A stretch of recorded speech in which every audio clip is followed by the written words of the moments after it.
Help your child with autism has not worked effectively and how to fix it. Dr. Irina is a nutritional neuroscientist and a therapist with Ph.D. from Cambridge University and a healthy brain solution expert with over 20 years of experience in science and health providing services. Olga is an open-minded, positive, and dedicated mother of 4 unique and inspiring individuals. One of her children is on autism spectrum, previously nonverbal with a global developmental delay, and another has ADHD. She is also a co-founder of a non-profit association in Switzerland called STARS, which is Swiss Team for Autism Resources and Solutions, and founder of Puzzle Tree Academy. Let's invite both of them on the stage and let's hear what they have to say. Thank you. I would like to invite together with me Dr. Irina Schurov, because what we are doing together, and that's what makes us special, because we combine science with practicality, and that's what all of us parents need. We don't need to know more of what to do and why. We need to really know how to do it and how to apply the knowledge, how to apply science, how to help our children, not only information why it's happening, what's happening, right? Okay, we have a nice group, and we would like to ask you, if you can, to move a bit closer. I think these reserved seats, I don't know what they reserved. They're not for, reserved. but They're reserved for you.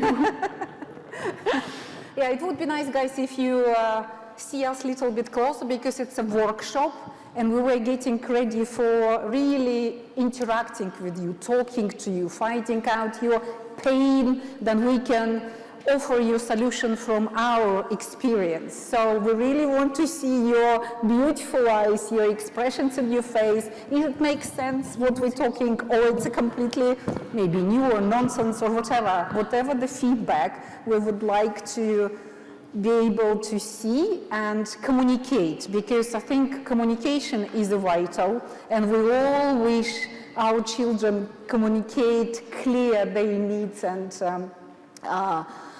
issues and pains. So the same we would like to communicate with you clearly is possible, and if you've got any questions, please don't hesitate to ask. We're going to ask you periodically to comment and tell us what you think about what we're talking about, because we want to be at the same page. Otherwise, you know, you can go to the lecture and enjoy the lecture. This is not lecture. We want you to be with us today, okay? So there is still plenty of space on these beautiful white-coated rows. Guys, if you want to come closer, there is still plenty of chance. Yes, and as well, there's some list for you to put your name and email address and phone number if you want to get from us the slides and a bit more information, and if you want to stay in touch with us. As well, on another side of the sign-up form, if you turn it, some of you have on the first seats of each row. If you turn, you can see the QR code where you can download the material, and as well you can sign up for the call one-on-one with me and Dr. Irina Schurov.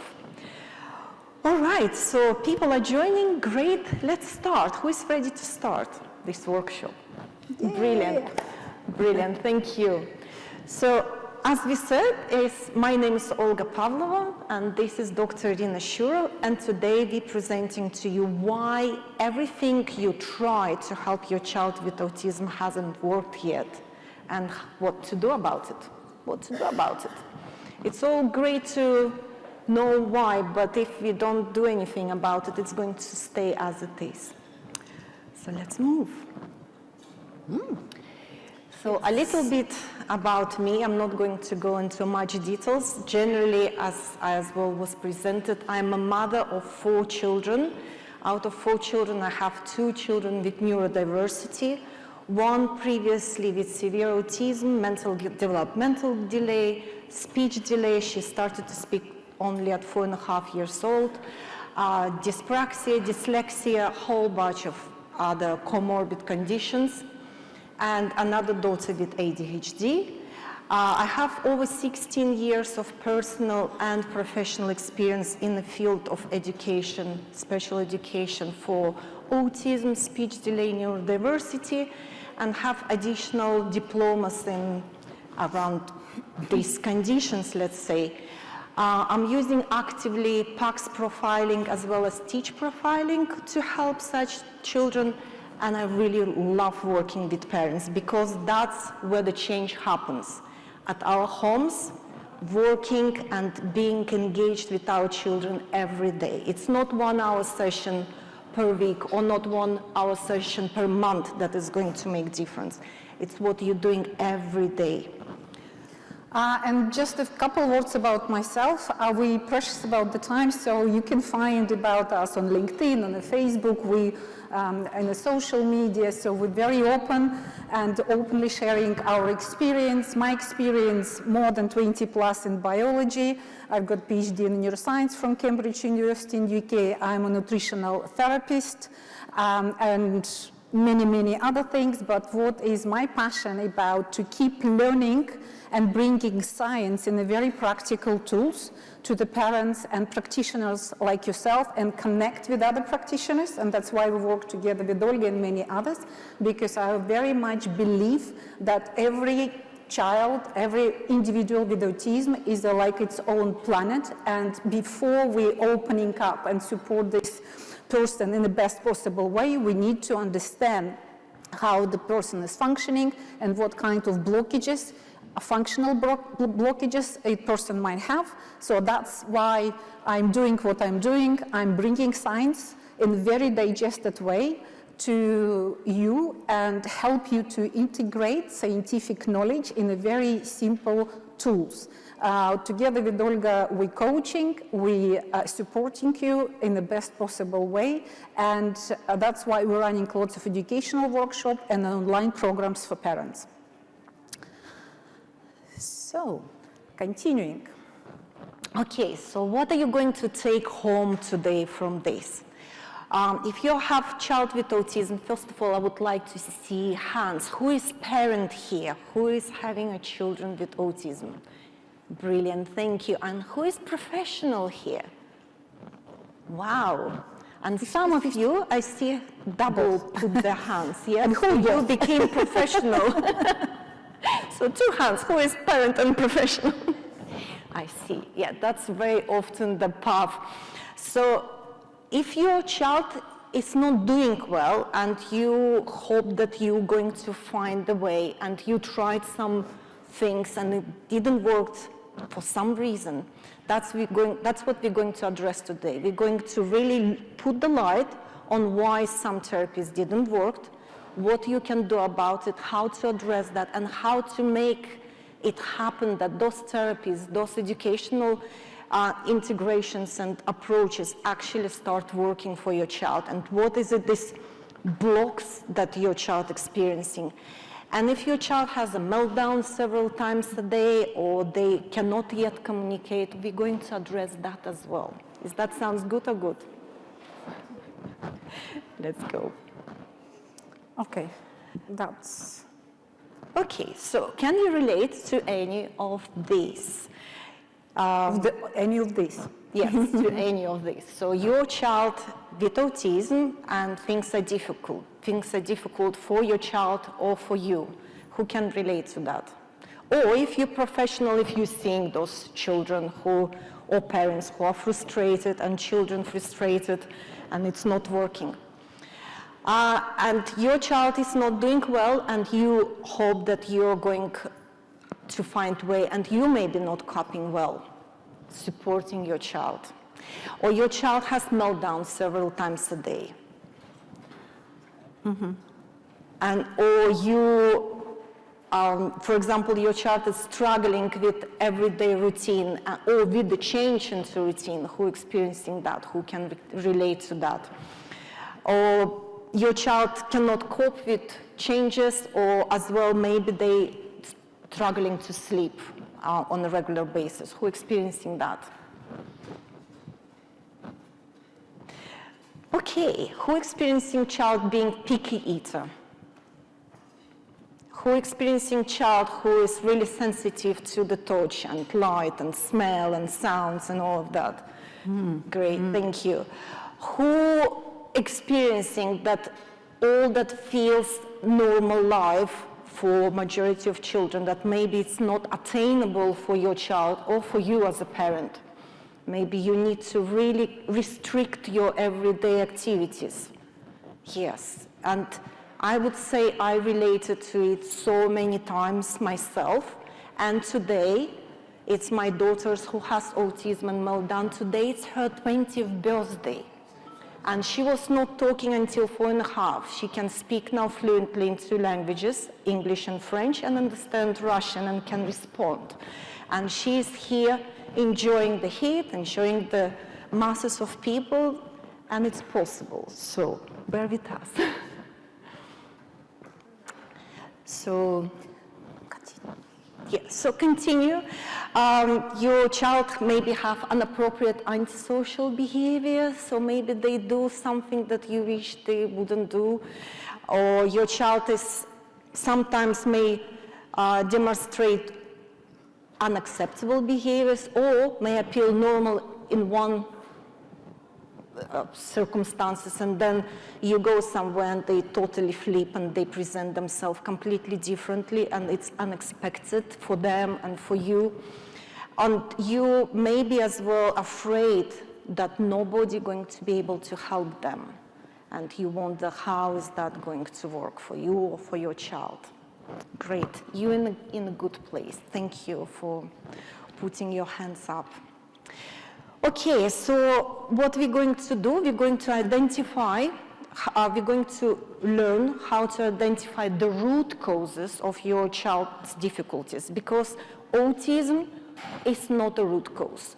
Autism, it's a neurodiversity, it's how your brain works, but the all mentioned symptoms, they are symptoms, they're not the root cause. And how to prioritize right interventions at the right time, how to know which to take first and then which to take second or third, so you're not overwhelming yourself and most importantly your child with all these activities, with all these interventions.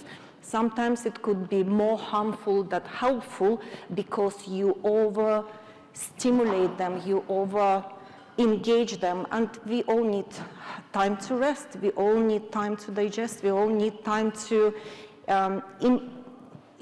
integrate what's happening with us and what we're learning. And we're going to as well give you tools how to replace your overwhelm and your child's overwhelm with something more peaceful, something more joyful, something that is more meaningful and going to make a difference.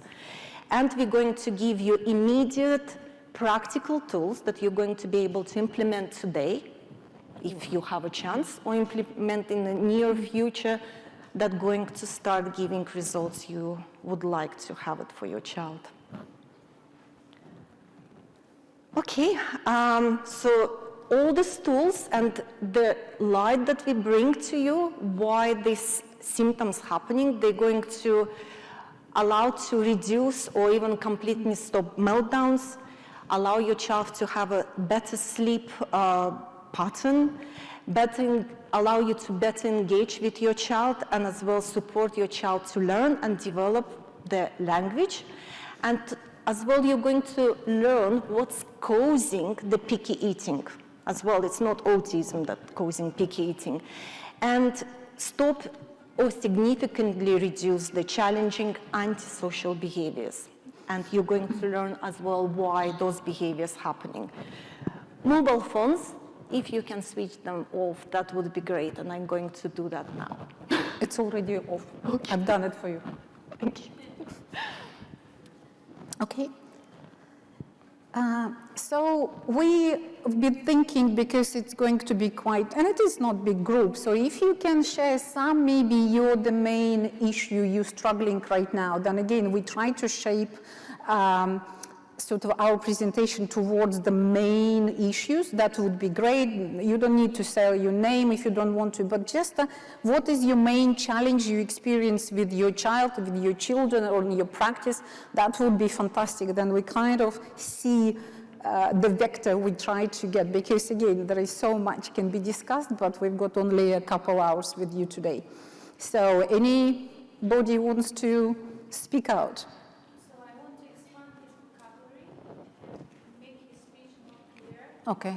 and also to play with other kids. So it's a social communication, speech development, yeah. And academics. So it's Thank you very much. How old is your child? He is, after a week, become 8 years old. Okay, so somebody, if you haven't heard, 8 years old child to improve communication, social interaction with others, yes, how to, and memory. Great, thank you very much. Yes? Mine is a 17-year-old. 17 years old. He is a year away from going to college Okay. and not ready to live independently, although academically he's very happy.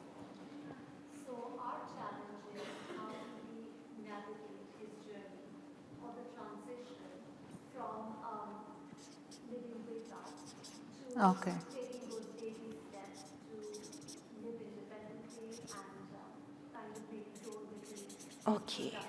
Okay, thank you very much. So 17 years old boy, independent life skills and how to be ready for this transition. Thank you. Anyone else would like to share what is it you hope to achieve at this workshop? What would you like to take? Son, daughter? Yes? ADHD.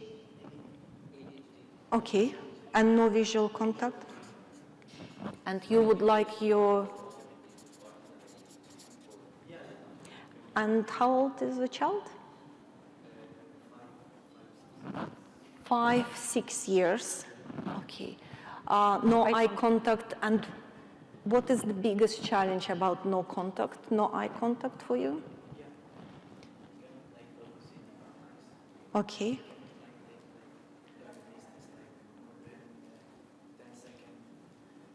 So attention. Okay. Attention and eye contact. Anyone else? Yes, please. Between 4 to 5 years, 6 years like this. He can't sit. If you want to sit in the table and work activity with him, nothing. Can you explain a bit more? Cannot sit? Is it because he's anxious or he cannot physically sit and sleeps off the chair, or what is it? He can't sit in the chair. He wants to go round all the time. Okay. Yeah. How long your son can sit? For how long? Maximum 5 minutes, 10 minutes? Yeah, if I want more than 5 or 15 minutes like this. Okay, 5 to Maybe 2-3 minutes only, and after that, Okay, he needs to move and run around. Yes, thank you. Sleep.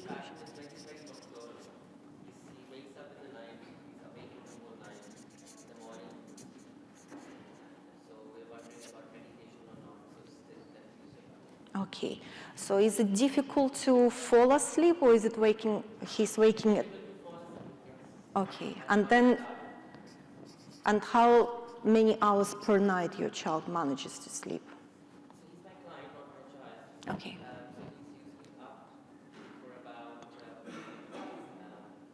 He's sleeping, let's say, 8 hours, but then if he's sleeping at 10 a.m. in the morning, he wakes up at 4, and then he's awake the entire night and has the same cycle. Okay. It's a general sleeping pattern is disturbed, which is impacting his day. Mm. Yes. Okay. Yeah. Okay. And that's what's happening for how long? Now, 2 months. 2 months. And before it was all right. Before was fine. It was, I mean, there's a lot of family dynamics here. My mother isn't there enough, so the pattern is very disruptive. Okay. Okay. Thank you. Thank you. Anyone else? Yes, please. Hi, I have a 9-year-old son, and we were looking for more communication. He understands what's being Hi. So we're looking for more communication, and he understands the question, but the response is something where he's lost, and he has a lot of sensory and picky eating issues, like swallowing, managing the food in the mouth, and also with certain words. I mean, he has a low muscle tone with his mouth, so there's always an open mouth. Overwhelmed, he does a lot of visual stimming, that's a lot of running back and forth, or keeping something close to his eyes and squinting. So that's a few of my concerns. Okay. Especially my concern is mainly about language and communication, where I need him to respond to a question, but it's more prompted, it's more verbal, where it's assisted for him. Okay, thank you. And would you say he has a good enough vocabulary to respond, but Yes. just that he's not responding, not He's using able his... to perceive the question. I mean, if broken down into a simple language, he can understand it, but he's not able to fragment a sentence to respond to a question. Sometimes visually he's very good, but auditory-wise, where if you tell him something, he may struggle to respond to a question. Okay. Although the vocabulary, like you said rightly, yes, he has enough vocabulary, but the fragmentation, the articulation isn't there. Okay, and is he currently attending special school or? Yes, he is. And do you use any communication aids to help him to understand and communicate back, or just words? Just words, just that he needs a little bit of prompt to answer certain questions. Okay. Okay, thank you very much. Yes? Social regulation. Okay. Social, yeah, we have. Thank you. All right, so we have plenty of questions. Two more questions. Two more points. Yes, this lady and then here in the front. Yes. Hi, I'm Sneha, and my client struggles with emotional regulation. He's 11, and academic performance, everything is great. It is just when he gets frustrated, he doesn't know how to express it. So I've tried emotion regulation zones, trying to enact, trying to talk about it. We have flashcards, but nothing seems to have. Okay. Okay, thank you. Yeah, emotional challenges. Yeah. Hi, I'm an educator. So one of my students on autism spectrum, the issue which I'm facing is that he likes to have this stimming, for stimming purpose, he tends to run, but he hits himself. He wants to hurt himself in order to calm down. So sometimes it goes beyond control, or sometimes I'm not able to go ahead of him and to stop it. So that's one challenge. And there's another student who is having this affinity towards anything red. So if anybody is wearing red lipstick or if anybody is wearing red dress, his activity changes more towards the sexual side. So regarding that also I'm having some issues, yeah. Okay. Yeah, it's more sensory issues. Thank you very much. So let's continue then. So I think it's just, again, we can continue this list forever, but I think there is always main groups, isn't it? So it's communication and responding, huge topic, yes? Eye contact and understanding and how the kids communicating. The social and behavior, very big one. Academic points, very big one. Sensory issues is huge. So it can be at very different level. It can be different sensory systems involved, combination of these, avoiders, stimulators and things like that, but it's about sensory. The emotional challenges, so the sleeping issue is a big one.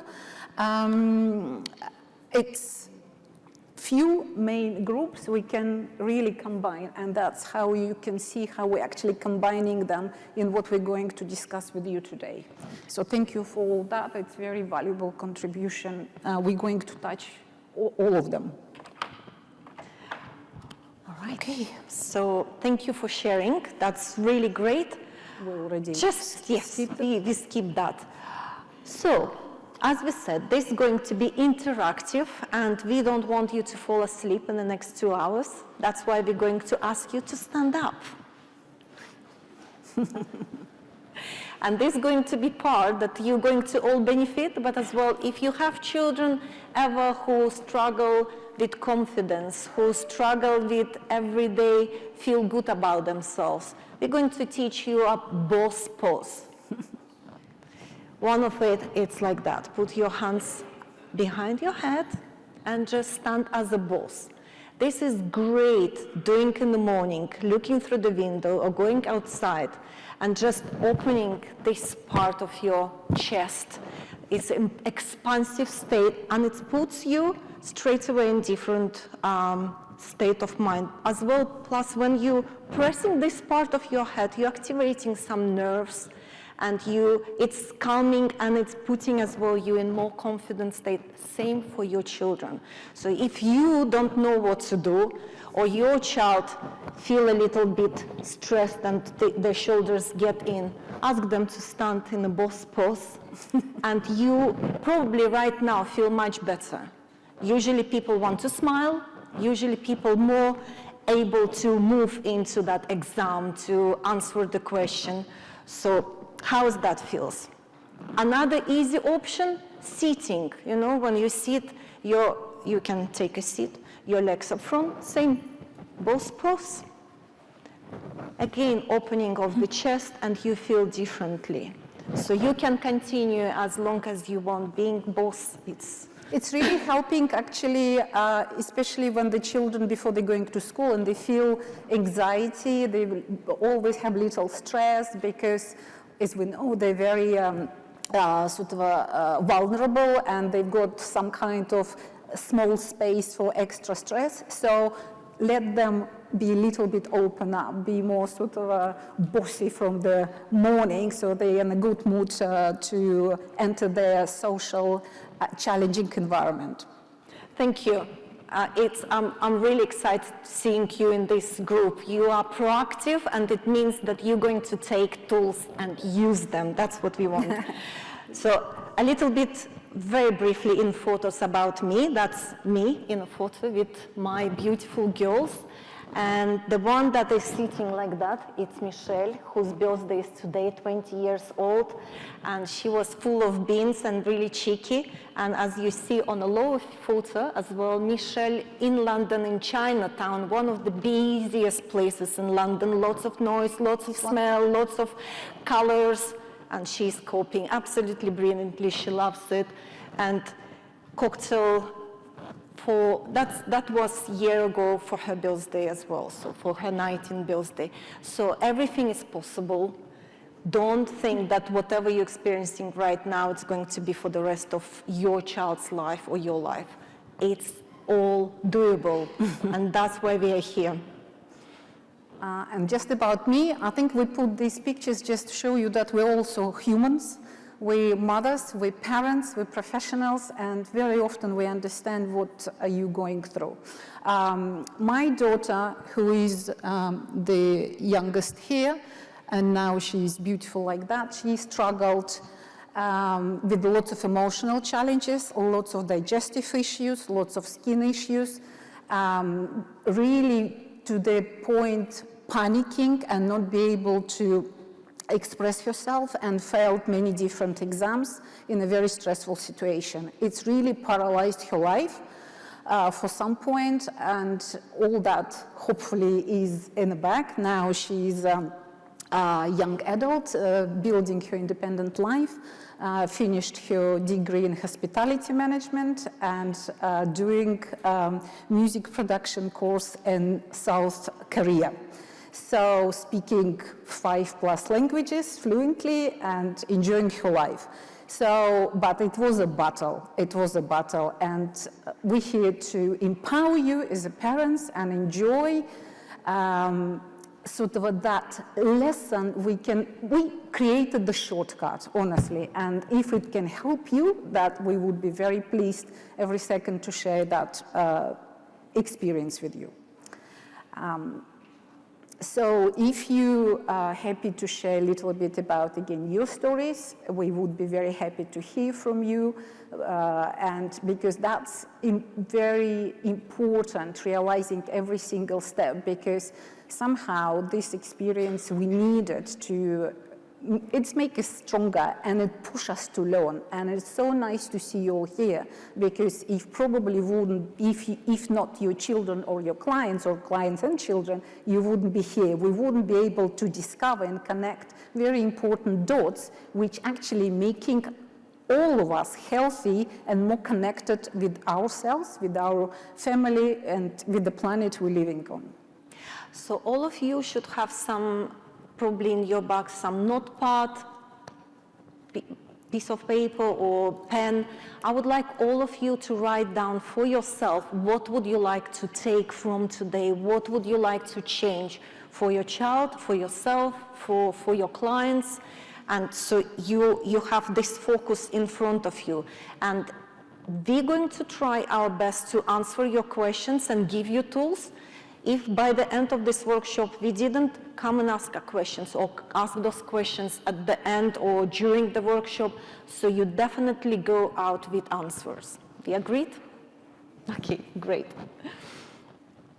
So just a little bit, I'm not going to talk too much about it. It's probably every presentation at this conference will remind you how autism is growing, but it's just really scary. And this is not the most updated. Now it's 1 in 36, according to the latest statistics, at least in the US. And the other countries really sort of getting a little bit behind, but also very picking up statistically. So autism is growing, we have to admit it. And other statistics, very important, but again, you probably know that really well. But just as a reminder, why we need to address what we're addressing today, because our children, it's not just about the symptoms today. This is about how they're going to integrate into real life, to be independent, how they're going to achieve in this life something great and be great professionals and create something interesting and new. Unfortunately, there is, again, this statistics based on kind of UK and Europe, but 63% of children with autism don't have the best support in the school. And this probably true for different countries where you come from, yes or no? 70% of autistic children have been suspended from school. Only 16% of autistic adults are in a full-time paid employment, and only 32% are in some kind of paid work. 60% of teachers don't have adequate training to teach children with autism, and that's part of the problem. And 8% of people with autism are involved in mass killing, which is really sad. What does that mean? That's what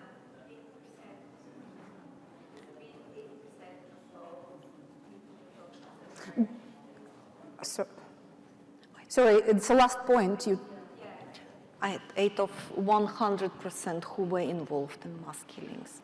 So what minutes of all mass killings? 8%. Where? Worldwide or in the US? Where? This statistics based on UK and Europe mostly. So, yeah. But I think the figures would be similar in the different countries. Again, it depends how they obviously do it, but and I presume this is higher, real numbers higher.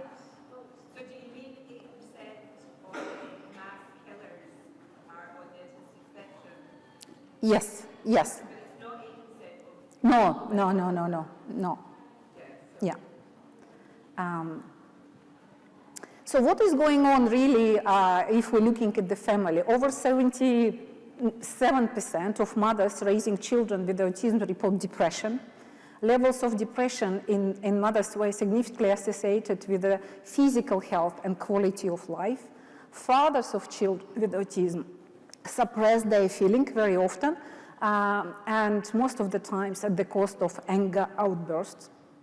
younger siblings are more likely to be withdrawn and have poor social skills. They often develop slow socially and emotionally. So what we try to indicate here, and I'm sure you know that, you're living that life, it's a whole family is impacted. And that's why it's so important not just look about and talk about child with autism. It's important to talk about the whole family as a unit and the whole society we're living in.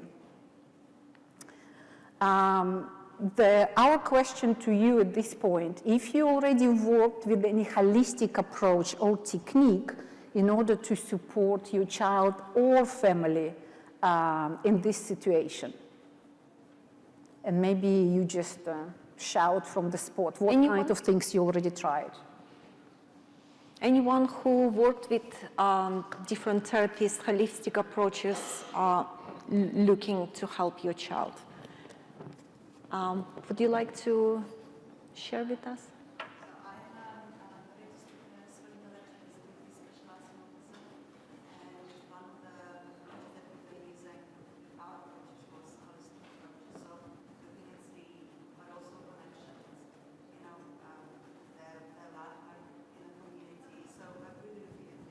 Mm-hmm.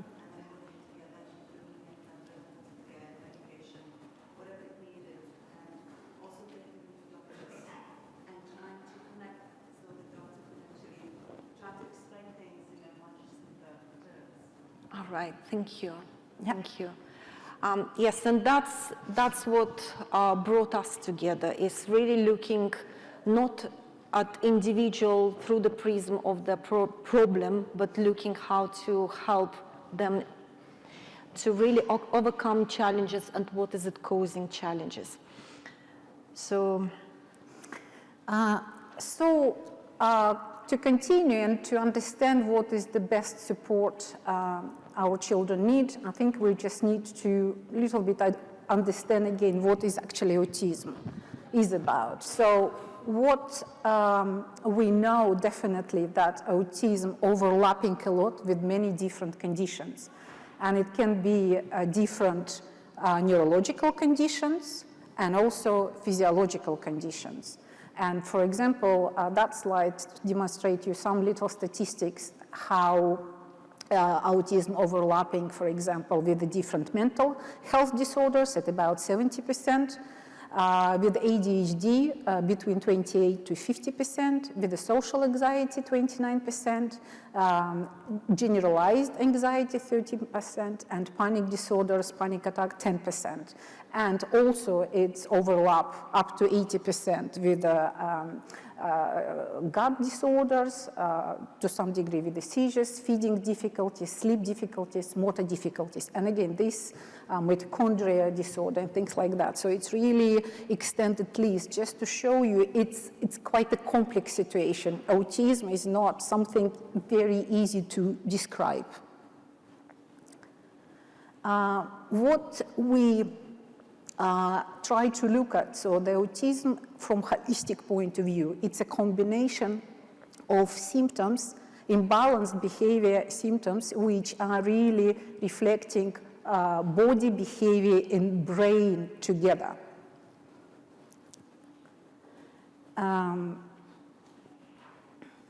So let us know if anything we're talking about actually makes sense to you, or you already come to that conclusion by yourself that we are at the same page. You agree that autism is not something very simple, and it's also a combination of the symptoms manifesting coming from different parts of our body. It's not just the brain, it's a whole body condition, I would say. I even don't want to call it disorder because it is a very complex body-brain condition. Agree? Yes. Okay, great, thank you. Okay, so what is it we came with? As we mentioned before and at presentation, we worked with Dr. Irina Schurov for a few years already, and we started together as we set up association for parents and professionals of children with autism in Switzerland, and we worked together with many professionals together and with many families, and we all came to the conclusion together that when we look at child with autism, it's like looking at the seed that is about to sprout, or it's sprouting. And every one of us has a potential to greatness, potential to really experience and evolve into all our gifts, same our children. But same as for seed of the tree. If you plant it and there is lots of what is implementing the seed to grow healthy, it's nourishment in the soil, toxins in the soil and environment, water or parasites affecting the growth, water and weather conditions. Is it hot? Is it dry? Is it right for this seed, for this plant to grow? Or air quality. Same for our children. The environment that our children grow in, it's like environment for that seed to grow. And the environment, most of us, we make this environment at home, and that's the main place where our children spend most of the time, and a little bit at school, a little bit at therapies is just a little grains and drops of water around. And that's how we need to look at our children with autism. How is it they're going to grow?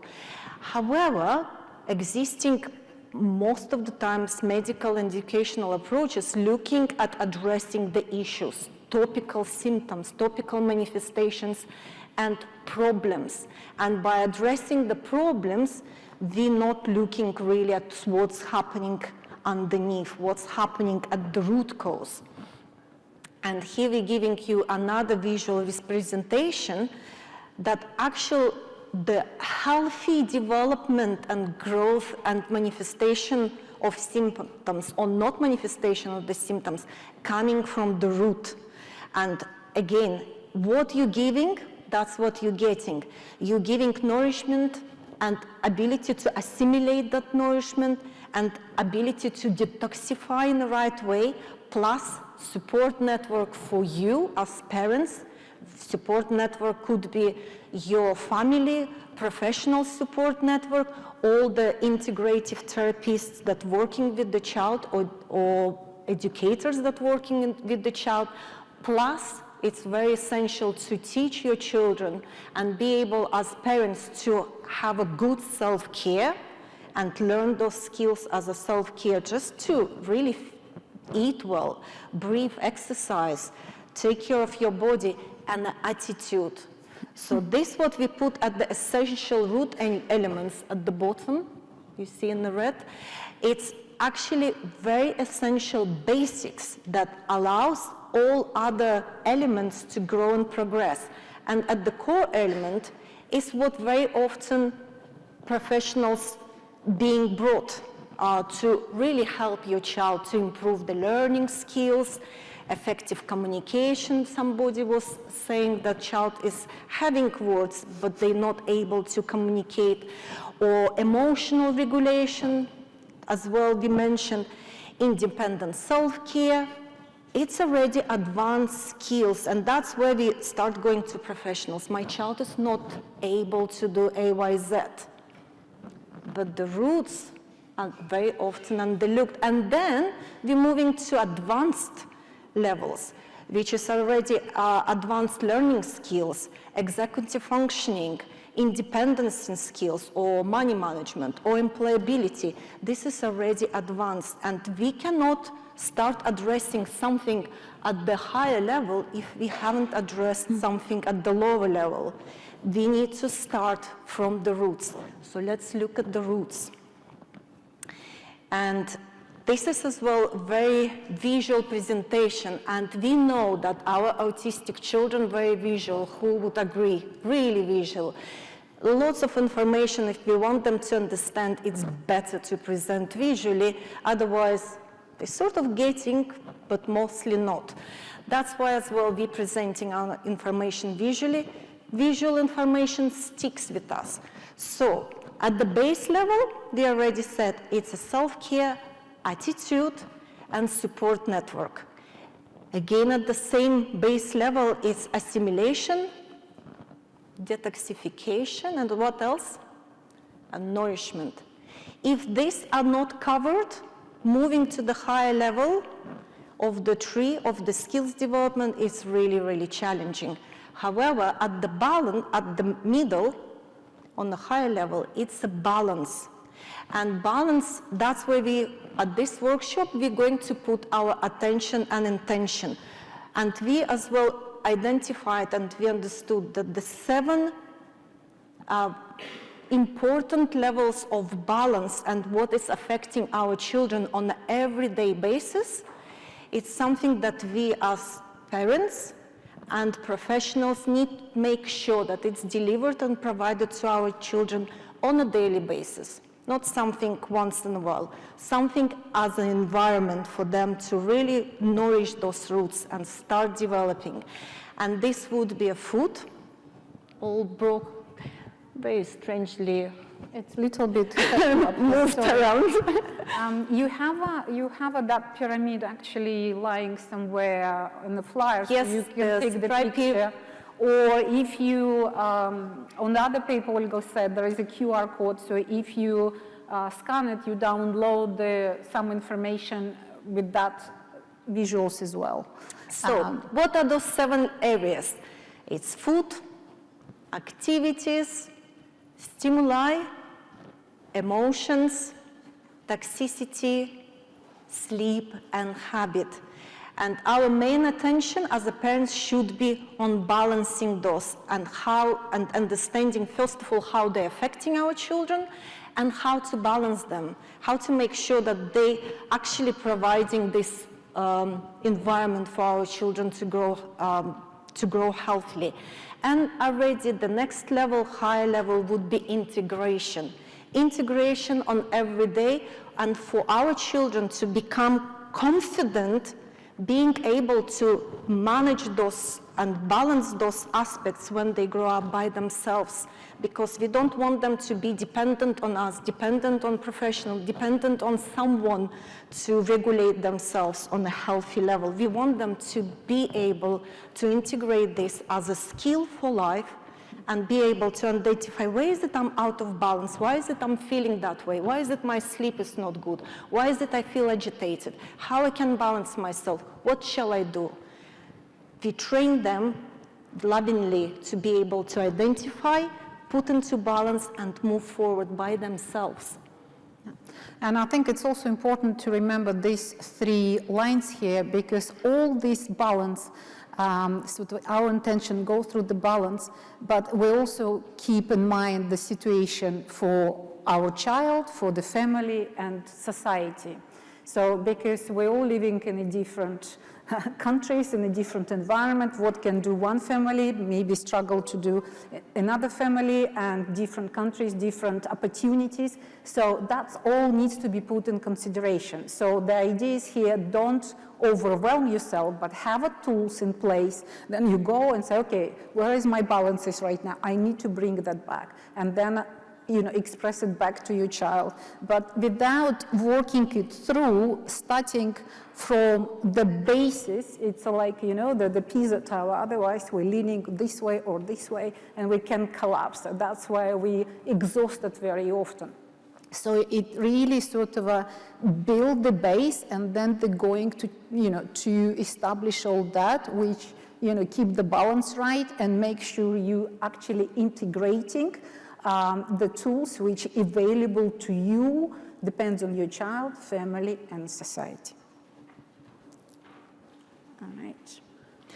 Okay, so, and me and Dr. Irina Schurov, we successfully, for the last over 3 years, we run a really great program for parents of children with autism called Flourish with Autism, and we allowing parents to really go and look through the level 1, 2, and 3 again, because if you as a parent not balance yourself, if you neglecting yourself, your needs, and you're not able to implement anything you know or learn, you're not going to make difference for your child. And environment that you're creating for your child, it's at home. And that's what you need to understand. That's why we're providing this training for parents, where they can learn themselves to get themselves and the child into balance as soon as possible and help them grow. So root components, who remembers the root components? We said society, not society, yes, who can relate? Who can agree with that or disagree? Who can agree? Who disagree? Who has different opinion? Okay, let's move on. And that's another colorful representation. You have that. As we said, the main areas we're going to focus today, it's food, activity, stimuli, emotions, toxicity, sleep, and habits. Right now, who of you could identify that maybe some of those areas are out of balance without thinking too much? Thank you. Anyone else? Thank you. So here it's a really simple self-tool, and if you want to get it, we're going to email to you, just scan QR code and register. It's a self-identification tool where parents can look at all these 7 areas and just to understand, maybe right now, this area for my child, for me, it's out of balance, and as well how to put that into a balance and what you can do about. For example, food. We're looking again at levels of detoxification, nourishment, and assimilation, all of those areas. And you can think, okay, do I give too much of processed food or drinks to my child? If yes, like, okay, yes. Artificial colorants, do I give maybe sweets or something with lots of color or additives or preservatives? Maybe yes, maybe not. High in sugar, okay. What about nourishment? Do I give enough nourishment? For example, is this food is real, whole meal, whole and homemade food? Yes.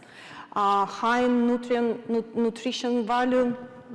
Yes, maybe. I don't know. Let's look at that. Rich in, for example, biovital elements? Yes. And then assimilation.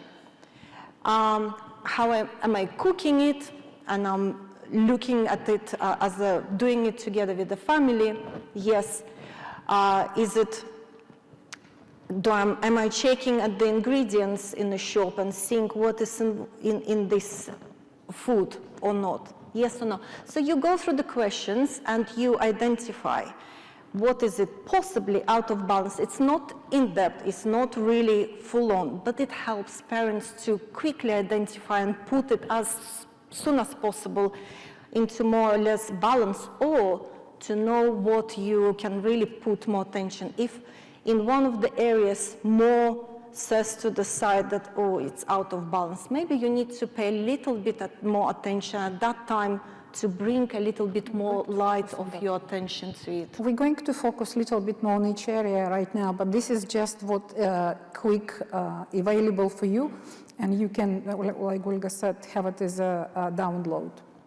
And this is another tool we also invite you and we can provide to you. It's like, again, the mini questionnaire you can use just for quick assessment which area of these 7 rainbow can be out of balance in your particular family of your clients, because again, even you professional, if you communicate this information with the families, this is very, very important. So let's move on. So we're going to focus a little bit more on each area because we find it's very important, and maybe some of this information is sound simple, but that's what is essential and that's what is important. And I think the question is here, yes, I know it, but do I do it? I am able to provide better food for my child, for my family, what my opportunities where I struggle with. Because as we know, knowledge right now is not a problem. We can find everything on the internet, maybe too much. But the question is how you actually practice it, how you integrate it in your life, what is the assimilation rate of this knowledge without overwhelming, but also the sort of doing it and see the positive results.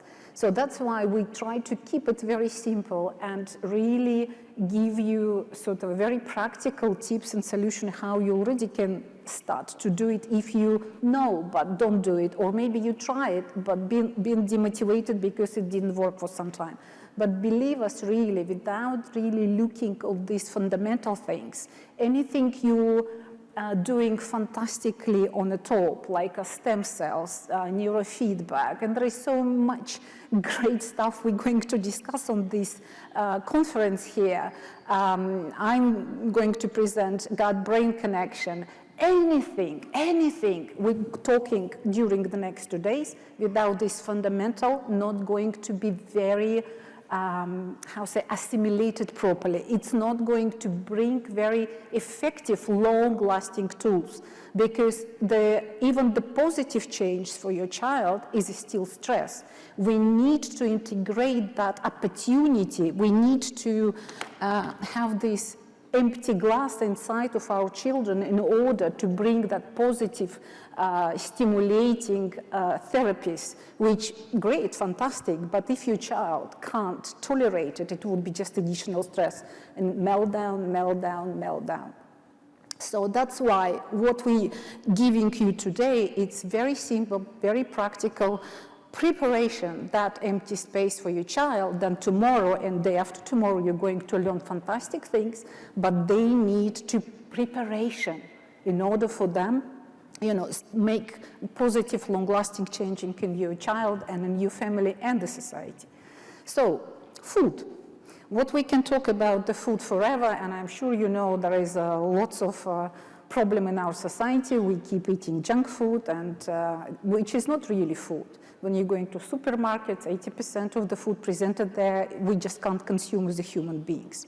So it's an art to find the good food, to cook it, that it's nourishing. We can really bring the good nutrients out of this food, that our children have actual structural building blocks for their body, central nervous system, immune system, and brain. If you for example, take our body and you reduce the water, which is 70%, 30%, you can split on 50%, it would be fat, and 15% proteins, and some other molecules, minerals and vitamins, which are obviously very important. But the structural molecules, fat and protein, of animal origin mostly, especially for growing child, okay? So there is a different diets, there is things like that, but when child is born and they're growing, they need molecules to build their systems. And very often they don't have these building molecules for whatever reasons. So we really need to look how we can detox what we're eating.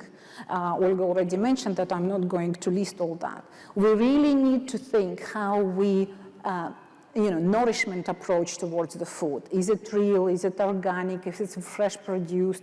If it really has a nutritional value, because if you're eating carrot nowadays, it would be really having maybe 40% of beta-carotene to compare with the 80% of beta-carotene 50 years ago. So the food is changing, environment is changing, and we need to take it in consideration.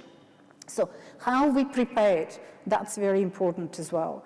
So staying hydrated is very problematic for children, especially if they've got some issues, but that's important as well. So we need to find the way. We need to understand why we're doing them, and then we understand how we can assimilate this knowledge. So we can learn how we can cook, how we can increase nourishing value of the food. For example, if you simply soak cereals in a slightly salt water using just a mineral salt rather than just a natrium chloride, you can decrease amount of toxins in the cereals. You can wash anti-nutrients from these cereals and making proteins more bioavailable. Simple tricks like that, but they can make lots of changes. So we need to look how we can improve bioavailability of the food we're eating, how the molecules are released in the body, what kind of ingredients and how they are compatible to each other. So lots of children are low of minerals and vitamins and like iron, for example, how you eat food that iron will be more bioavailable. Simply, sprinkle it with a lemon or some kind of acidic food that iron will be more bioavailable. Little things like that, but it's really, really important. It's a basic life which we sometimes forget. We following the nanotechnologies, but we forget to feed our children with the normal food. We try to bring you back to this earth and connect with your children and yourself, honestly. So there is a simple practical tips, how you can do your shopping, how do you choose the product, depends again where you are, but you need to learn how look the ingredients and what actually they mean. If you can't pronounce them, forget about this food. Food should be food, and you need to understand what you're putting in the mouth and teach that your children about. Again, the cooking tips, we already mentioned that, but really simple things. If cook in a bulk, freeze it in a small portion. Make sure when you put in the freezer and it's in a plastic, so when you take from freezer, remove the plastic straight away, otherwise the food will receive nano molecules from the plastic because the temperature is changing, it's bombarding into the food. Sometimes without even knowing these little things, we can toxicate our children thinking we're doing the right thing. That's why good information in the right order, in the right form, in a very easy way, it really can change the thing you do already correctly in many different ways. So picky eating is a huge one. I can talk to you whole day about picky eating, what is the causing, how it is linked to sensory issues, and again, each child got his own root causes for picky eating, but we can try to understand it and we can try to help our children to overcome that. But simple things, remember that child needs to eat what adults eating very often. There is some, timelines how the picky eating is changing. But remember, if your child can't breathe, for example, the feeding would be the secondary. After 6 months of age, it's not the prime survival instinct. Breathing is more important. So if your child got sinusitis, simple like that, or the blocked nose, or there is some structural changes, so he can't breathe properly, he will never eat well. Simple things like that, but we need to look at it, why your child experience picky eating and try to help overcome that. Maybe they're not sitting, maybe position is not right around the table.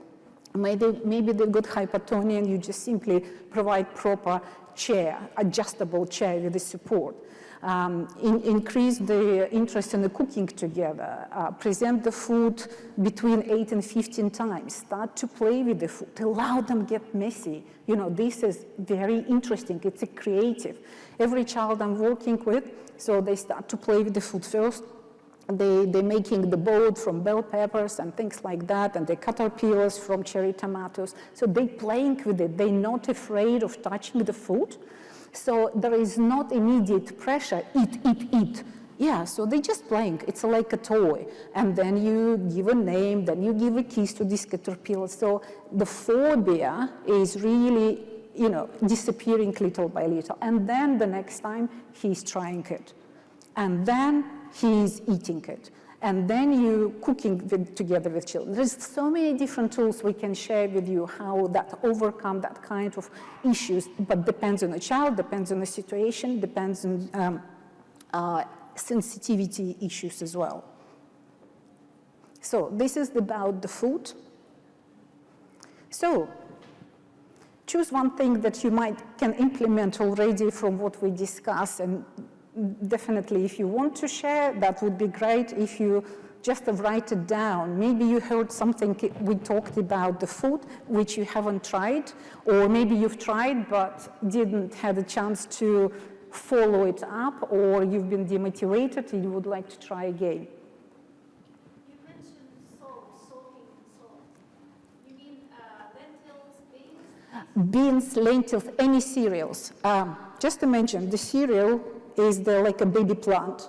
It's designed to heat the soil and give a new life, beginning of the new life. So it has a whole mechanism of protecting these nutrients for this baby plant. It's not designed to feed us. And that's why if you look, our grandparents, it took days sometimes to prepare the bread or the rice or something like that. They sprouted, they fermented it for a good reason.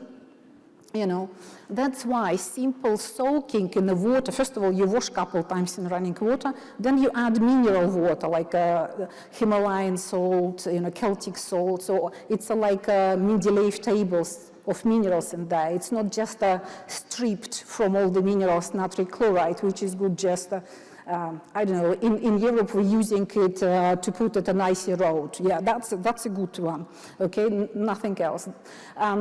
So that's why you're not afraid of good salt, because it's full of minerals. It's a good electrolyte. We're not afraid to have a cardiovascular disease. Yeah. Yeah, so if you're using mineral salt, just a little bit, so you're kind of creating physiological solution. So the seed think, oh, it's time for me to sprout, to grow. So it's releasing toxins, not all of them, but most of them. And what is important, releasing anti-nutrients like acetic acid, which is really holding all these minerals back like in a cage. We don't benefit from it. We just irritate our gut if we're eating not correctly cooked lentil, beans, rice, buckwheat, anything like that, you know. That's what is important. And then it's easy to cook, and then we benefit from it more. And your child might eat small portion, but get more nutrients. So these little things like that, very, very practical and very simple to integrate in your everyday life and make big, big difference. How about arsenic? My son, he has lots of arsenic in his body, so we cut off rice for 3-4 years now. So is this soaking helping to remove arsenic as well? Yes, unfortunately every rice is contaminated with arsenic, but I would definitely look at, and we've got detoxification points separately, but also heavy metal detoxification protocol I would suggest to look at. But general detoxification first, and then more specific. Otherwise, it would be too much maybe for him to do straight away. You mentioned also the bag we need to dispose immediately. I'm using paper sandwich bags. Are they better than plastic bags? Plastic bags, any plastic bags, obviously not good for food, but we're using it because it's practical. What I suggest, when you take the food from freezer, remove the plastic packaging. If it's a paper, it's not a problem. Yeah, or glass. I have a question for everyone. Is anyone finding this topic, like looking at the food, too simplistic or non-important? Or have still question, why is it I even need to think about it? Yes? Some people, they say that mercury food plays a very big role in children with autism or trying to cause autism. So do you believe that this is true? I couldn't hear the Do we have a mic somewhere, guys? She's asking about mercury in food. Mercury in food, yeah. That's why we're getting to that. Let's keep that until the end. Yes, so if we're not covered, because there is other topics which would be... And we're looking at the food as well as every other, from the point of detoxification or allowing as less as possible toxin through each area, for example, through the food, how to bring up the nourishment through the food or activities, and how to help this to be assimilated in the best possible way. And as we covered before, all these 7 areas, it's like a little building blocks, and I would like to stress the importance of food, for example. I mentioned before that my daughter was not speaking until 4.5. Prior to that, about 2 years, we were involved in many different therapies. Nothing was helping, nothing. And we used speech and language, occupational therapy, other craniotherapy, and other ABA therapy. Nothing was working. And literally by adjusting few things in our diet and lifestyle, in 3 months, she started to talk, or like everything that she was learning without being able to express. It's like opening the gates, because all this what needed to be addressed started to be addressed. But we're going deeper into that. So the second area is activities. What kind of activities are bringing toxins to the body or detoxifying it? Nourishment, bringing nourishment to our brain development and our body, and as well helping to assimilate. So, for example, in terms of toxicity, some activities could be too long or overwhelming for the child's ability, for the child's cognitive ability, or it's too tiring, or they're not able to engage in activity because of the developmental stage, the physical stage, or the mental emotional stage. Agitating mental or physical activities that are not right for the child. And you need to be, as a parent or professional, aware what kind of activity, what response is causing. Child behaves in a certain way or responds to activities in a certain way because they are showing you how they feel about it and what's going on. Be mindful. So if child seems to be distressed, they are distressed. Let's address that. Let's either reduce the time or maybe make it a little bit easier, just one step back, build it up so they feel confident they can succeed, and then make it a little bit more complicated. Activities that are at the wrong time of the day. Who would say that, yes, could be some activities, they're just wrong time of the day? And example of that would be, in the morning, you bring child to the school and you ask them to sit and engage into half an hour, 45 minutes mental activity before they're really ready, before the full body is fully awake and they're ready to do that. Who would say it's the right time of the day? Or before they engage themselves physically, that they can actually be expected to sit and process for that long. And prolonged activities. Nourishment. Make sure that for your child, activities are really well balanced on a level of brain balance activity. And it means physical activity, mental activity, and as well some emotional balance activities. They need to be interjected for the right age of their stage and development. Neurogym activities, who are aware what they are? Neurogym activities. Look for them, because that could be a winning term for your child to really be more able to process new learning.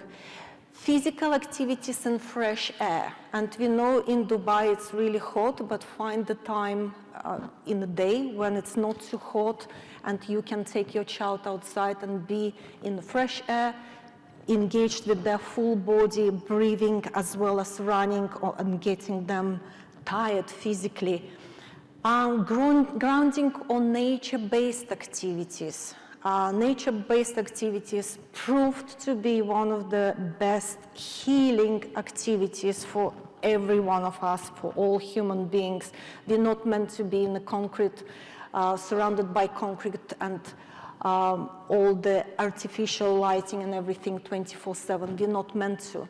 If it's too much agitation coming to our bodies, especially to our children's sensitive bodies. Creative activities, music, painting, dancing, anything that engage them in being free, expressing themselves.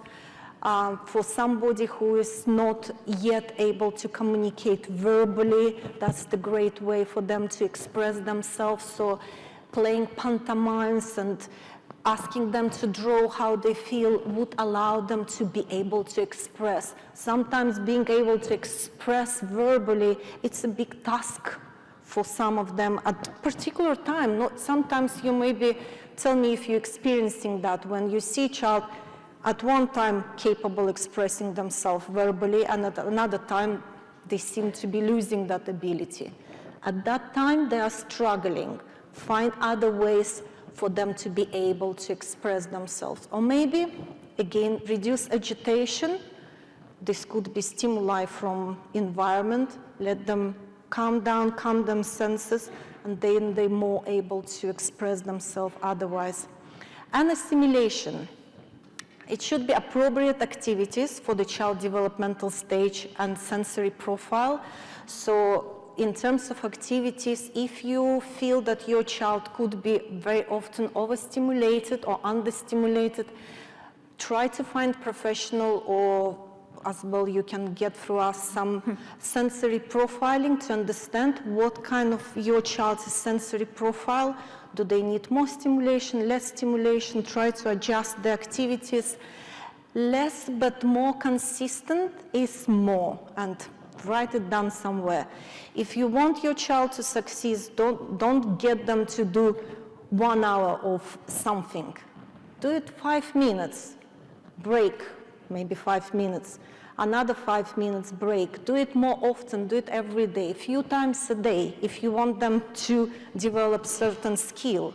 But don't give them to, don't think that it's your child going to sit and learn for 1 hour, they're going to learn it. Most likely they're going to fail to learn it. Nature-based activities we already covered, and do it together. Do it together with your family. Engage with your child on a daily basis. Make it fun for them. Make it not a chore, make something that they're going to look forward to do it with you. And practical tips. We're always up for practical tips. No point for you to know what to do without able to do it. Be an example for your child and find activities that you're going to be enjoying doing together.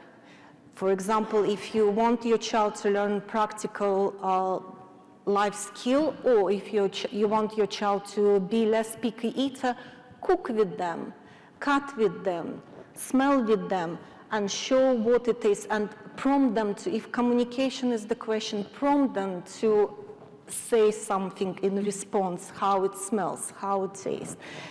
Be cutting together. Change mental activity, interchange mental activity with physical, include gross and fine motor skills activity together. Practice team games with your partner, with other children. Make it fun, involve whole body activities, and as well show them that you can make mistakes. If you, sometimes as well, you can play that you made a mistake and say, oops, I done a mistake. So they learn as well that doing mistakes is normal. They're not expected to do straight away perfectly. That's reducing the anxiety of doing well, especially if they are ready to the cognitive level where they observe their peers being more able, maybe being more confident in the body or in their skills.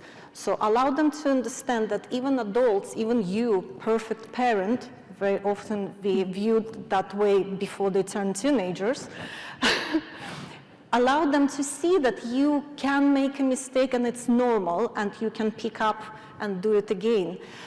Introduce new activity during holiday, or something that they can engage in a few times with you, that maybe they can look forward. For example, holidays, many parents finding quite stressful when the child is going out of the normal routine and, oh my God, what shall I do? You can plan that ahead, so holiday is approaching. You can make a visual, again, plan, and you can say, we're going to, this holiday, we're going to learn new game or new activity. We're going to do it together, and make it regular, make it in a smaller increasing increments so they can catch the joy from doing it. Joy, it's a massive motivator. It's a massive tool for them to learn new skills. Make it engaging and not too tiring, again, towards the toxification. Does that make sense? Any questions on activities or any remarks? I actually just wanted to make a comment, which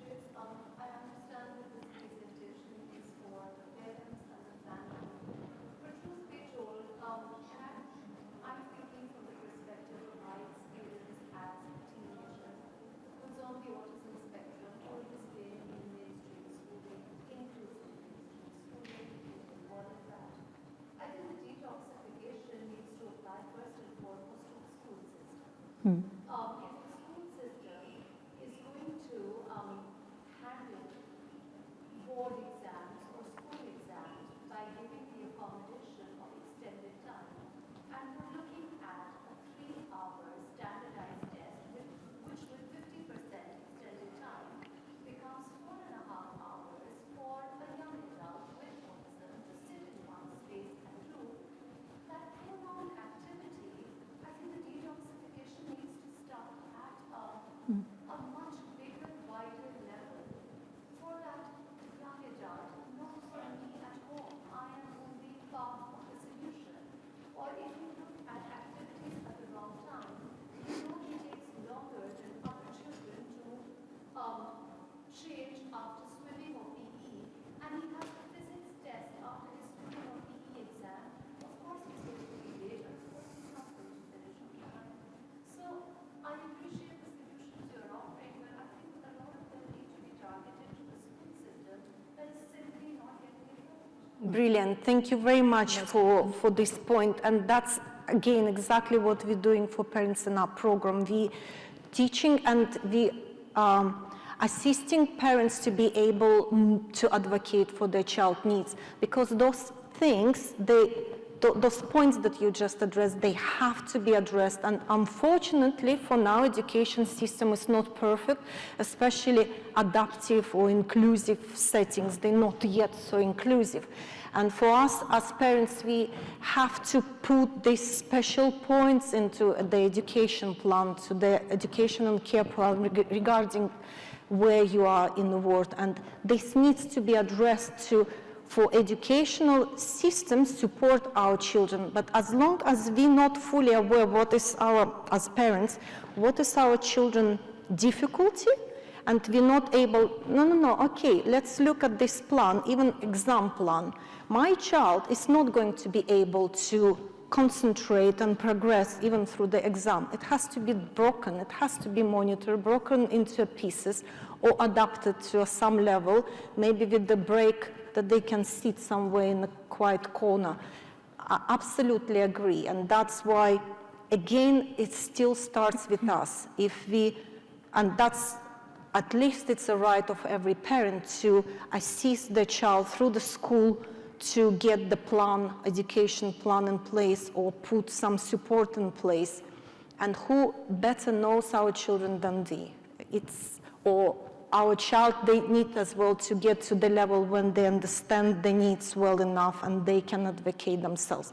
But again, we need to teach them that it's possible, that their needs going to be listened to, addressed, and we're going to be able either find adult or advocate who's going to present the needs appropriately, or they're going to succeed in being able to advocate for their needs and succeed in this world of neurodiversity, I would say. We all have different needs, and we're not always great in addressing and advocating for our needs.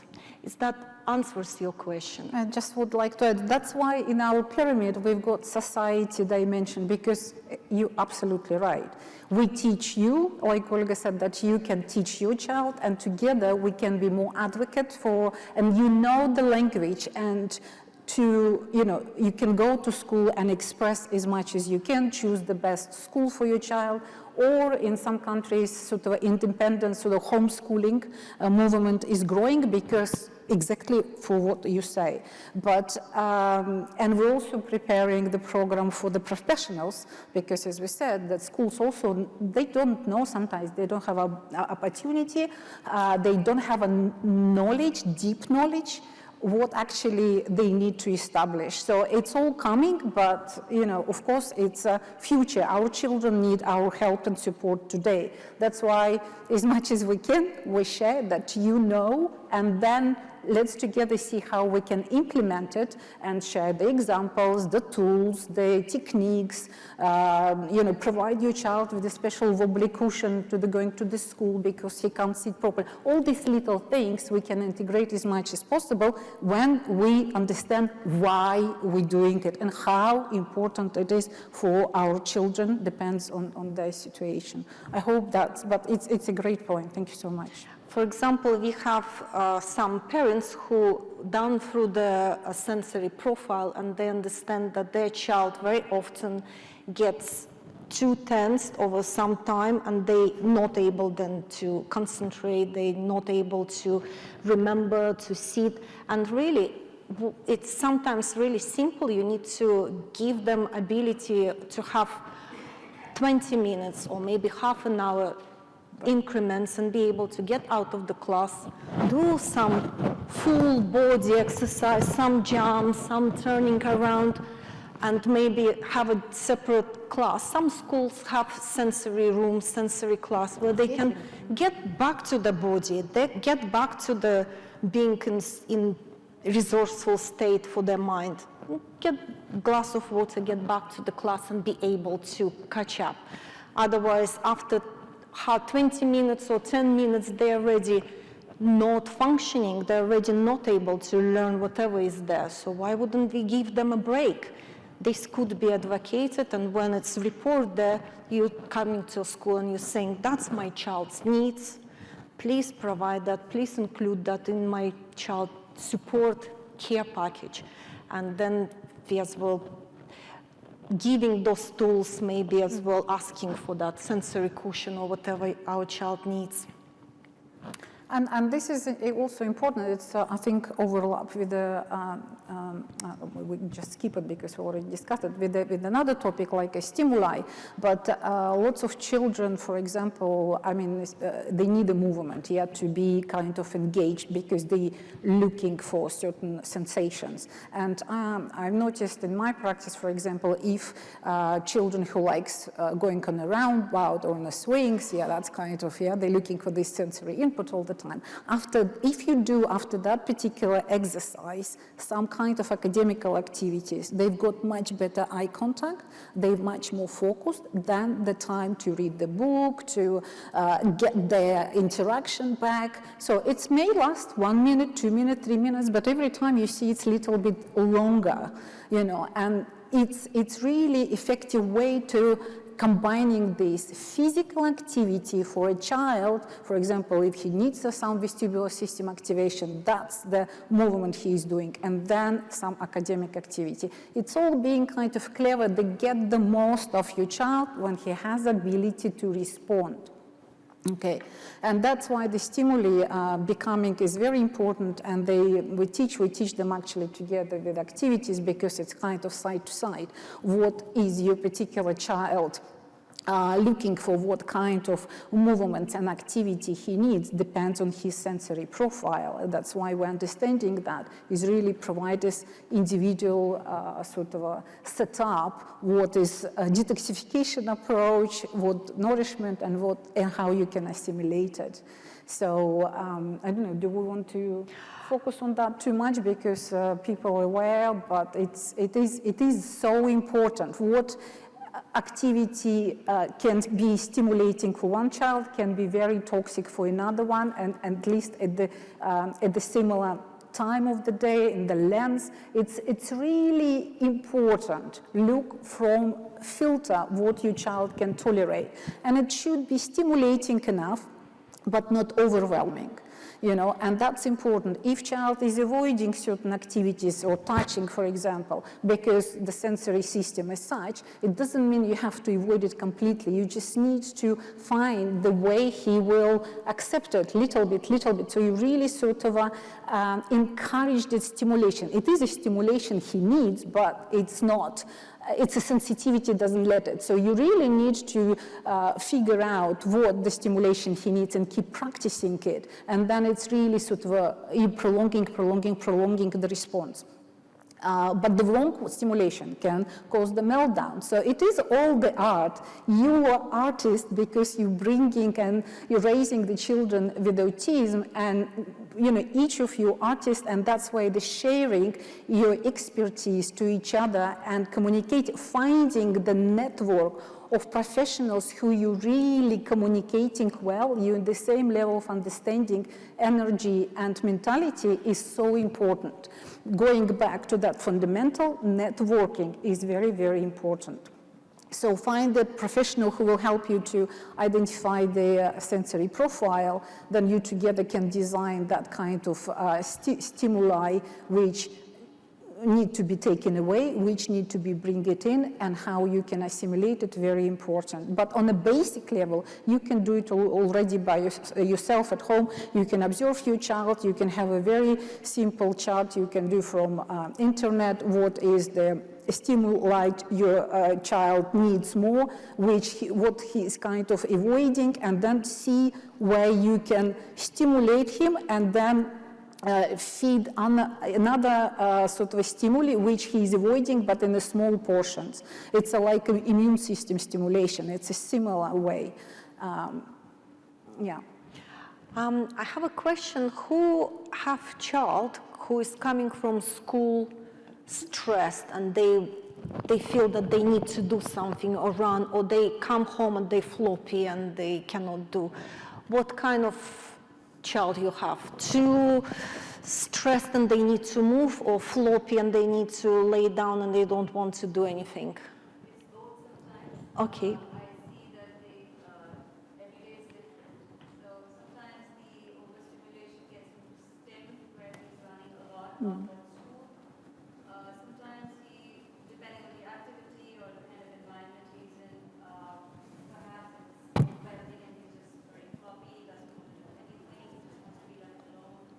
Or if we want to take him for his other therapy sessions, he does not want to do any of that. Yes, yeah, and that's quite often scenario, because again, coming back to the education system, it's most likely something in school, it's too stressful and too tiring, too engaging. They need some time to reset.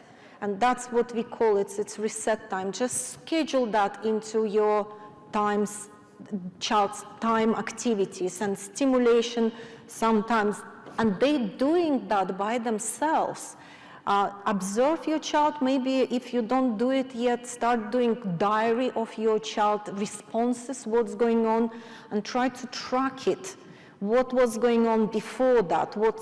Is it morning was somehow different? Sometimes you need to look 12 hours, sort of even more sometimes, what was happening before and during that time, for you to, first of all, for you as a parent to learn what's causing certain responses, start adjusting it, and then teaching again your child to understand that what's happening, that's your response, that's what you can do.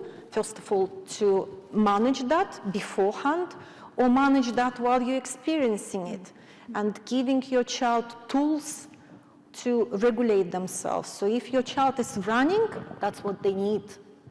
If your child is floppy and needs rest, that's what your child needs. So give that space so they can reset themselves, and then they're able to do more. Less is more sometimes. In our children's case, very often it is. But doing the diary, I think, is important, because again, you can even notice, for example, again, going back to food, because it's my favorite topic. So again, if the child been eating something the day before, 2 days before, we know that intolerances, they accumulate up to 72 hours. Then you can see maybe some kind of pattern. Okay, she was eating this, then 2 days ago, that was another maybe stress, or he didn't sleep well or something. Then his reaction after school was that, yeah? And maybe another 2-3 days it was a different. So you can see what kind of roots, what kind of stimuli causing that particular behavior and the level of this behavior. Is he taking away the clothes completely, or maybe only top level and things like that. So, but providing them that kind of stressed down environment is very important. So building like a little hammock or something, that the child is really feel comfortable in the cocoon, or under the bed, or going to the garden, whatever it is, and we can sort of control it a little bit. So it could be natural materials, it could be real grass, it could be, something safe, but more nourishing all the time. Detox, nourishment, how I can do it. This, everything, these three things going through every activity we provide for ourselves and for our children.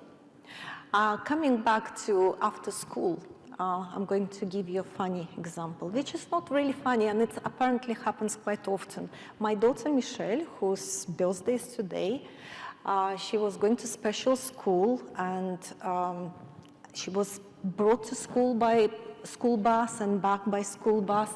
She was going perfectly balanced to school after suggesting lifestyle and diet, and then coming straight after school, she was for half an hour all the place. Okay, yes, she's tired, I understand. And then I figured out that after school in the bus, the really kind lady who was assisting in the bus, all of them before leaving, they were given a box to choose one candy from the box, the lollipop.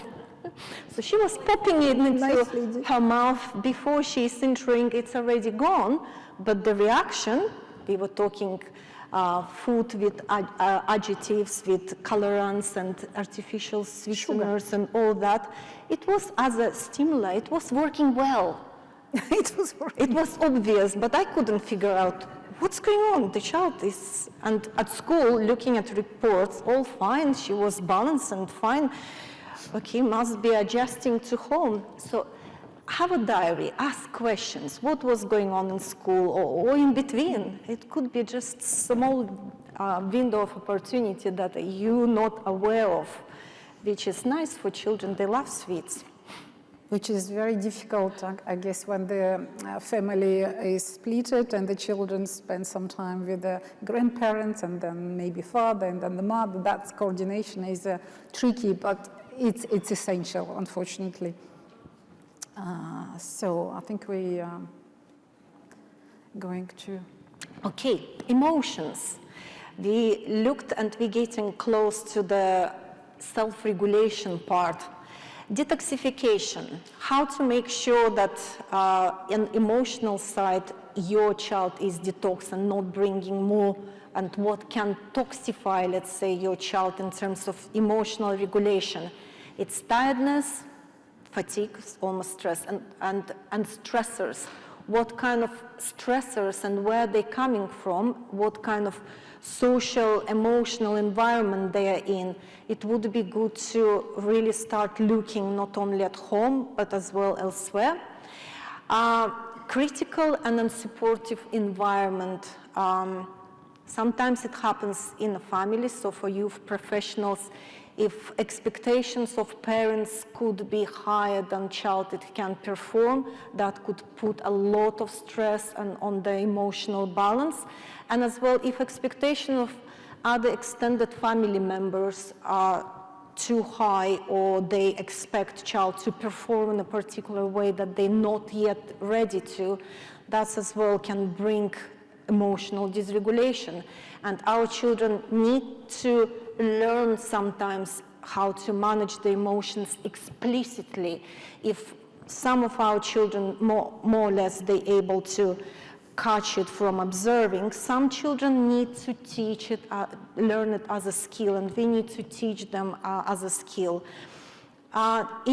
We need to make sure that we minimize environment for our children to have irritants, emotional irritants and insults that could come from anywhere, bullying, school, and make sure that we sensitive to our children's emotional state, and we being able to find what was going on, either through drawing pictures or through acting, or provide them environment that they can unload it. If they need to have 1 hour, 2 hours, or leave it a bit later in the evening where they had enough time to process what was going on through the day, and then give them daily opportunity expressing what was going on. Have anybody was mean to you, or not asking them that way, but finding if what was going on outside the house that can be rectified, can be addressed and processed before they go to sleep.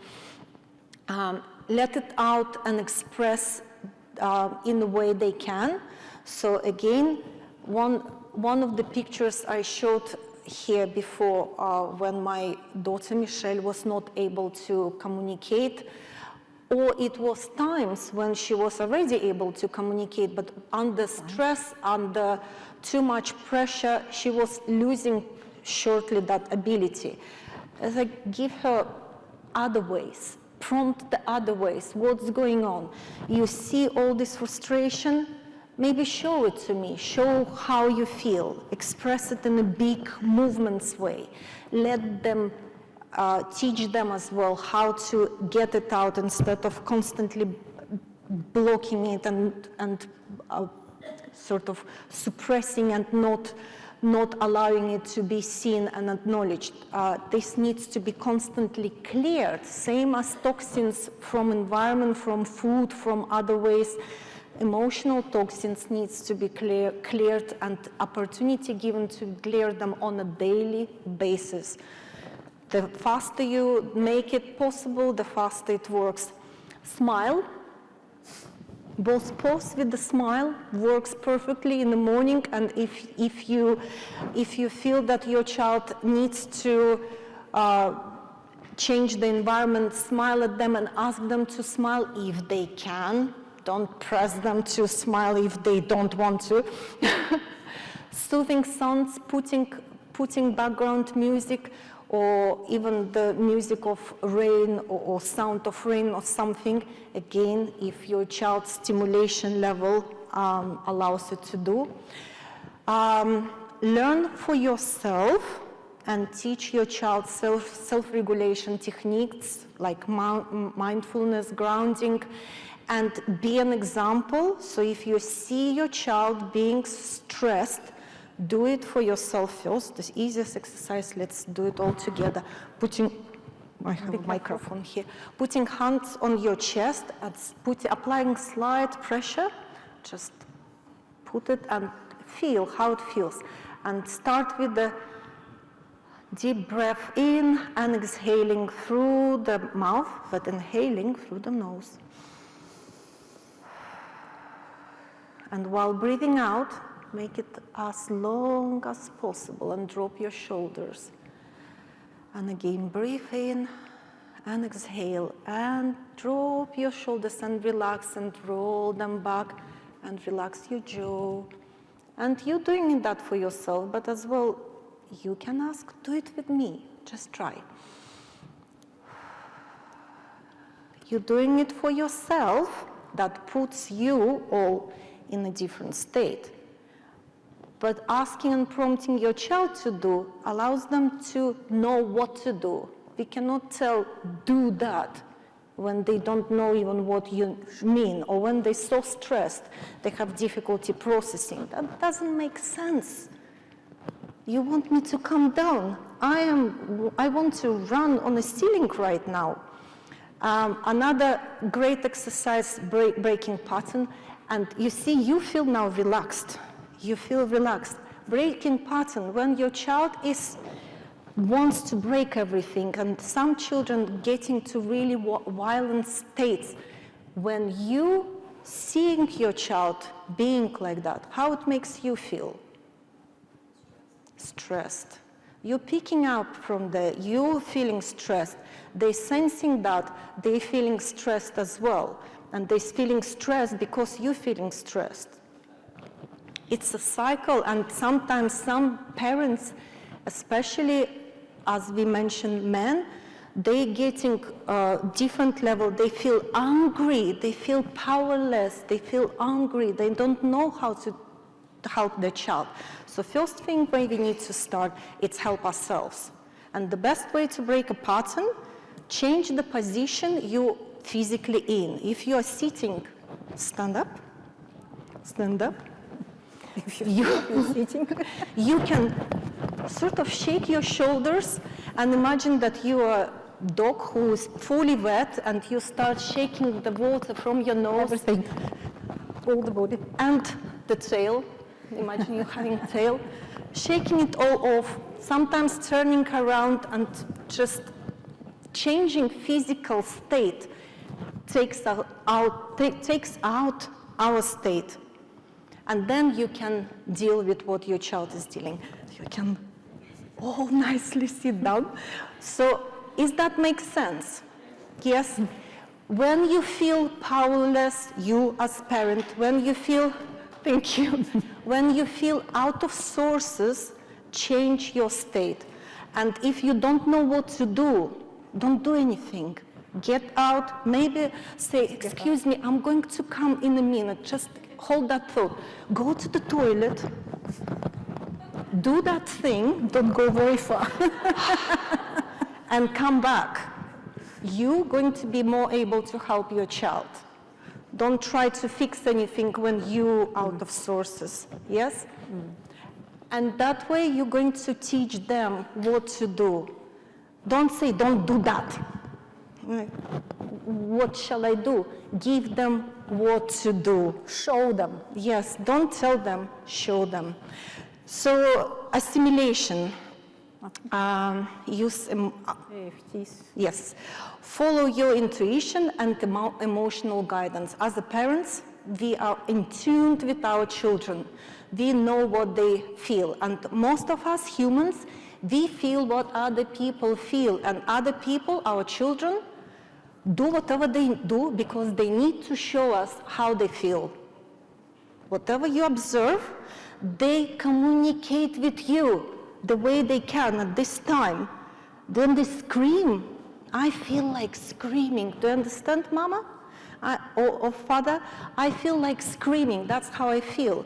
And most of us, we feel what they feel. So listen to how they feel and do what you would want to do for yourself to make yourself feel better in that situation. Then show them what to do. Your guidance is real. Listen to it. And be open to learn and receive. Learn from your children, learn from specialists, from professionals, and apply it. Don't just have it as information. I know it, I know everything. I'm going to do it, but I'm not going to do it because I really don't have time for that and I feel too stressed. Do it. And then you see results. So some practical emotional balancing methods are EFT, emotional freedom technique, who knows? Emotional freedom technique, or tapping, other words, you're tapping through your meridians that allows you to get into better emotional state and process what it is right now. Aromatherapy is a good thing to try as well. Be mindful of the quality of oils and your child's sensitivities, the age. Don't try to do it by yourself. Better consult professional of aromatherapist who knows what they're doing. Tool for all moms and all parents and other professionals, please share with others. My 100 feel-good list. Write it down somewhere. It's the proprietary Puzzle Tree Academy tool. You literally take a notebook and you write my 100 feel-good list. List everything what makes you feel good, and maybe start exploring it with your child. And that could be walking, I don't know, in the woods, or stroking my cat, or naughty one good piece of chocolate, having bath. What else? Who else can tell what watching makes the them stars, watching the fire, I don't know, listening to the music. And actually 100 is quite a long list. But the thing is, if you write down all things comes to your mind, and you can work on it and extend it. And then if you've got like 1 minute of your time, you just look at the list, say, okay, what I can do in 1 minute? You know, look at the sky and you're already, it's your meditation. You know, when the people, you know, going to the meditation, it's a special state and everything. But for you, it can be very good resource because you don't have that 30 minutes or plus. You've got 1 or 2 minutes. What I can do from this list? Cup of tea, or just lie down, or close my eyes, or smell lavender oil. Whatever can give you this little energy back. You've got this list. Sometimes we just forget because unless you do that.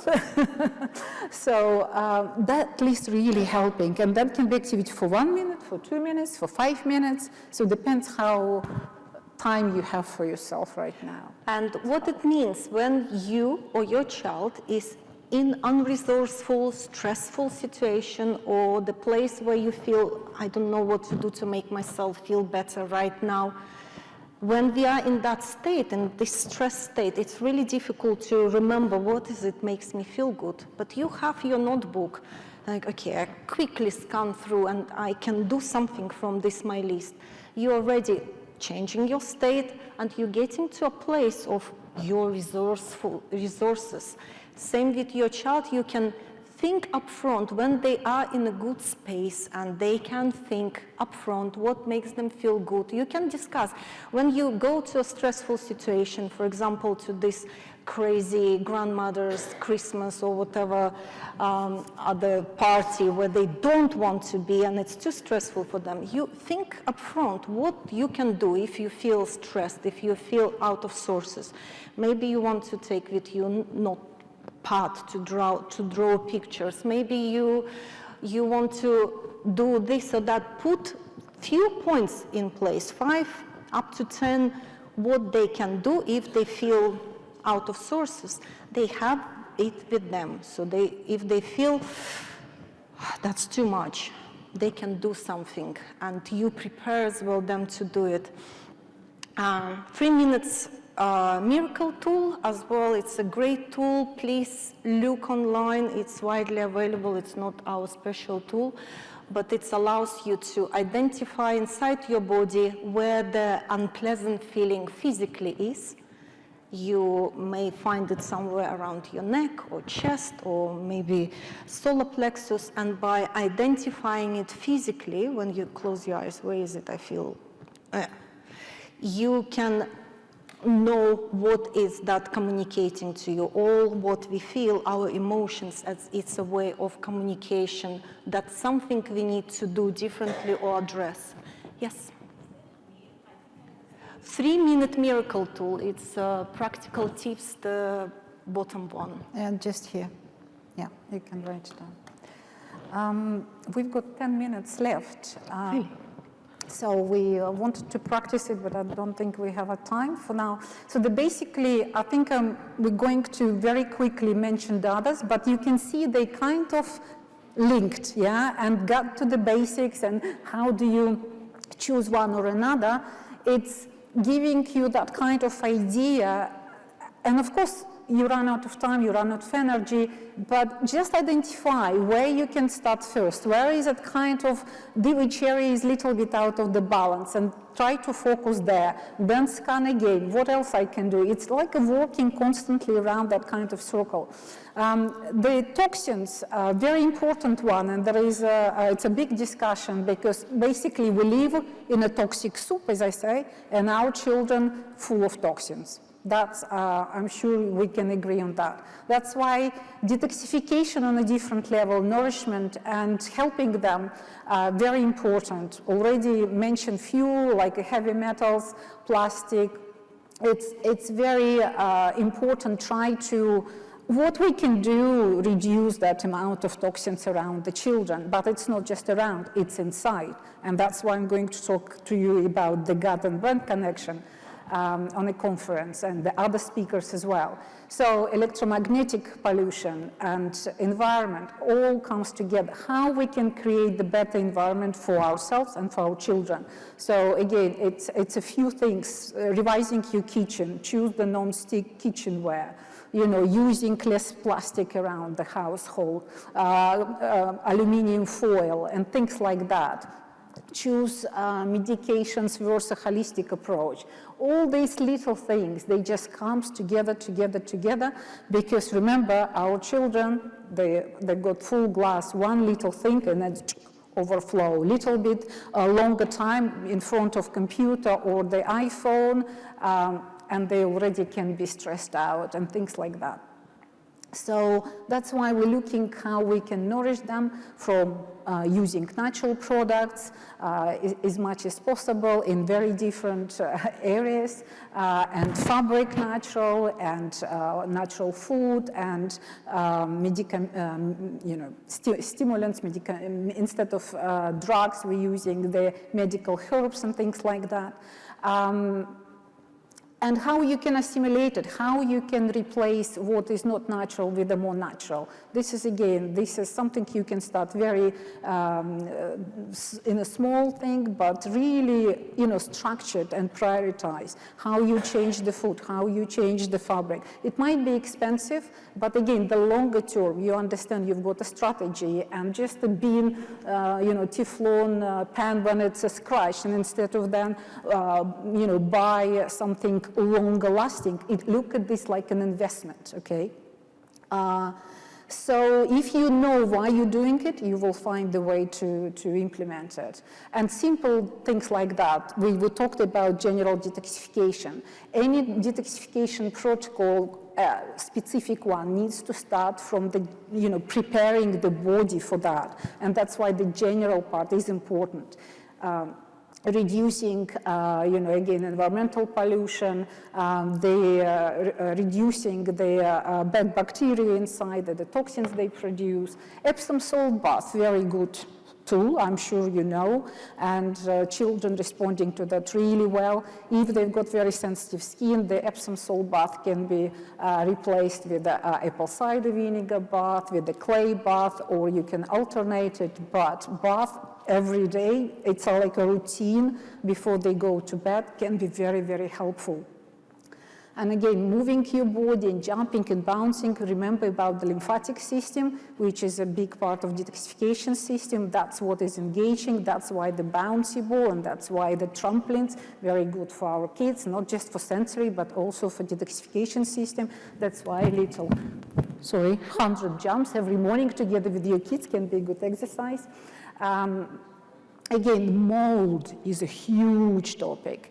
Again, depends which country you come from, how their household looks like, but even working with the moms who've been living in a mold place for years before they actually got the children, and the children got the mold toxins in their system. It's very difficult to get rid of, and it causing recurring and very stubborn symptoms. So that's something you can definitely check, doing some tests for some toxins, but be aware, just to scan your house and see if there is a potentially mold there, and definitely deal with it. Very quick detoxification tool, enema. That's if your child constipated, don't give him medications, don't wait until he will struggle, do enema. If you want to talk about it, ask me. And of course, the minimizing electromagnetic pollution, it's huge because it's everywhere. And our children very, very sensitive. That's why, switching Wi-Fi for the night, it's just a must rule for all of us, but I think for our children especially. We already jumped a little bit. Sleep is another big topic. I could give you a lecture about it, but it's very important because, again, we're preparing for the day, during the night. During the night, our children detox. They rebuilding their energy. They grow. There is so much things going through the night.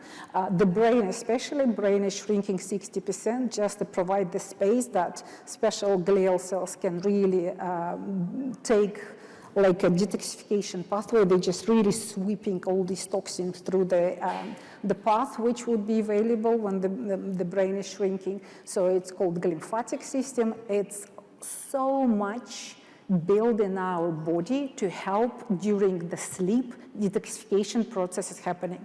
What I see very often now with the children, between some of them got 70% blockage of detoxification pathway. Some of them have 50%, 20, 30%. If they can't detox, we need to help them to able to do it. And during the sleep, so much happening. Again, providing that kind of detoxification night hygiene is important.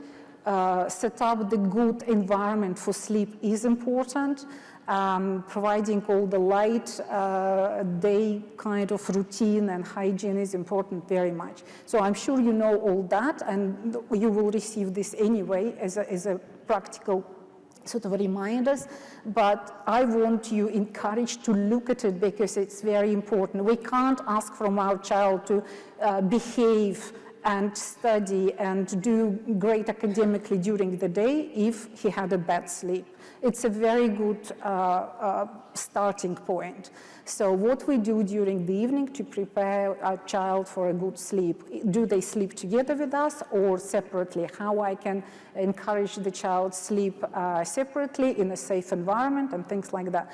Everything that's we really working with a family-based situation and provide very practical tips. But again, the more balanced child, the better he feel inside and all this activity and stimulus in the food and everything, right? The sleep will be better.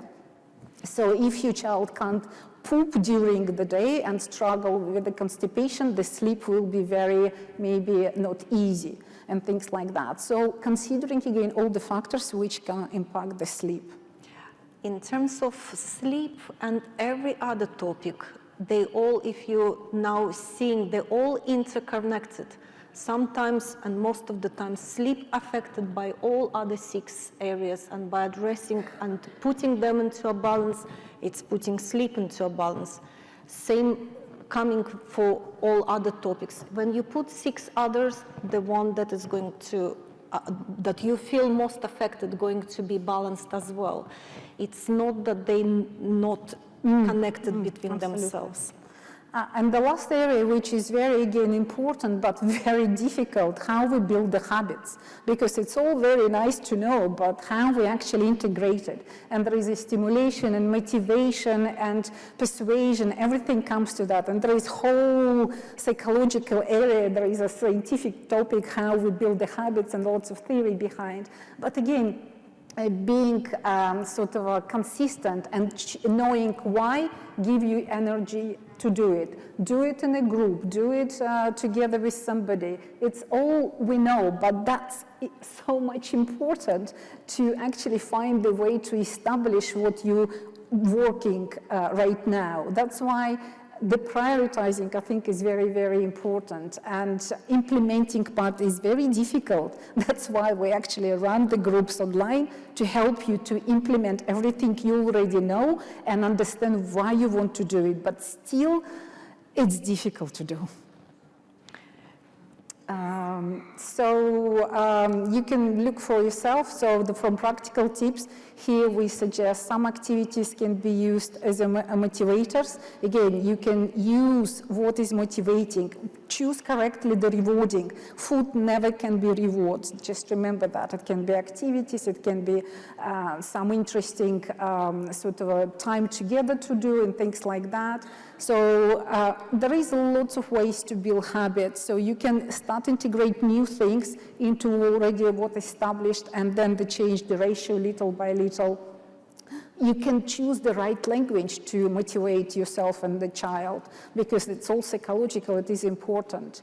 And be inspiring instead of controlling. That's another very, very interesting one. And see what is working for you, what motivates you, then you can kind of implement it in the family for your child as well. So we are being shown that our time has come to an end. However, if you have any questions, we are really happy to answer all your questions after. And I suggest in the lobby next to on the right, from the hall on the right, next to the lifts, there is some seating place. We can come there and you can ask questions. I'm as well happy to answer and be there for you tomorrow and after tomorrow, 8 o'clock in the morning. So you're welcome to come and discuss your particular situation. And as well, if you have any questions, burning questions now, please ask us just after because we want to open the space for others. However, I have a question for you. Who found it super useful and you feel that you got tools that you can use straight away? Yes. Brilliant. Thank you very much. It's very important for us. I have a prompt for you to put it into practice as soon as possible. Don't let it just disappear into your memory field that I heard sometimes, but I'm not sure exactly what I needed to do. Write it down and start implementing. Put it somewhere visual. Take with us our colorful palettes if you have handy available. Write to us. We're going to send to you our handouts. So make use of it. Okay? Thank you very much, everyone. Thank you.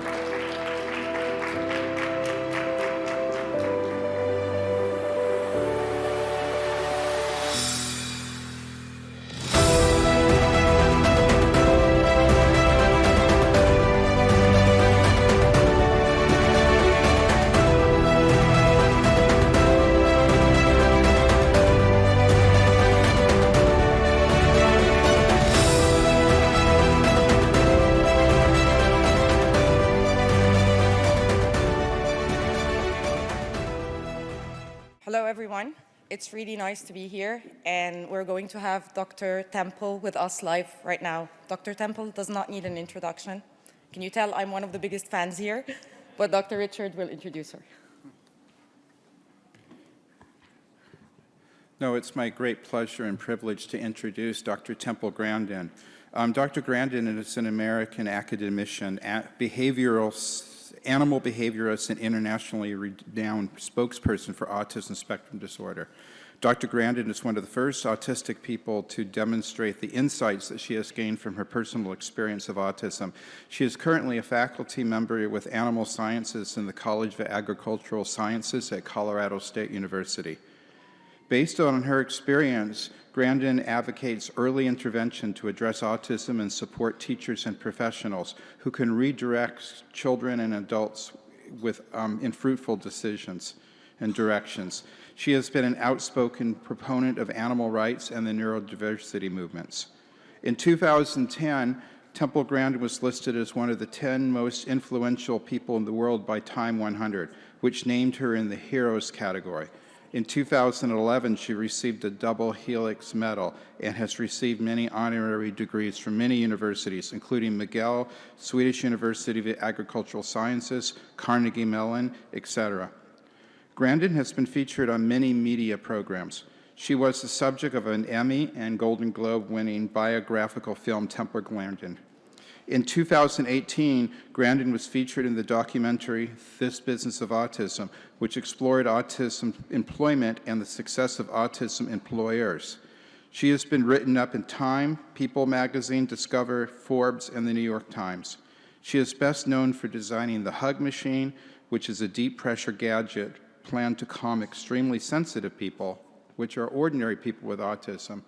And I know her personally, working with her as a colleague to sequence her entire genome, to read the chromosomes from end to end and make sense of that as to how they caused her condition and how they continue to influence her life. And I'll never forget working with her to do that. And if you're interested in what we found out, come to my lecture tomorrow at 11 something. So introduce Dr. Grandin. Well, it's good to be here. And also a lot of emphasis on skills like getting dressed, combing your hair, brushing your teeth, eating with utensils. Well, one little tip with these kids, you have to give them time to respond. They're like a phone that's only got one bar of service. And slow down when you talk to them.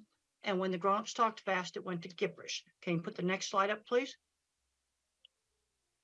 Now, the thing about autism is it goes all the way from Einstein, who had no speech until age 3, to somebody who has much more severe autism when they become nonverbal. But some of the ones that are nonverbal can learn to type independently. But a brain can be more social emotional, or a brain can be more interested in what they do. And having an interesting career has been very important to me. I'm really happy that I'm a professor. I've got graduate students and I've done a lot of research in animal behavior. I have 3 graduate students that have become university professors. I'm very, very happy about that. So a brain can be more social emotional, or a brain can be more interested sort of in what they do. This is why I think it's important to get kids out doing interesting things. some of these kids that get addicted to video games, one of the ways to get them off the video games is have them fix motorcycles, have them fix cars. It's the one thing that's worked. They find out that maybe fixing those motorcycles is much more interesting than the video games. And that's something that can turn into a career. And it's a skill that other people want. Let's go to the next slide. Shows a picture of Thomas Edison. He would probably be autistic today. He dropped out of school. Now, fortunately, he had a mentor. And he had a mentor that taught him how to use the telegraph. It's really important for students to get exposed to things. I was not originally in the cattle industry. I got exposed to it as a teenager. And I had very good teachers and mentors, starting with my mother when I was very young. She was always pushing me to do new things. She encouraged my ability in art. I had a wonderful primary school teacher.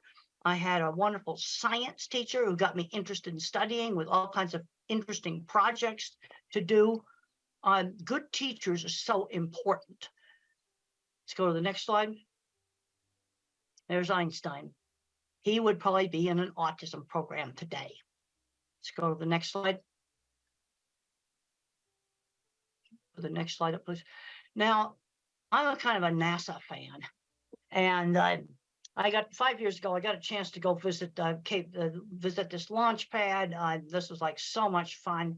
And what I learned when I went there is the astronauts, they had the, we call it the right stuff, but they were people that had Tourette's syndrome, that were dyslexia.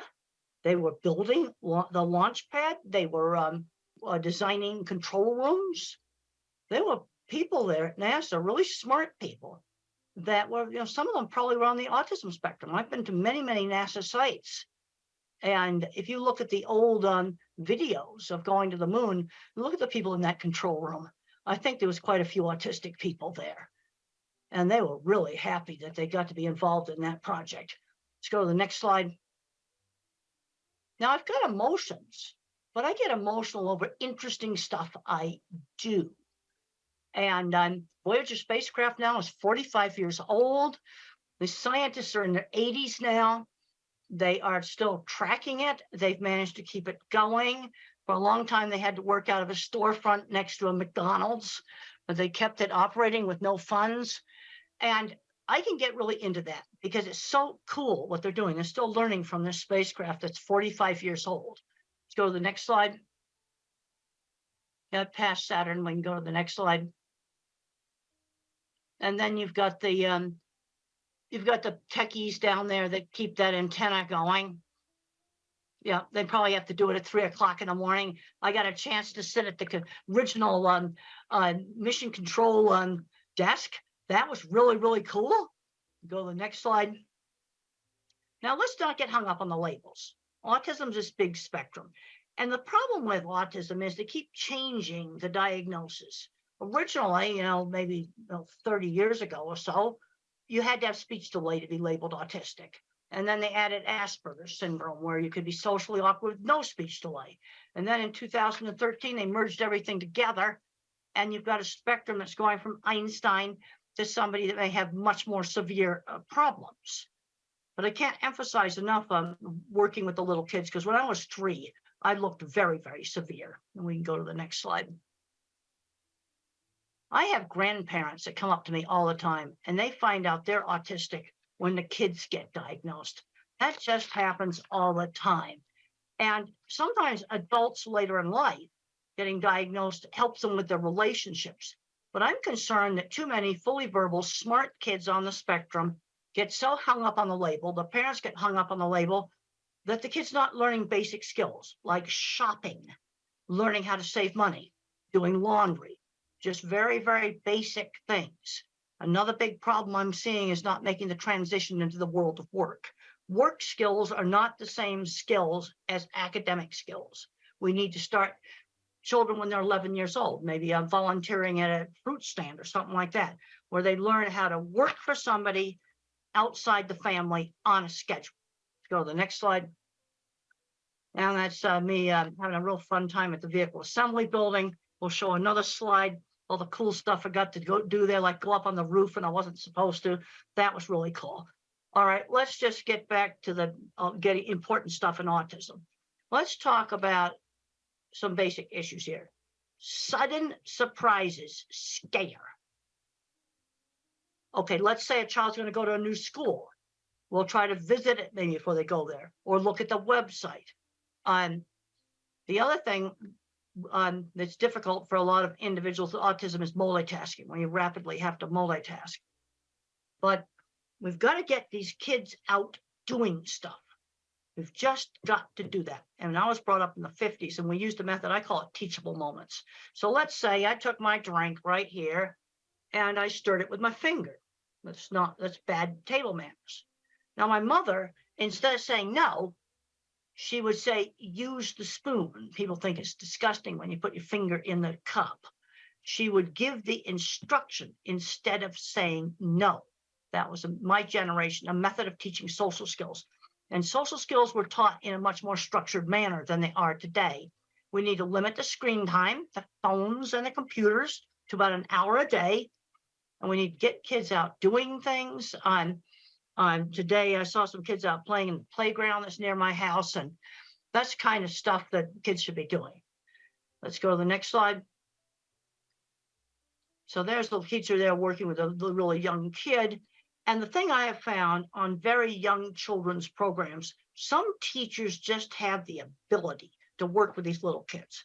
Now, if you've got a little kid that's not talking, the worst thing you can do is let them just sit and play with a phone all day. That's the worst thing you can do. You need to get an effective teacher working with them. And I find some teachers have the ability and some don't. Let's go to the next slide. Teaching turn taking. That was done with me with board games. You have to learn how to wait. It's something that's very important for young autistic children to learn how to wait. And we'll go on to the next slide. Teachable moments. We already talked about that. You don't yell and say, stop it. You give the instruction and the reason why. Let's go to the next slide. You need to limit the video games. One of the things that I was not allowed to do when I was in high school was just become a recluse in my room. I was not a good student. I was a terrible student, but I still had to attend to classes. You know, too many of these kids are just getting on the electronics and just staying in their room, playing video games all day, and they're not getting wonderful jobs in the video game industry. And if they were getting wonderful jobs in the video game industry, I'd be a lot more positive about it. But some young adults, again, addicted to video games, the one thing that was successful in getting them off of it was working on motors and engines. And they found out that they were more interesting than the video games. Let's go to the next slide. Now, my mother would always stretch me to do new things, but she always gave me a choice. You know, we could go to this store or that store, or you could do this activity or some other activity. Always giving choices. You can do your homework when you get home from school, or you can do your homework after dinner. Giving some choices. And one of the things that helped me, being raised in the 50s, is we had sit-down dinners. And, you know, my sister and my parents would take turns telling about their day. Unfortunately, in some families, that's not happening. And this was part of getting me to be a lot more social. And you can learn business social. Another thing that was done in my family is when we were 7 or 8 years old, and it was done with most of the families of my generation, is when I was a little kid, I had to dress up in my good clothes when the parents had a party, and I had to serve the snacks. I had to shake hands with them, learn how to talk to them. Really, really good social training. Let's go to the next slide. Let's talk about sensory issues. Sensory issues are really real. And loud sounds like a school bell or a hair dryer or maybe a vacuum cleaner would hurt my ears. Now, one of the ways to help a child to tolerate these sounds is to let the child play with the vacuum cleaner, where they turn it on. They turn the hair dryer on. And when the child turns the dreaded noisy thing on, they often get to where they can tolerate it better because they are controlling it. Now, there's some kids wearing headphones all the time. And the problem is, if you wear headphones all the time, and that's on the next slide, the sound sensitivity may get worse. So what you want to do is have them with you. You can have them in your backpack. So they're with you. They give you control. You've got them with you.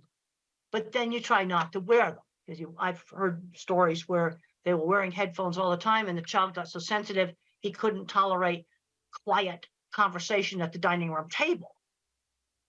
But sensory problems really are real. Sensory integration methods can be helpful. There's a paper you can look up online that's called Environmental Enrichment is an Effective Treatment for Autism. And it's a method where you stimulate two senses at the same time. Maybe touch a warm coffee cup and then smell some aromatherapy. So you're stimulating two senses at the same time. And the title of the paper is Environmental Enrichment, an Effective Treatment for Autism. Now, let's say we have a nonverbal older child or adult and problems with maybe destructive behavior or hitting. The first thing with somebody who cannot speak is give them a way to communicate. Not being able to communicate is totally frustrating. Also, you have to rule out, do they have a painful medical problem that they can't tell you about? That's the first thing you need to make sure they don't have acid reflux. I had acid reflux last night because I ate some hot sauce I wish I hadn't eaten. And my stomach was hurting last night. But the sensory overload, if they have a meltdown or outburst in a busy, noisy store, that is probably sensory overload. But we've also got to give them a way to communicate. That is just super, super important. There's a next slide just shows that sensory symptoms are part of the neurobiology of autism. Now, when I was a little kid, they tested me for two things, deafness and epilepsy. Now, I could pass the deafness test, but the problem is my ability to hear auditory details impaired. Like if the grown-ups talk fast, it was when adults talked fast, it's like, that's what it sounded like.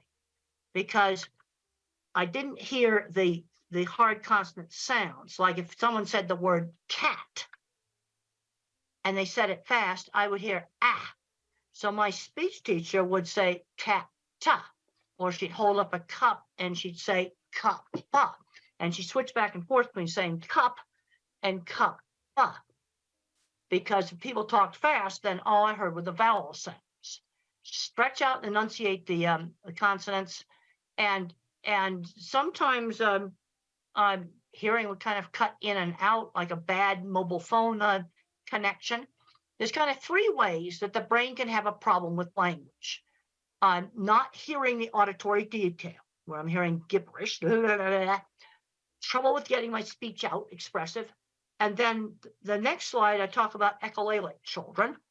And echolalic children, they have good speech and they will recite an entire movie script. But the problem is they don't know what the movie script means. That's the problem. So in Life Animated, what these parents did is this child had memorized Disney movie, and they picked out phrases in the movie that could be used in real life. And then their son started to figure out that words had meaning. So an echolalic kid, you've got to teach them that all this language they're yakking out has meaning. So there's kind of three ways the brain can be messed up. The next slide talks about attention shifting slowness. Now, if I was a computer, I've got a very, very small, I'm an Intel 286. I mean, if you're a computer geek, that's the first chip. But I have huge memory. Attention shifting slowness. This is why you have to give the child time to respond.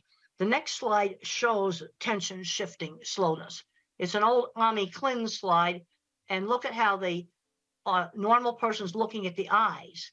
But the other more important thing in this slide is look at how many times the normal person looked back and forth compared to the autistic person who's trying to lip read. Attention shifting slowness. All right, now let's look at things where this could cause a problem at work.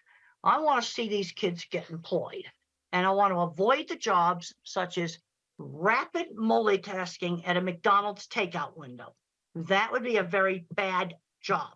Another problem is I don't have any working memory. So if let's say I have to like shut down the cash register at night at a store, and then maybe 5 or 6 steps, I need to write them down. I need to write the steps down like a pilot's checklist. Long yakety yak strings of verbal information do not work with me. Let me make a pilot's checklist.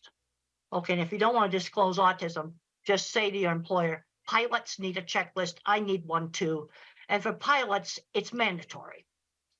In every country in the world, pilots have to use checklists.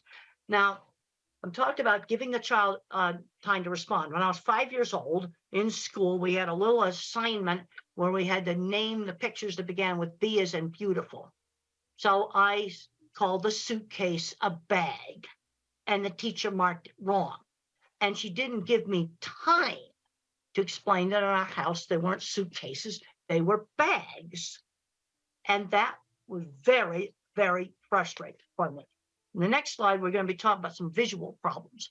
I don't have visual processing problems, but some individuals do. And vision might break up similar to a migraine headache. Or this next slide that shows an image that's breaking up. Seeing probably wouldn't be a primary sense if that's the way things look like. And this may explain why a number of people that do not speak touch and smell things, because those senses provide accurate information. And we'll go on to the next slide that shows an escalator. Now, in your brain, you have the eyes that work like a camera, but then in the back of the brain, there's circuits that assemble the graphics file for shape, color, motion, and texture. And if there's something wrong with those circuits, print may jiggle on the page when you try to read. These kids are often terrified of escalators because they can't tell how to get on and off of it. So you have a child that hates an escalator. The chances are he has a visual processing problem. And the eye exam may be more or less normal. And if you have a child that can't read, the next slide shows print jiggling on the paper. Try different pale colored papers. Now, this is my children's project book right here. Well, you see the light blue paper color right there. Try printing on the homework and the reading materials on maybe light tan paper, light gray paper, all these different colored papers. That sometimes really works for some types of dyslexia. Just try different colored paper, try different colored backgrounds on your computer, on your laptop, or on the iPad. The next slide, I talk about lighting issues. And one of the big ones now is LED lights that flicker. And one of the ways that you can determine if LED lights are bad is take pictures of them in slow motion.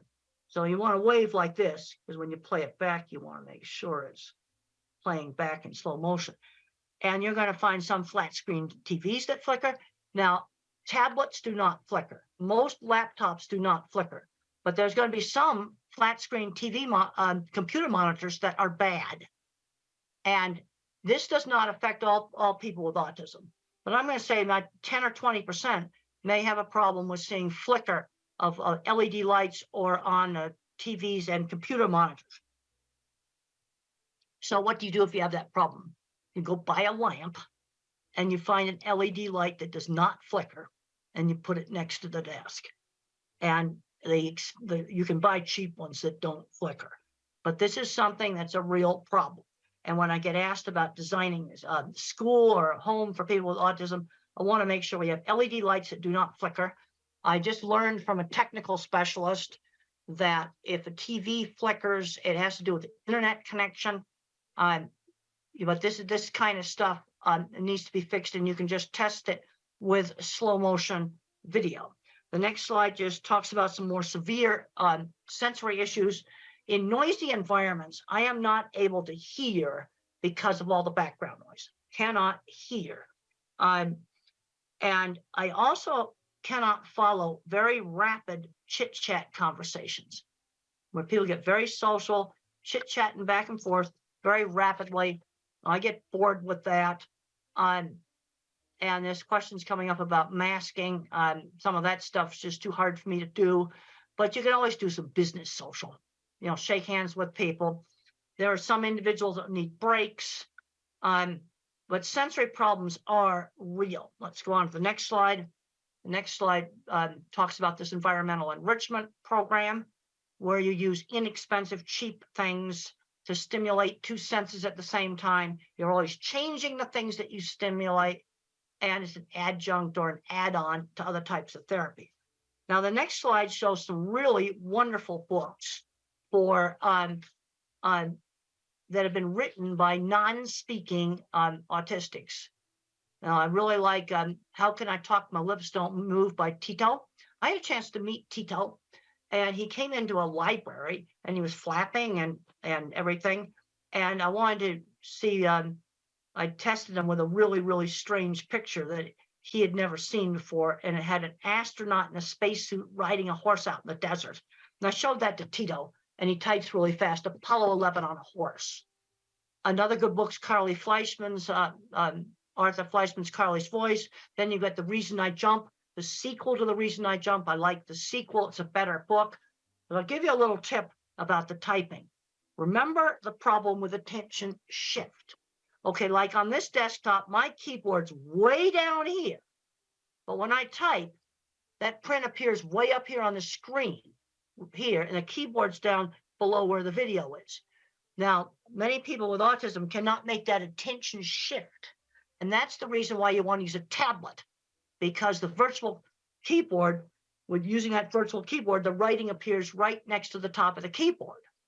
Or you're going to have to, on a laptop, put the keyboard on a box, and you need to make sure it's a monitor that does not flicker. This is really, really important. Next slide just shows some brain scans. And the point I want to get across right there, different parts of the brain get turned on when you do different things, like seeing things, hearing words, thinking about things. And where there's a problem in autism is in kind of the inter-office communications. And what you tend to get is uneven skills. Like I'm really good at art and mechanical stuff. Somebody else might be really good at mathematical stuff. And we'll just show some more pretty brain scans. Next slide shows, oh, that's my skull. Let's show the next slide. That's the microbiome. You see the little tiny hairs there. Those are axon tails, and they form great big inter-office communication cables between different parts of the brain. And then I can show you a slide without my ugly skull. And that's the connectome is much prettier when it's by itself. The next slide shows the circuit in the brain for speak what you see. Now there's the normal control right there, and I'll show you mine. The next slide, that's my speak what you see. And I have all these extra branches for visual thinking, but I have less fibers for speech. So that might explain why I had trouble getting my speech out. But when I had speech therapy, it increases the bandwidth on the fibers that are still left. And the next slide just shows that. But this is where the therapy made a difference, because I had trouble getting my speech out. Let's go to the next slide. Now, for speak what I hear, I am definitely not an auditory person. I am definitely a visual person. And we'll go on to the next slide. And I want to talk about the importance of developing strengths. That's an artwork I did when I was about 6 or 7 years old. Mother always encouraged my ability in art. It's a picture of a wooden dock or deck that was by the beach. And she always encouraged my my art. And the next slide just shows a picture a young child did in 3-dimensional. Most little kids don't do that. And I would just draw the same horse's head over and over and over again. So mother would broaden my skill. Let's draw the stable. Let's draw the saddle. Or if you have a child that likes cars, let's read about cars, do math with cars, draw pictures of different cars. In other words, broaden that fixation. Broaden the fixation, especially if it's something like cars that can turn into a career. The next slide just talks about the art ability being encouraged. Often we'll have uneven skills, really good at art. I was absolutely terrible at mathematics, but then you're going to have another autistic person that's good at math. And we'll go to the next slide where it shows that the way I think, it's videos in my head or movies in my head. I'm what's called an object visualizer. And in my new book, Visual Thinking, the hidden gifts of people who think in pictures, patterns and abstractions, I discuss 3 different kinds of thinking that you can have in autism. Most people are mixtures of the different kinds of thinking. But in autism, you might get an extreme object visualizer. That's me. And the HBO movie shows how I think.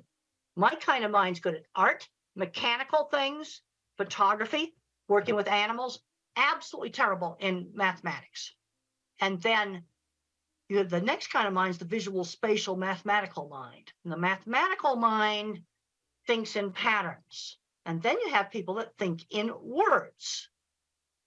And it's important to, kind of know how the child thinks. That just shows eclipse shadows on where the eclipse, the trees made little tiny eclipses like a pinhole camera. That happened on our campus. I noticed detail. I watched a whole bunch of students just walk over that. They just didn't notice it. But I noticed visual detail. The next slide shows 2 things that can bother cattle, like seeing a car through the fence, seeing a piece of red string, seeing a bottle there that might move. Little things that people don't notice. Also in autism, there is there's some better ability to pitch discrimination. There's been a lot of research that shows that these sensory things really, really are real. And the next slide shows one of my cattle handling facilities.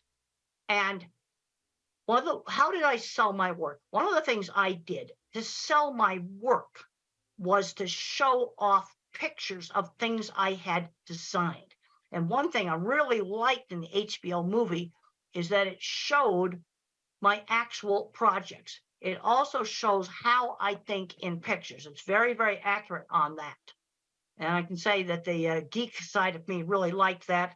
The next slide shows a recreation of one of my projects in the HBO movie. I thought that was just so cool. I really, really liked that. The next slide shows starting on my very first project. Now, I had some good mentors in the construction industry. On my first project, the Swift plant in 1974, I criticized some welding, and I said it looked like a bird had poo-pooed on it, and that was pretty rude. And the plant engineer pulled me into his office in private and said I had to apologize for that rude kind of talk. He told me what I should do. And then another person that helped me was a small contractor, steel and concrete work contractor, who had seen my drawings and seeked me out.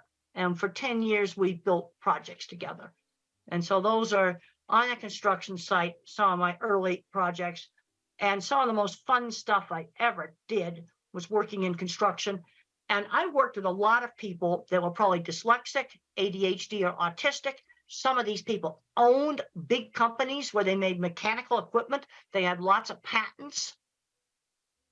I really put the emphasis on the career. This is what's made life happy for me, is having a fulfilling career. The next slides just show some of my drawings. And when I showed people my drawings, they were impressed. That's how I sold jobs.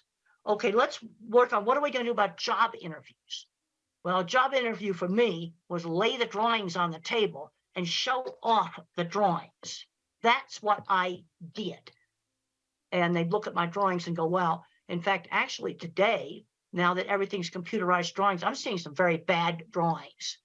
And now the next drawing shows a dipping vat system. And you can see on the concrete work, I have all the reinforcing rods drawn in there. 4 years ago, I got a really horrible set of drawings that the engineering firm had done on a computer, and they hadn't drawn in the reinforcing rods. And I marked them all in pencil, and I said, you go back to that engineering firm and get it done right. This is a piece of equipment I developed for the meat industry called the center track restrainer system. You can see a lot of complicated steel work there. And one of the people I worked on this was autistic, undiagnosed. Special ed department builds the stuff. And we need these skills. We need to find back doors into jobs, where you just kind of bypass the interview and get jobs. Well, a friend that has a store, and maybe they'd be willing to work with the kid. I think I'm going to stop there. You can have the rest of the slides. because I'd like to do questions, and I've already talked about some of the most important stuff, but what you see right there is high-end skilled trades. And I was very interested, and I went to the Steve Jobs Theater right before COVID shut everything down, and the glass walls came from Italy and Germany, and the carbon fiber roof came from Dubai. That's very, very high-end skilled trades. That's something to be proud of. All right, let's get some questions going right now.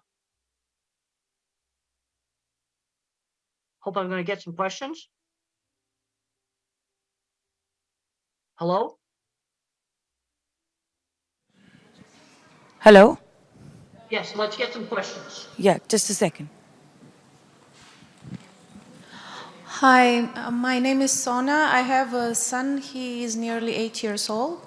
And I always have this question because I'm a big fan of you and I know you know a lot about autism and animal behavior. So I wanted to ask, what's the connection between visual sensory preference as my cats and my son? They both like similar toys and they have similar visual preference. Is there any link? Does your son speak? He is speaking, but he is not like having any big vocabulary. So he has very short vocabulary and has sensory issues. Does he have a decent way to communicate? Even something out like one of these computerized things that will speak, or a picture board or something for him to communicate with? No, we never use like visual pictures like PECs. We never use those. So we encouraging him to use more spontaneous speech and you know, the speech therapist, the ABA therapist, all of them, what they recommend, we follow that. Well, if he can learn to speak, then you don't need to use PECs. But Yeah. if you have a child that has like 3-word vocabulary, and he's 8 years old, we need to give him another way to communicate more easily. And that, I can remember the frustration when I couldn't communicate, and I remember that, I showed you that picture of the bicycle in the suitcase, and it was so frustrating when the teacher didn't give me time to explain that in our house suitcases were bags, and I didn't understand the concept of the letter B, the sound of the letter B. But there's a point where they need to get a better way to communicate. Yeah, some kids can use sign language, some kids there's various programs you can get for tablets.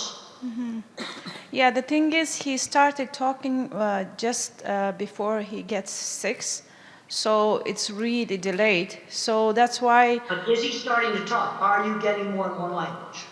Yes, and more clarity. Like it takes time, like it's a step by step, but we had him from severe autism. Now he is in between low and moderate autism. Okay, so well, in the that's spectrum. Good. If you're getting progress, parents always ask me about different programs. I said the most important thing is you're getting progress. Yes, now, if you're getting progress right now, then you're doing the right thing. Yes, the only problem I'm struggling is his memory and his sensory problems. That kind of restrict him to learn more and focus on task and academics. And he's better in maths. As you said, there are a few types of visual learners. He is more into maths and numbers rather than alphabets and reading. You see, because I said there's a visual kind of autism. That's me. Yeah. But there's also a mathematical. There are kids that are very mathematical. He is visual in maths, but he's not very visual in, he's not into reading that much, but he's better in maths, like counting and numbers. He's really good with numbers. That's good. Then you maybe you can move him ahead in numbers. How is he at things like getting dressed, bathing, these kinds of things? He is very independent. Wherever I taught him, is very independent. Good. That's good. He's learning those skills. Yeah, he is even better than my other children, like neurotypical ones. So he is more independent than them, and he understands routine better than them. The only problem I have, I can't find his special skill. He really likes music, And he is very athletic. He does parkour, he does swimming, he does cycling. Well, good. He's very athletic. That's good. And see, the problem you got with autism is it's such a wide spectrum now. Let's say you take a diagnosis like dyslexia. Okay, that's problems with reading. Or ADHD, you tend to detention. It's a much narrower diagnosis, and this is the problem we've got. We've probably got half of autistic kids that have a special skill, and there's going to be some that don't really have a special skill. Yeah, he has autism, ADHD, and dyslexia, all three, and Erlin syndrome. Well, the Erlin syndrome, have you tried the Erlin glasses? Yes, I myself, I qualified as well. I just took the course so I can keep checking on him. Yeah, we got the glasses. Well, the other thing I find that works also for people who have Erlin syndrome, I talked about the colored paper. Yeah, we do use. So yeah, we do use. All of his notebooks are turquoise. Well, like I've got a tan shirt on right now, and that would be one of the colors, the light tan like this shirt. Some people like that, and then other people, they like this light blue that's on my children's project book. Yeah, that light blue, that's the thing for him, light blue, calms like him. my tie. Yes, it calms him. It needs to be the pale colors. Yeah. Not dark blue, light blue. Yeah, I changed those, but he still have visual sensory problems. So is there any connection? Now what about sound sensitivity? Sound sensitivity he has, but I kind of always give him that opportunity. Like you said, he's in charge of hair dryer. Okay. He's in charge of hand dryer. When we go to cinema, at the beginning he was very hesitated, but then he got used to. Now he is properly sitting like other children. So I kind of make him to be prone to that, and he's used to it. Well, that's good that you see him and making him. See, when the child turns the hair dryer on and off, or the vacuum on and off, where they control it. Yes. That to desensitize some of that. Yeah, but still I'm struggling with his memory and his visual sensory. Like my cat and him, they prefer the same toy. You know what I mean? Like he will kind of keep doing with that, playing with that toy, even though he has 1,000 other toys. But his preference. How is he taking turns at a game? He was not good. He was having meltdowns. He would get angry. But I kind of desensitized him with that as well, like on the cues of airport, like slowly by rewarding him using ABA techniques. And you don't have a surprise at the airport. Like you watch videos and I found that one of the things that I got afraid of them, but made them interesting. Yeah, exactly. That sports. What one parent did about the hand dryers in the bathrooms, they went to the websites of all the manufacturers of the hand dryers, and then they got interested in how they worked, and they collected all the websites of hand dryer manufacturers. No, seriously, this actually helped. Yeah, it's the same with him. Wherever we start with, like even food, diet, we started with him. At the beginning, he didn't like. Now he loves healthy, clean food. He wouldn't eat rice. Before, he was addicted to all these carbs, rice. Oh, yeah, it's bad. Now he wouldn't eat. I get worried that some of these kids with these restrictive diets are going to get the old vitamin deficiency diseases. There was a horrible case where a kid got scurvy, which is vitamin C deficiency, because the diet was so restricted. Maybe we need to get somebody else to ask a question. I want to give somebody else a turn. Yeah, sure. Thank you. Hi, good morning and nice to meet you. You made a point about people who don't speak much, they're more on touching and smelling things. And I just wanted to know how can that be helped and how can they be helped to speak better? Well, if you read, I really recommend that you read Tito's book, How Can I Talk If My Lips Don't Move? It is available in an electronic book. I checked Amazon recently, it is available. And he talks about vision being scrambled. Also, the Japanese boy in the sequel, which I think is a better book, he talks about being like a broken robot and having problems with controlling his movements. And if you have an older child or an adult that's either non-speaking or very poor speaking, I really recommend these books because it gives the inside view of their issues. And I don't have scrambled vision. I see just fine. You see, this is where autism has all these variations. But some of them get scrambled vision, and then smell and touch actually work.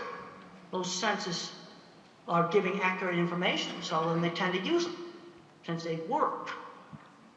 So the wish. Recommend, really recommend those books. I've got a PDF here.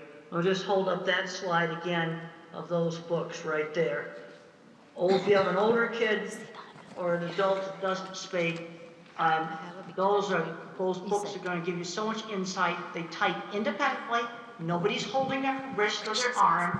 They type completely independently, and they describe sensory scrambling. Now, I don't have this. I have sound sensitive. And then there's some, I had a student that had a problem with print jingling on the page. But see, this is where the sensory stuff is so variable. This is sensory problems a lot worse than mine was. Good morning. My question is how to teach taking turns. There is a child, 8-year-old. He struggles with taking turns. He can't wait. And while playing... That was the reason why when I was 3, we spent a big part of my therapy was learning how to wait and take turns in games. How do I teach? How do I do it? Like sometimes there's a video activity happening, and there are 3 kids. One after another, they can watch their favorite video clip for maybe 5 minutes. But he can't wait for others. Well, let's do something where it's shorter than 5 minutes, like a board game.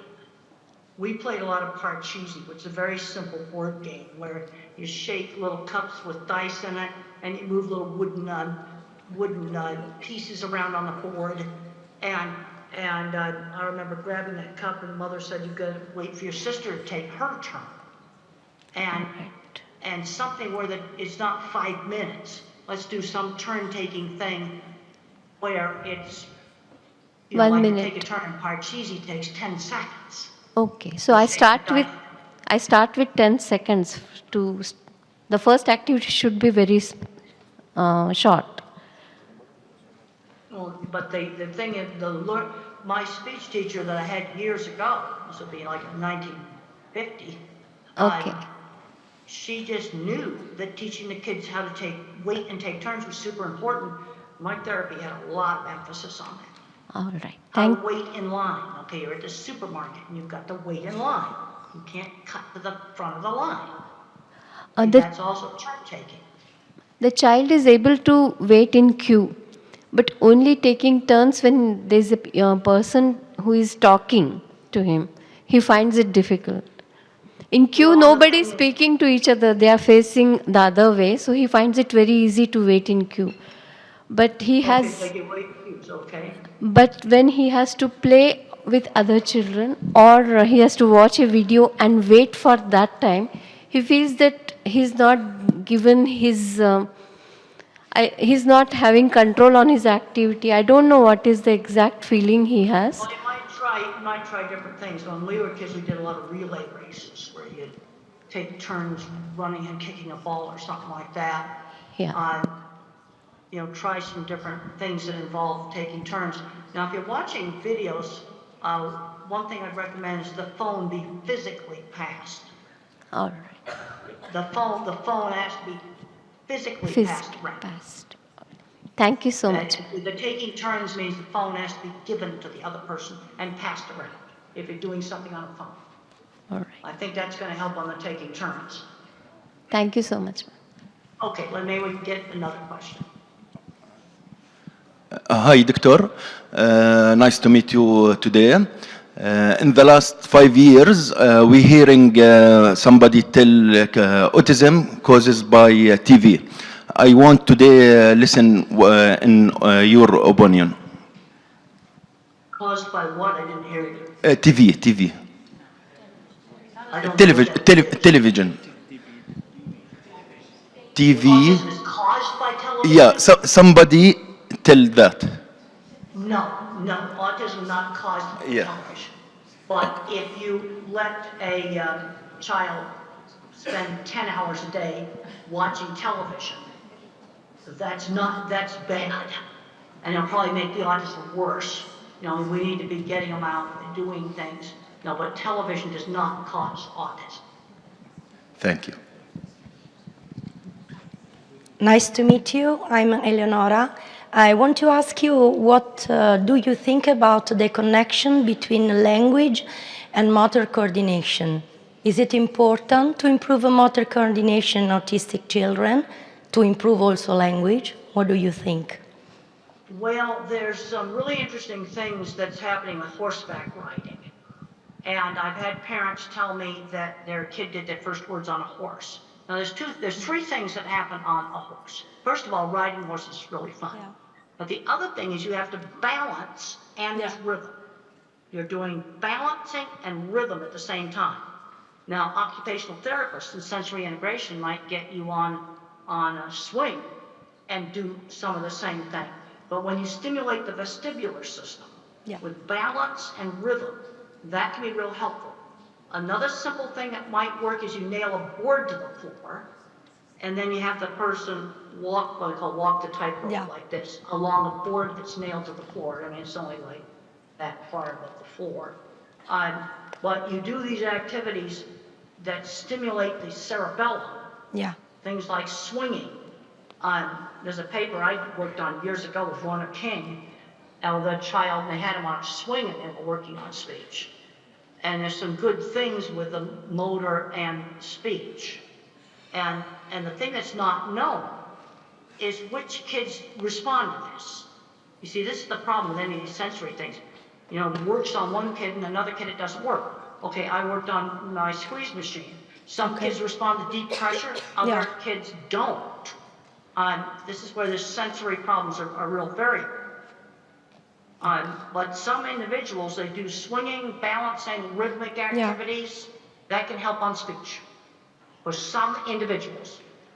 Okay. We can use also music, for example, Yeah. rhythm. And That is music very can be important. helpful. The other thing is there are some individuals that can sing words before they speak them.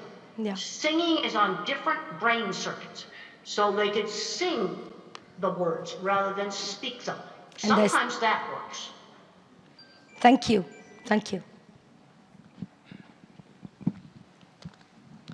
Thank you, Dr. Grandin, for wonderfully sharing your insights as an autistic person.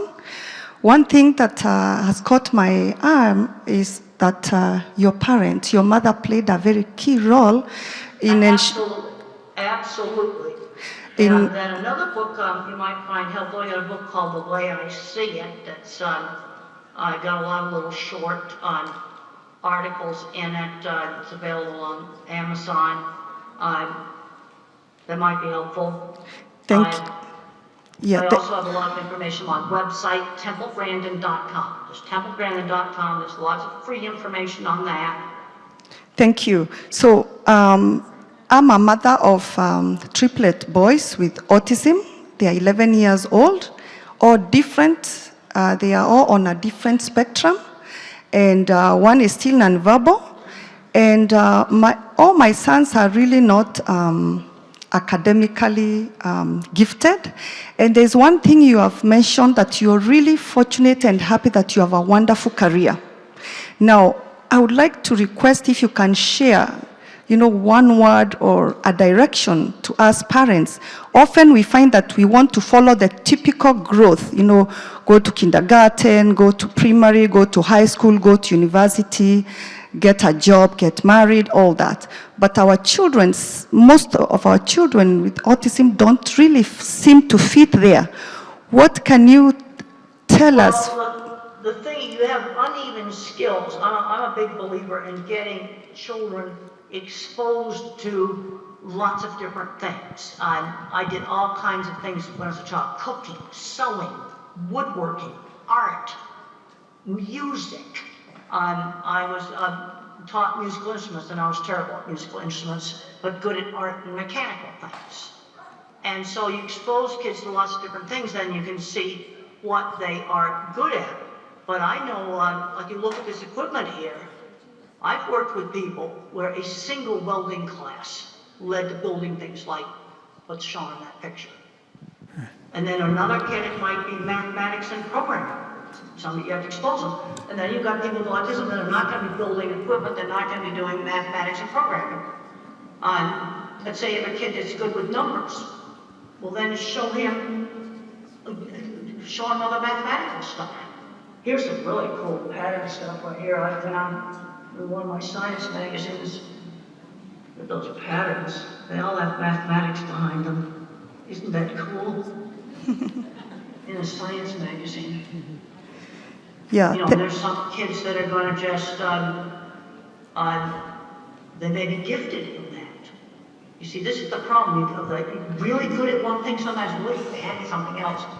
And the people that build the equipment, like you see there, complicated stuff, most of them could not do algebra. It's all pure visual thinking. But they're building stuff like that. Thank you. I had a chance to go on a corporate jet the other day.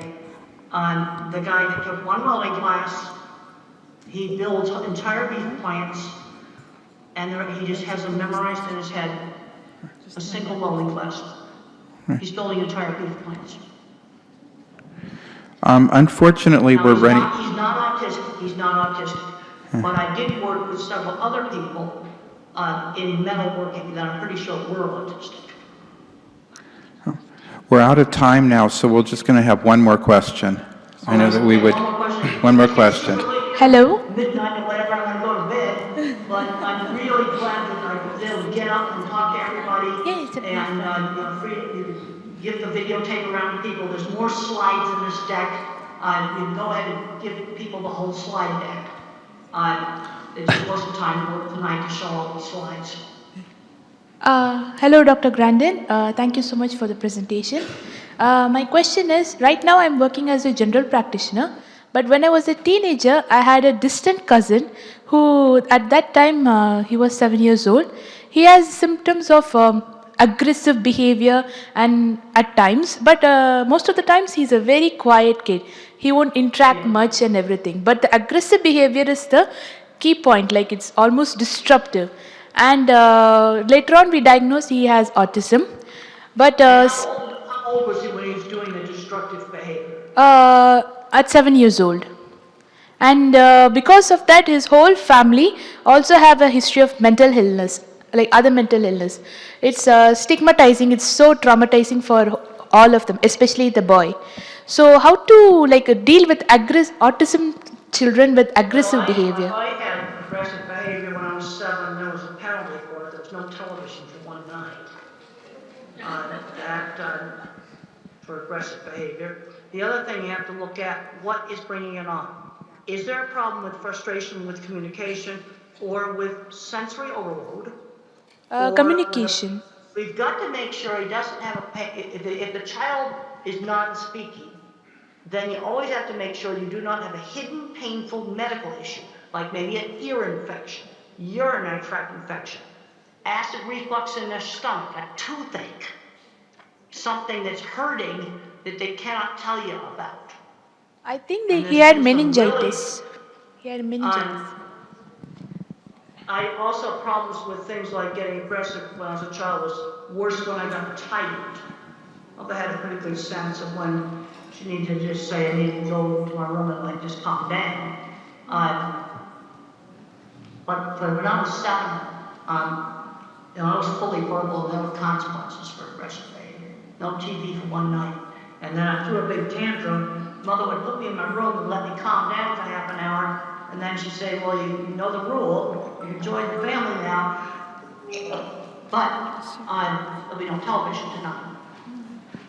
You know, and I understood consequences, but I think there's some individuals where they may not make the connection between the tantrum they had at school and no television that night. See, this is the problem you've got with autism. You've got such a big range. Okay, I think that that was. And then you've got the autistic. You see, the people that I worked with that had the metalworking shop and all the patents, designing equipment, they would have been more the Asperger type. There would have been no speech delay. You see, this is where that Asperger type with no speech delay now has been merged in with the autism with speech delay. I had speech delay, so I was definitely not the Asperger type. And the people that I worked with professionally in metalworking work would have been the Asperger type. But they had social issues. I'll never forget one of the jobs, I had to drag the guy out of the shop because before he got picked for the plant engineer. We're out of time now. Thank you very much. Thank you for joining us. Yes. Thank you.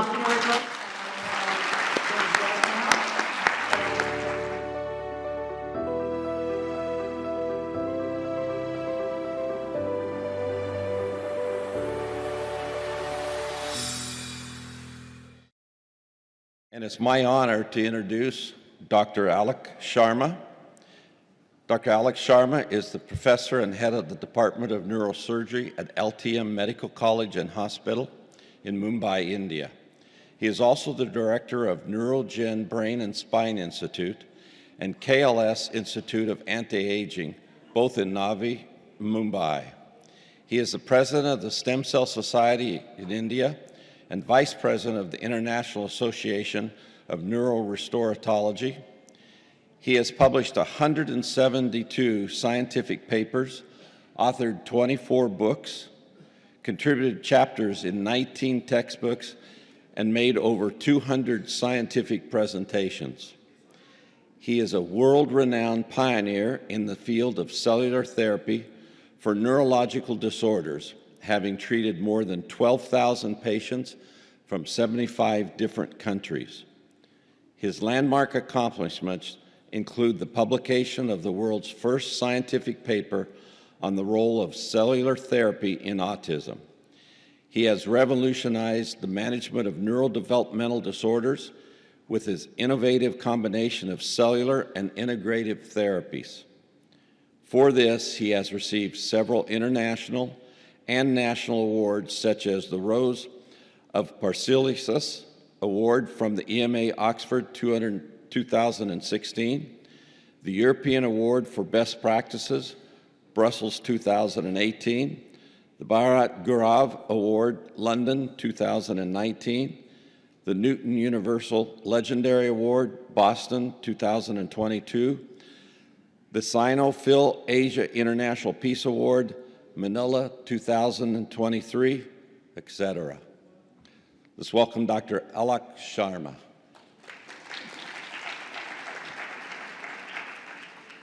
This is truly amazing.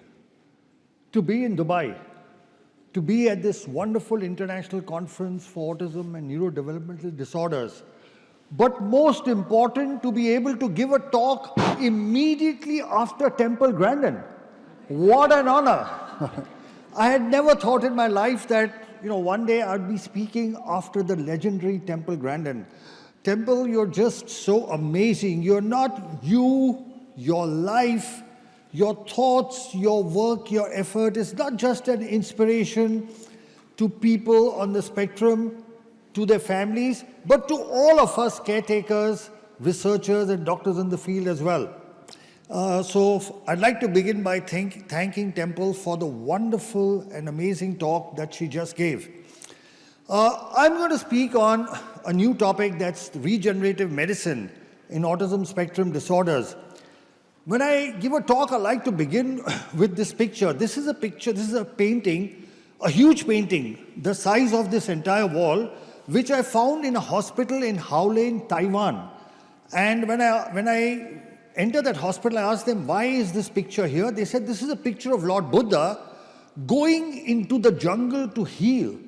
And they said the job of the physician is to reach out to people who are in suffering and heal them. So that's what we have to do. Reach out and help those in need of healing. Now, if you look at the increasing prevalence of autism, it is actually unbelievable and incredible that the world has not taken notice of what's happening. You look and see in 2004, the incidence was 1 in 166. In 2023, it has become 1 in 36.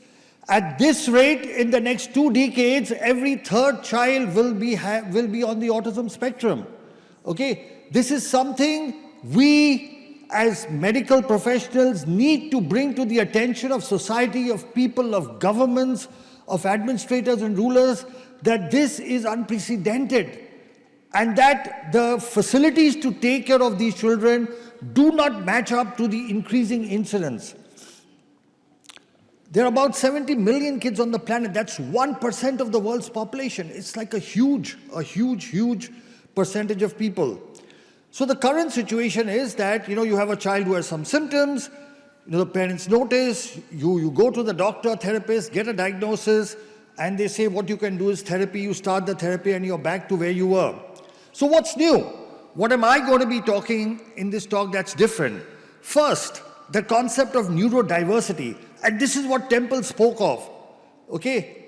That we have to see how people on the spectrum are diverse, that they are not less than, they are different, that they have uneven talents and skills.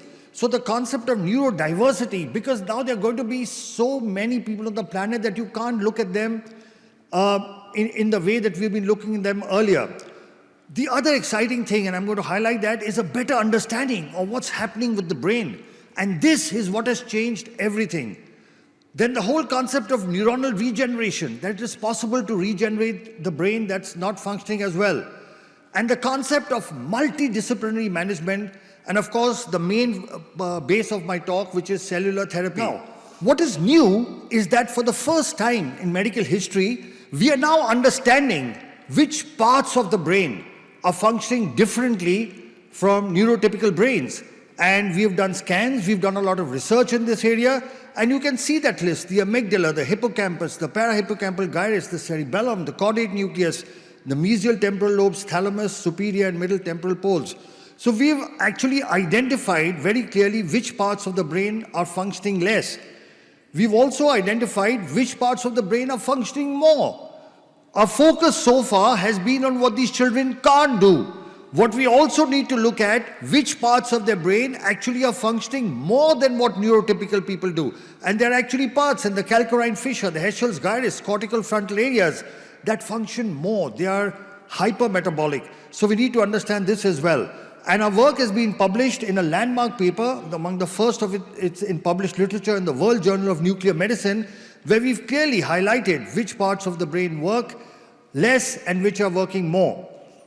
Now, what we found here, and this is the only thing that we need to give attention to, because Temple again keeps talking of early intervention. She keeps talking about early intervention, and I'm going to show you the scientific base of the need for early intervention. And that is this. If you look at this graphic, you will see that, you will see that the brain metabolism over the years keeps on declining. So what you see in light green is how the brains of neurotypical kids, the brain metabolism keeps on increasing. Whereas children on the spectrum is the light blue, you can see it keeps on declining. What does this mean? It means the earlier we treat the children, the early intervention is there, the better results, because the later you treat them, the hypermetabolism is actually increased. So the old thinking was that once the brain is damaged, you cannot regenerate it. And the new thinking is it's possible to regenerate the brain through cellular replacement and repair.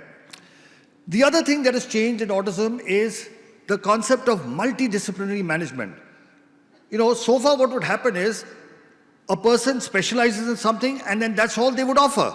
So if you're a center that has occupational therapy, you focus on occupational therapy. You have a center that does speech therapy, you focus on that. But what is the need is a multidisciplinary management, which includes everything, all the things listed, and cell therapy, which I will talk about, is one of them. So there is no one silver bullet. the management of autism will be multidisciplinary. So look at that. On the left-hand side, you see a fractured bone. And I ask yourself, will you give rehabilitation to a person with that fractured bone? Would anybody give physiotherapy on a broken bone? Now look at the left. You go to an orthopedic surgeon, you get it fixed, don't you? And now you give rehabilitation. But in autism, we do exactly the opposite. On the left-hand side, the blue area is the hypometabolic brain. We are giving rehabilitation on a brain that's not functioning optimally, and then we are expecting results of a normal brain. It won't happen. But through cellular therapy, you can see on the right-hand side, the brain has started functioning again. Now, if you give rehabilitation, you are bound to get better results. So cell therapy is a promising new modality where you use healthy cells to replace damaged cells. So that's the brain damage, and you can see that there is recovery. So now look and see what are stem cells. So the word stem comes from the stem of a plant, and just like from the stem of a plant, you can have leaves, fruits, everything else. There are some cells from which all the other cells arise. So the way stem cells work is they multiply, they convert into other cell types, they improve the blood supply, and they release certain positive growth chemicals, and because of that, they repair, they regenerate, and they replace damaged tissue. Cells are of two types. You can be autologous, when you take from the patient, put it back in the patient, or donor cells when you take it from somebody else. There are different types of cells. You can get them from the embryo, but this is very controversial, so we do not use it. You can get them from the umbilical cord. You can get it from the patient itself, from the bone, and that's what we use. They are called adult stem cells, and induced pluripotent stem cells are in the research stage. So we work with adult stem cells because they are safe, they don't form tumors, they have no rejection, they are easily obtainable, and there are no ethical issues. There are different ways of injecting stem cells. You can inject it intrathecally into the spinal fluid, that's what we do, or intravenously, intramuscularly, through the nose or directly into the brain. How does cellular therapy work? We know the main problem in autism is there is hypoperfusion, decreased oxygenation, and problems with the immune system and inflammation. Cell therapy works through both these mechanisms. So here is a small video showing the three basic steps. What we do a bone marrow aspiration with a needle, separate the cells, and inject it back. The whole process has only 2 needle pricks. Let's look at a video. There you can see with the needle we are aspirating bone marrow.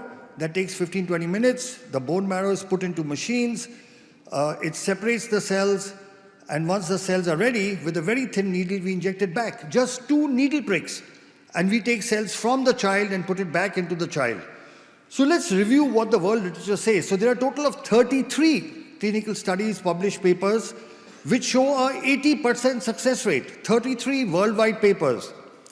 And if you see a review of literature, the world's first scientific paper was published from India. It was by us. We also published the 6th one. The others came from China, Italy, America, etc. So this is the world's first paper on cell therapy in autism, which we published in 2014.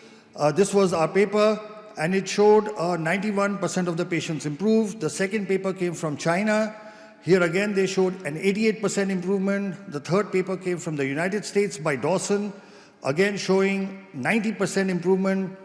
This another paper from the United States by Kimberly et al. Showing 90% success rate. This paper by Martinez from Mexico showing a 95% success rate. This paper from Vietnam by Thang et al., which showed a 93% success rate. This paper from Italy, which showed a 78% success rate. Now, this is a meta-analysis. This is a review of 460 patients. And at the end, in this paper, they summarize that cellular therapy is safe and that it improves patients with autism spectrum regardless of what type of cell we use. In this other systemic review by Jiang Q from China, they looked at 325 patients, and again they said it is safe and effective. So there is enough published worldwide literature to show the effectiveness of cellular therapy. Now this is our latest paper. We had 2 papers, but I'll talk about the second paper because this was 254 patients. We use autologous bone marrow mononuclear cells. You can see the improvement in the various symptoms, in almost all the symptoms, whether it is social interaction, eye contact, attention, stereotypical behavior, aggressiveness, hyperactivity, self-injurious behavior, sitting tolerance, command following, speech, communication, all these you can see above is the percentage of improvement. And we have scales called ICAN and CARS, and you can see that there was a significant improvement, 94% and 95% in these scales. Now here's something interesting. The results depended on age. So those kids who were less than 5 years, we had a 97% success rate. Between 5 to 10, it reduced to 94. Between 10 to 15, 94 again, and 15 and above, it was 91. So the earlier we intervene, the better results we are likely to get. Here again, you can see on CARS scale, again, 98, 95, 90, 91. So you can see that age affects the outcome. Now, what was the objective proof? Because one is clinical improvement. So in our study, we actually showed objective improvement. So above, this is a PET CT scan where the blue areas are the hypometabolic areas, the areas that are functioning less than normal. So you can see above all the blue. Now this is done on a Siemens machine. Below, you see 6 months later, and you can see the hypometabolic areas are gone. So this is objective proof. I'm just showing you 1 or 2 scans, but we have almost 3,000 such scans before and after that show that the brain damage, the parts of the brain that are not functioning appropriately in autism, they can be repaired. And this is proof of that. So this is on a Siemens machine, and this is on a GE machine. Again, you can see the cerebellum, blue area, hypometabolic, and below you can see that it has improved. So on 2 different sets of machines, Siemens machine and General Electric machines, both show before and after improvement. We have a total of 6 scientific publications in the results of cell therapy in autism. And now international books, medical books are introducing chapters. So in this book on recent advances in autism, there is a chapter, Stem Cell Therapy in Autism Spectrum Disorders, and they've asked us to write the chapter. So we've written the chapter for this book. Now this is data, what I showed you earlier was published. This data of 1,000 patients has been sent for publication. But just to give you an outcome, this is 1,010 patients. And again, you can see more or less similar symptomatic improvements. Again, the ISA and CAR scales, good improvement. Individual domains of ISA. And age-wise, again, you can see the same thing. Below 5 years, 89% improvement. Above 15 years, it dropped to 80%. And this is the analysis. You can see above the blue areas, the damaged areas, and below, after cell therapy, you can see that the brain has got activated. You can again see above and below. So complications. So we've had no major complications. There has been no neurological deterioration, no infection. However, one major concern is that 3% of our patients develop increased incidence of epilepsy when they already had epilepsy in the past. 10% of the patients get a spinal headache which lasts for 1 or 2 days immediately after the procedure, and there was some nausea, vomiting, local pain, etc. Now we've published this as a separate paper. People normally like to hide their adverse events. We've published a paper saying that seizures may happen as an adverse event because there is no treatment which does not have adverse events. But if you know it, you can actually manage it. So we've published this as well. Now I'll just show you a couple of videos. Just if you have little time, so yeah, we have some time. So I'll show you a couple of videos. There are 3 sets of patients from 3 continents. This is a child from America. Father was a cardiologist, mother is a nurse, and he's improved so much. Today, this kid is not only completely off the spectrum, this video is a little old, but he's topping in school and he's doing wonderfully well.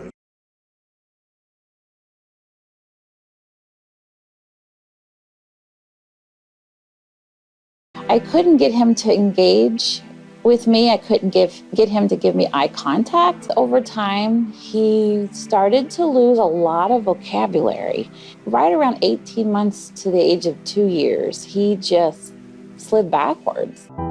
He would flap like that, and he would walk on his tiptoes, look at the wall and be talking to the wall. He had problems with eye contact. He'd never look you straight in the eye. He had problems with his speech. Some research and found out about neurogen. And the big question that I had in my own mind was, what is there to lose? And I could not come up with a good answer, and I said, we have to do it.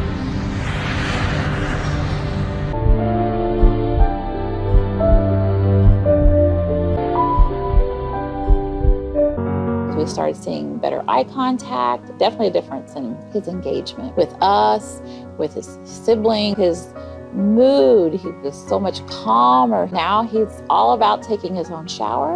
I have to just prompt him to get out, but he'll wash himself and he'll put his clothes on. Saw the PET scan images. I can't tell you the word, we were just so excited and thrilled. The areas that were hypoactive or non-active were warm. There was activity there. Ganesh has gone from the 3rd grade, 4th month reading level to a 7th grade, 1st month reading level in 5 months.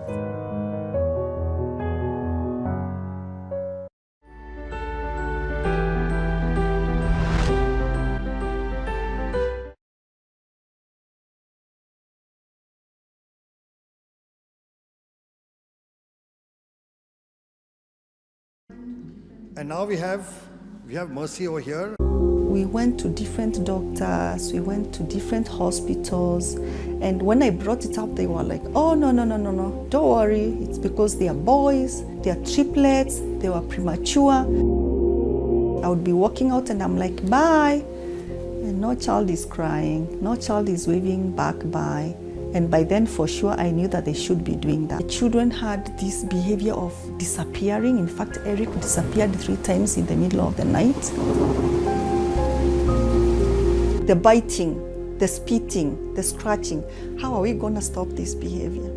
We went to see the neurologist, and in 5 minutes, he said, these children are autistic. As parents, it was very traumatizing. First of all, we didn't understand what autistic means. So I decided to really get to read a lot about autism. I remember the first time I read about stem cell. I was like, wow, this is really good. We had a lot of questions which we asked, and we got very clear answers from Dr. Sharma. The day of the stem cell itself came. Actually, I was a bit anxious, of course, but really I didn't have fear. A bit of apprehension, anxiety, of course, as a mother, but I knew they're in good hands. We put a needle in this pelvic bone and then we take out the bone marrow, which is the fluid inside the bone. The pure stem cells, once they are ready, a thin needle is inserted into the lower back. We inject the stem cells into the cerebrospinal fluid. It flows all the way up to the brain. Things that would have taken probably years to be accomplished in my sons, in like 8 months' time, we've really been able to come very far. Just with water. They used to defecate on their clothes, but now they can use the toilet. We've seen a lot of improvement in terms of spitting. The tantrums have reduced. Sleeping used to be a problem before, but at the moment, he is taken to his bed. It takes a few minutes and he is asleep. You see my son's cycle. You try to make them understand what it is to pedal, and they couldn't. But after stem cell, when we arrived in Kenya the following day, and we went out, and these guys could cycle.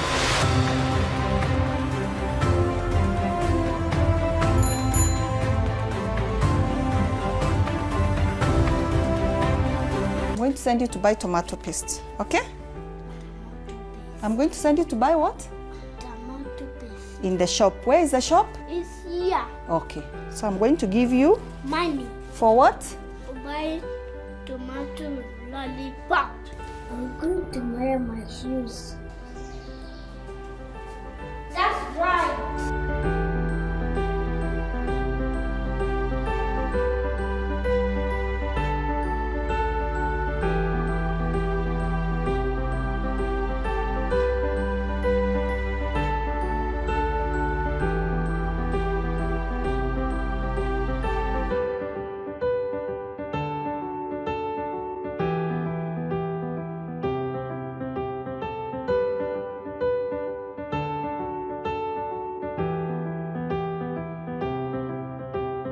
Parents ask me, so do you really think stem cell works? And I'm like,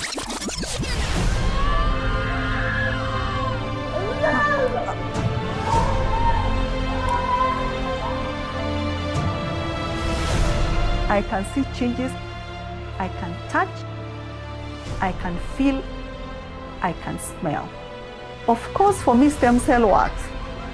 I'll do it until my children get well.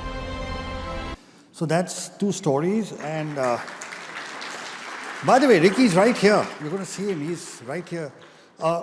We are short of time, so I won't talk much about cerebral palsy, but this is a paper. It works just as well in cerebral palsy. We've got 15 articles, chapters in textbooks, and that's the brain damage before in cerebral palsy. That's after. You can see the improvement. Then in intellectual disability, it works as well. We have the world's first scientific paper. We've treated more than 12,000 patients from 75 countries, total of 106 papers and 16 books. And I'd just like to share the views of our Honorable Prime Minister. मैं Japan गया तो Japan मेरे कार्यक्रम में मैंने एक कार्यक्रम क्या जोड़ा मैं वहाँ एक नोबेल लॉरिएट साइंटिस्ट याकामाहा को मिलने गया मैं इसलिए किया गया कि उन्होंने स्टेम सेल के अंदर जो रिसर्च की है मैंने जितना पढ़ा था तो मेरे मन में आया था शायद इनकी एक खोज हमारे काम आ सकती है क्या हम गए तो वहाँ गए उनसे चर्चा की और बेंगलोर के हमारे साइंस इंस्टीट्यूट के साथ आज उस दिशा में हमारा काम हो रहा है कि स्टेम सेल्स के द्वारा हमारे युवा साइंटिस्ट कुछ खोज करें. So that is the Prime Minister of India, Shri Narendra Modi ji, talking in Parliament about stem cells. And here is the President of the United States. Today, with the executive order I am about to sign, we will bring the change that so many scientists and researchers, doctors and innovators, patients and loved ones have hoped for and fought for these past 8 years. We will lift the ban on federal funding for promising embryonic stem cell research. Scientists believe these tiny cells may have the potential to help us understand and possibly cure some of our most devastating diseases and conditions, to regenerate a severed spinal cord and lift someone from a wheelchair, to spur insulin production and spare a child from a lifetime of needles, to treat Parkinson's, cancer, heart disease, and others that affect millions of Americans and the people who love them. There's no finish line in the work of science. The race is always with us. The urgent work of giving substance to hope and answering those many bedside prayers, of seeking a day when words like terminal and incurable are potentially retired from our vocabulary. So my conclusion is that adult stem cell therapy that we use may be considered a safe and effective treatment option for autism, cerebral palsy, and intellectual disability. It accelerates development, reduces disability, helps in functional recovery, and improves the quality of his life. We heard the two biggest democracies in the world are India and America. You heard the Prime Minister of India speak of stem cells. You heard the President of America speak about stem cells. But now I want you to hear somebody more important than that. The child you saw in that video, he's right here, Ricky. Ricky, say a few words. Talk to the audience. Thank you. Say something. Thank you, everyone. I like to say thank you for giving me the neurogen stuff which we made.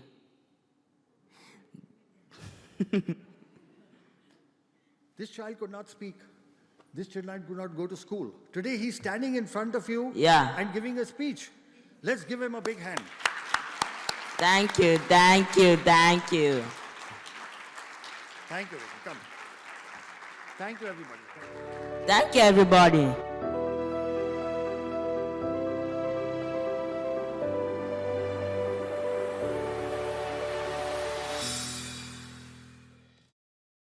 It is really my privilege to introduce this next speaker.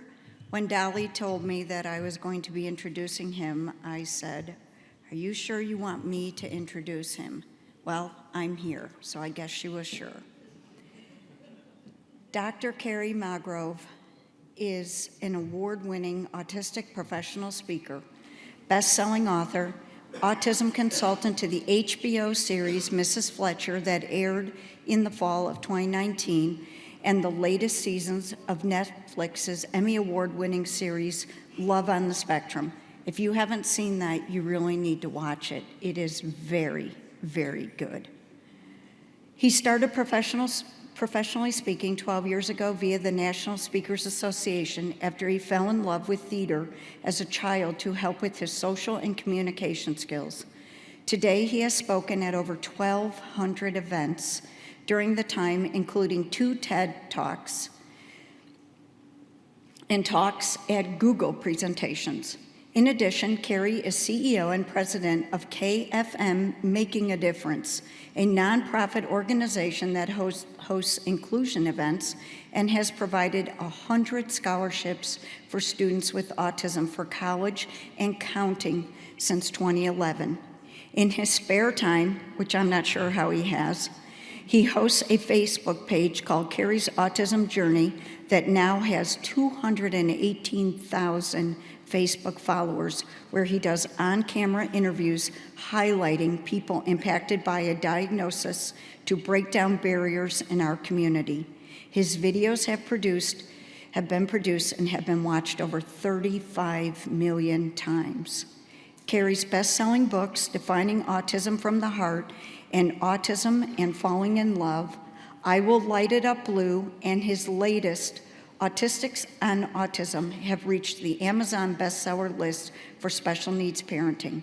Kerry regularly speaks with schools, companies, government organizations, and is always open to discussing potential future collaborations. He is based in Hoboken, New Jersey. Let's give him a really big applause.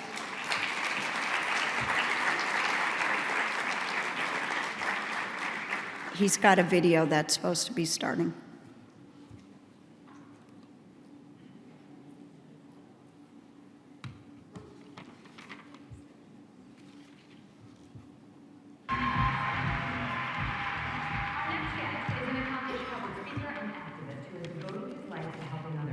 Not bad for a guy who was completely nonverbal for the first few years of his life. But once Kerry Magro found his voice, he had a lot to say. My parents have always told me I'm special, so why am I special? And then later on, I realized that I'm even more special because I have autism. Kerry Magro's childhood was marked with rough patches. He was completely nonverbal at age 2 and diagnosed with autism at age 4. I just remember having difficulties trying to explain myself to the world around me. When Kerry did speak, he struggled to express himself. Most of my memories were simply just about that kid who wanted to communicate with the world around him, but didn't have the verbal means of actually doing that. His mother, Suzanne, remembers watching her son have a hard time adjusting to the outside world. He turned 2 and he was scared of everything. He was scared of the water, he was scared of the rain. But as the years went on, Kerry slowly began to find his words.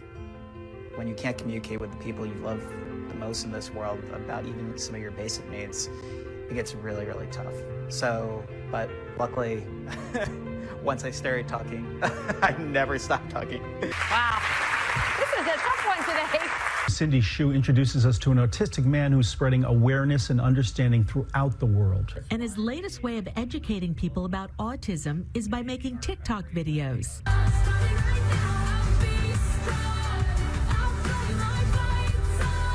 Received over 4.1 million views on TikTok, and I just had so many parents, educators, family members who just wanted to learn more about autism, and they were like, keep going, keep doing what you're doing because it's making a difference. In college, he started a nonprofit called KFM Making a Difference, which awards autistic students with college scholarships. He later earned his doctorate in education.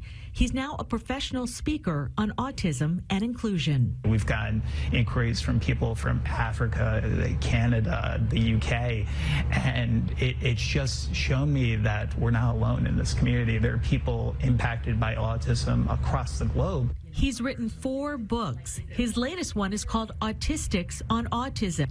All proceeds will go to his scholarship foundation. You are going to find 100 amazing autistic adults' stories of how they were able to navigate their adolescence and ultimately succeed in their journeys. He says most publicly funded services end for autistic children when they age out of school, so that could be late teens. He's He's fighting to get resources for autistic adults through legislation and has this message for parents. Never give up on your child. Never give up on getting them the best quality supports so they could live their best quality of lives, because again, it's a spectrum. And it's really about providing those resources across the lifespan, because autistic children will grow up to be autistic adults, and we need to be ready for them. And he'll keep promoting awareness any way he can. What doing today? Awesome. It is such a huge honor to be here with all of you speaking on a really important topic that is facing so many individuals within our community. And honestly, today, with over 70 million people worldwide having some form of autism diagnosis, it's really important that we do our utmost to do a few quick things. The first one is to realize that autism is just one word trying to describe millions of different stories. My dear friend Stuart Duncan has that comment, and when you meet people with autism, it's really important to meet them where they are in their development. Autism is a very, very wide spectrum. The last time we were here in Dubai, ironically enough, was in 2016. And one of the speakers at that conference with me, his name is Dr. Stephen Shore, an internationally known public speaker who himself is autistic, says if you met one autistic person, you've met just that one autistic person. So let's keep the conversation going on meeting each individual where they are in their own development. So some housekeeping notes today. I'm an avid note taker during all these presentations. So typically I'm the guy sitting in the front row taking a photo of every single slide so I don't miss anything. So we're going to be providing you the PowerPoint slide notes from today's presentation. There will be a QR code at the end of today's presentation. You can scan that with your phone. And my dad still loves a Razr cell phone, so there will also be a link if you don't have a smartphone as well, so you don't miss any of the notes. So during my journey, I grew up with two laser-focused key interests. I grew up wanting to be the sixth member of the Backstreet Boys, and I also wanted to grow up to be the next Larry Bird. And with my autism diagnosis, I've always had extreme laser-focused key interests, and those were two of the big ones. Sports helped me with a lot of my fine motor skills growing up with autism. In addition to having autism, I also have a dual diagnosis of dysgraphia. It's really important that when we meet individuals where they are in their own development, that we look for comorbidities. So if an individual might have a dual diagnosis, we are able to diagnose that as early as possible. Early intervention truly is the key. Within those first 5 years, getting a diagnosis is really pivotal.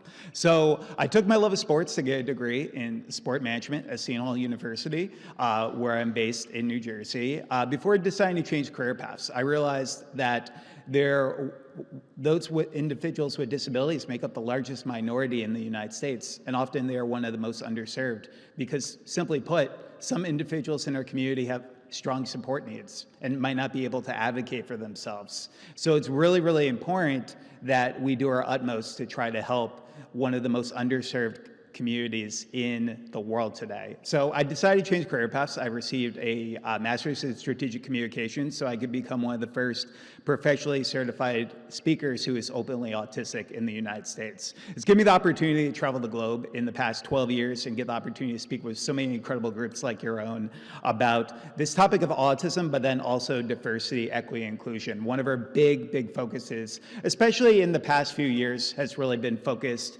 on corporate and really focused on helping those with autism find meaningful employment and tapping into one of the most untapped talent pools that employers should consider. So really quickly today, and again, this was a journey, I want you to imagine something really quickly.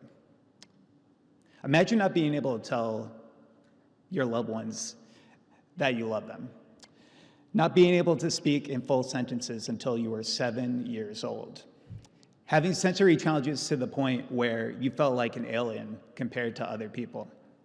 Being such a picky eater that any time your parents tried to introduce you to a new food, it made you cringe. This used to be my life. When I was a kid, there were so many people who told me what I would never be able to do in this life. They would also tell me that I would have a photogenic memory, that I would be really great at math, And when I turned 21, my parents would take me to Las Vegas with them, and I would win them $88,000 on the blackjack tables.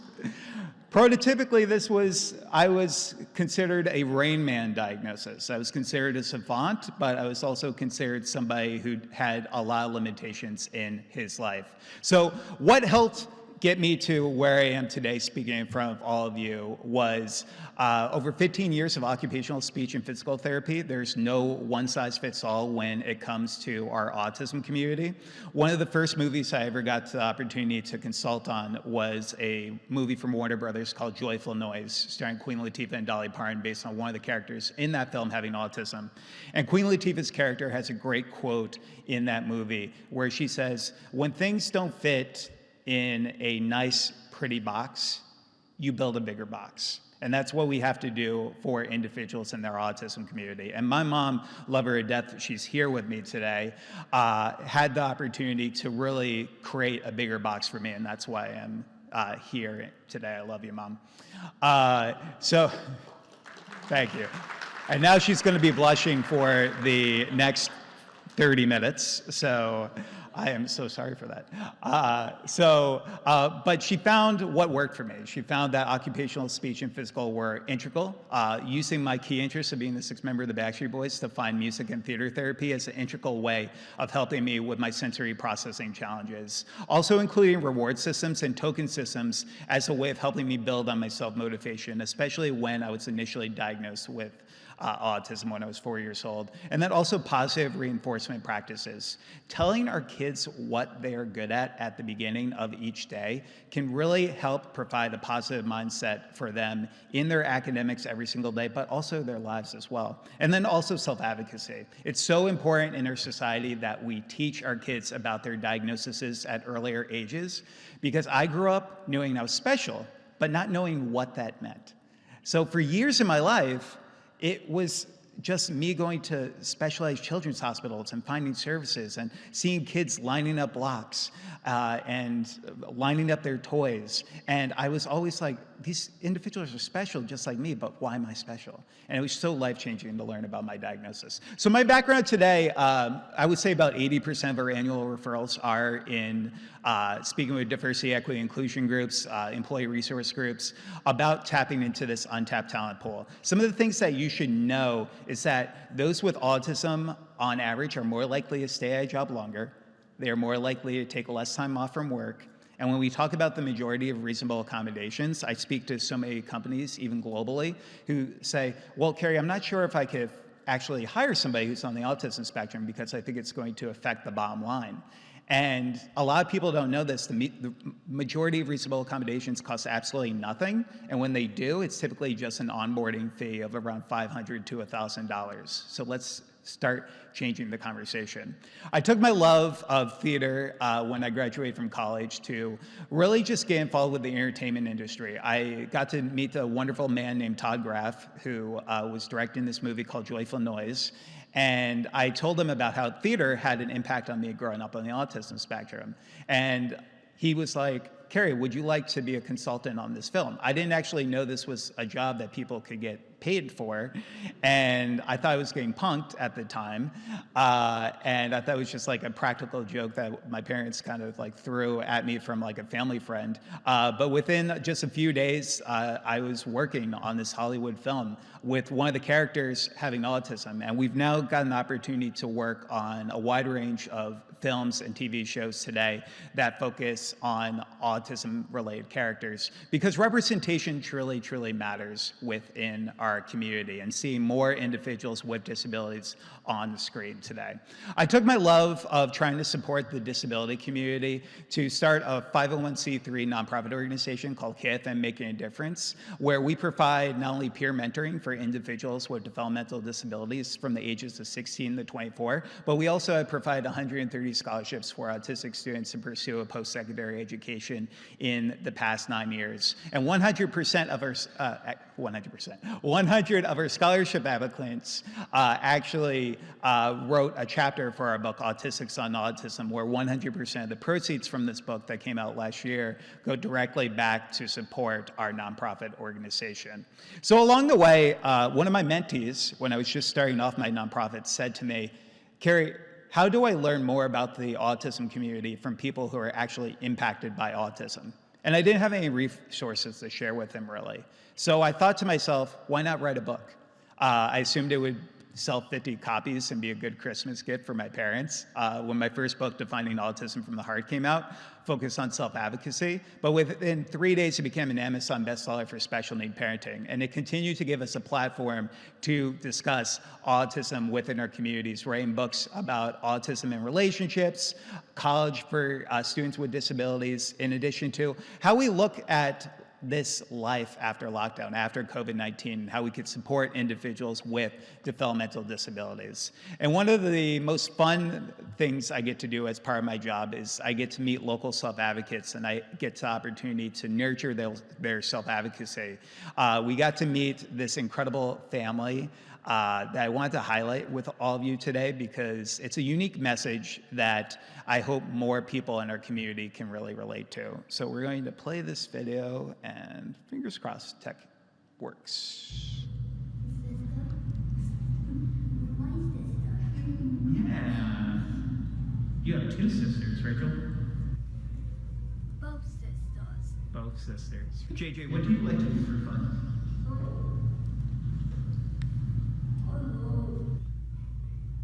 Chicken on overs. Super shows. His personality is amazing. He's so funny. He doesn't even know it. Like, he doesn't know how funny he is, which makes it better.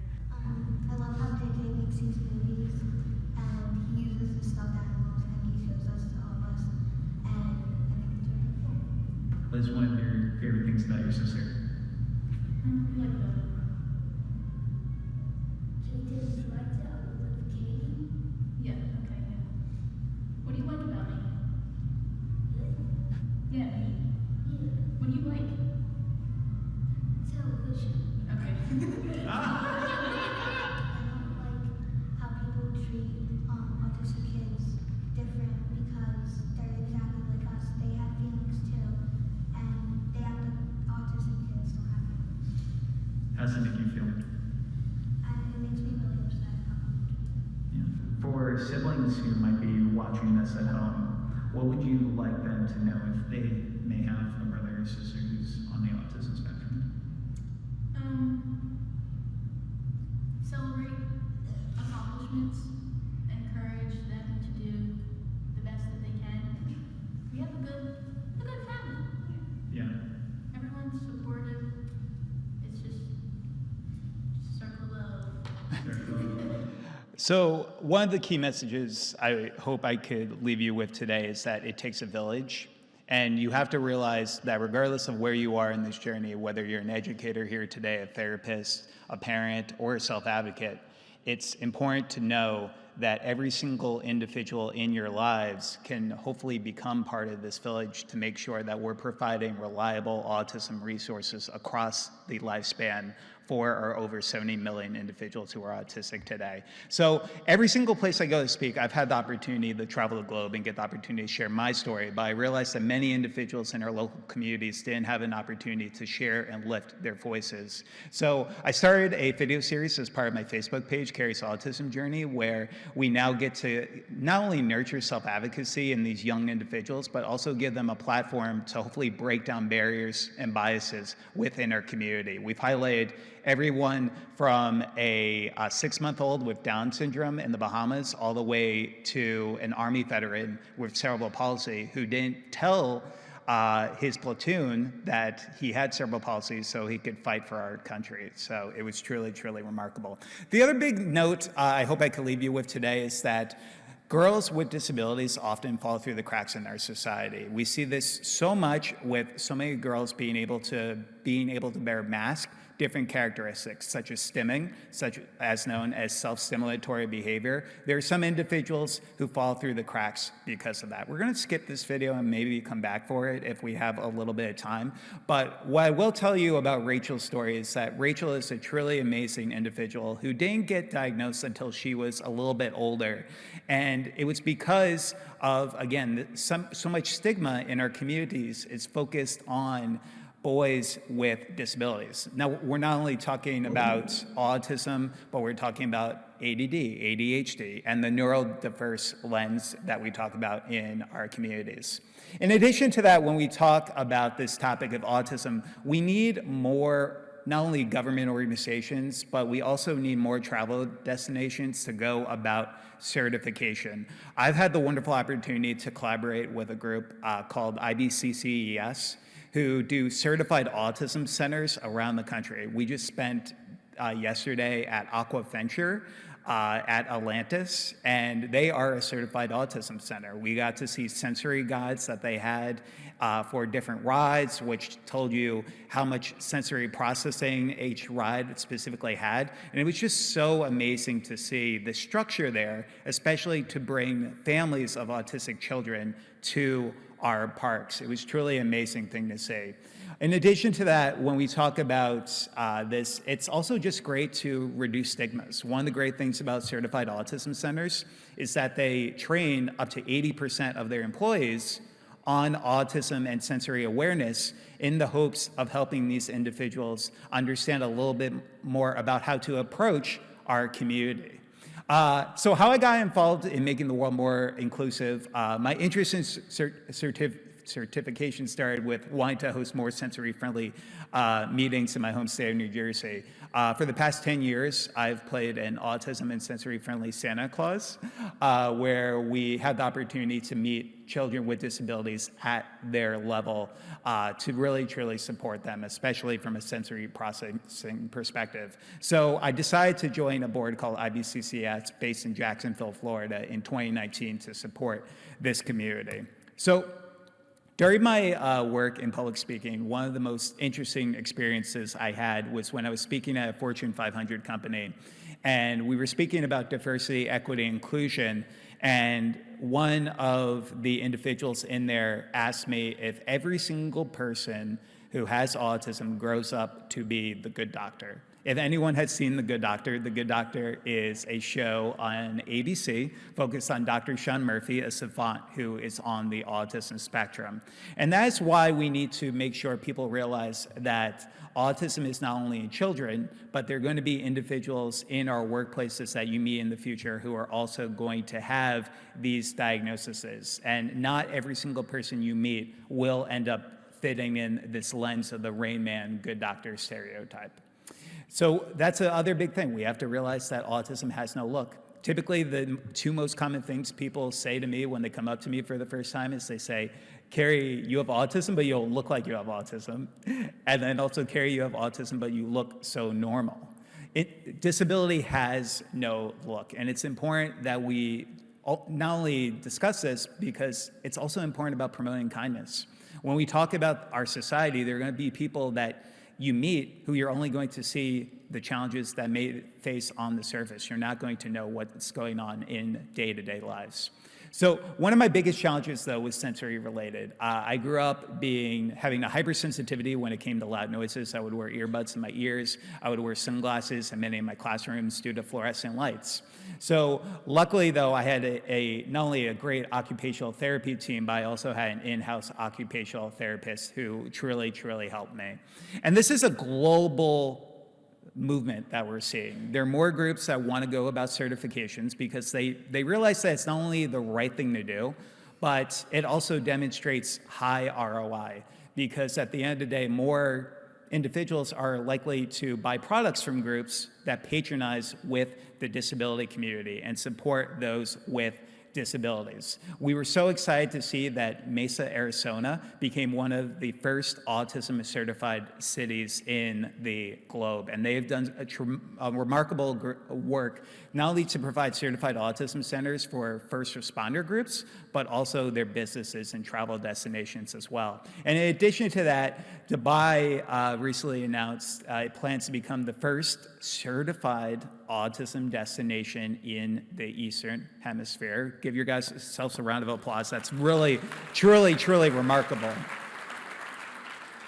And we need more individuals like yourselves championing this cause. So we applaud Dubai for taking the necessary steps to make certifications like this possible, realizing the importance of the autism community.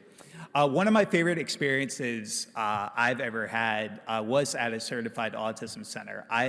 After growing up as somebody who struggled with textural issues and having issues with water on my skin, there was always something soothing about playing with animals in the water. So I got to go to the Discovery Cove in Florida, which was a certified autism center, and we got the opportunity to swim with dolphins. And I have terrible balance issues. I can't ride a bike for the life of me. And in the water that day, I was having some challenges because the land was very, very tough. I also have flat feet, so that didn't help this situation. So I was at Discovery Cove, and one of the best things that somebody did for me there was just showing me compassion.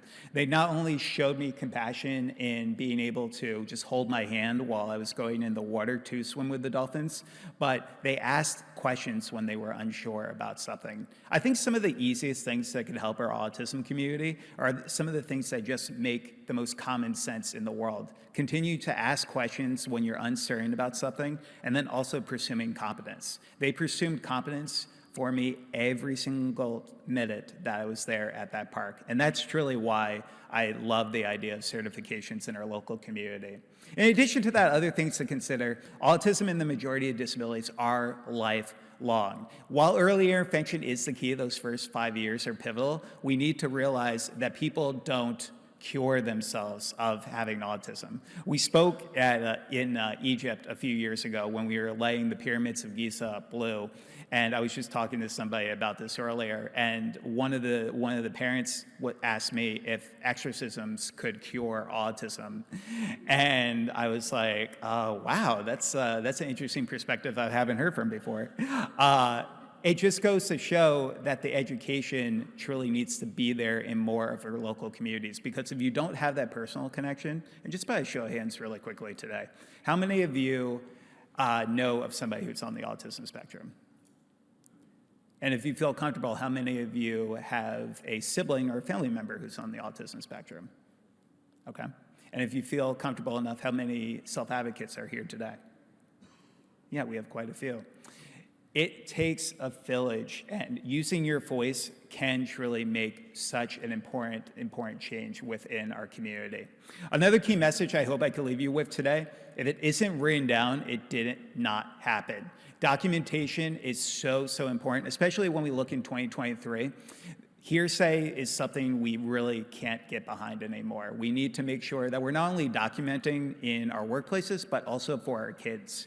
I think it's important for every therapist and educator to have a journal where they can document for their child, look at short and long-term goals that they have for the individuals, but also helping the parents understand about their developmental milestones as well. And I truly believe this message right here. I think schools should truly have a mandatory class that you get credit for, where you learn more about people with diagnoses. Imagine students getting just a little education on autism, ADHD, Down syndrome, dyslexia, cerebral palsy.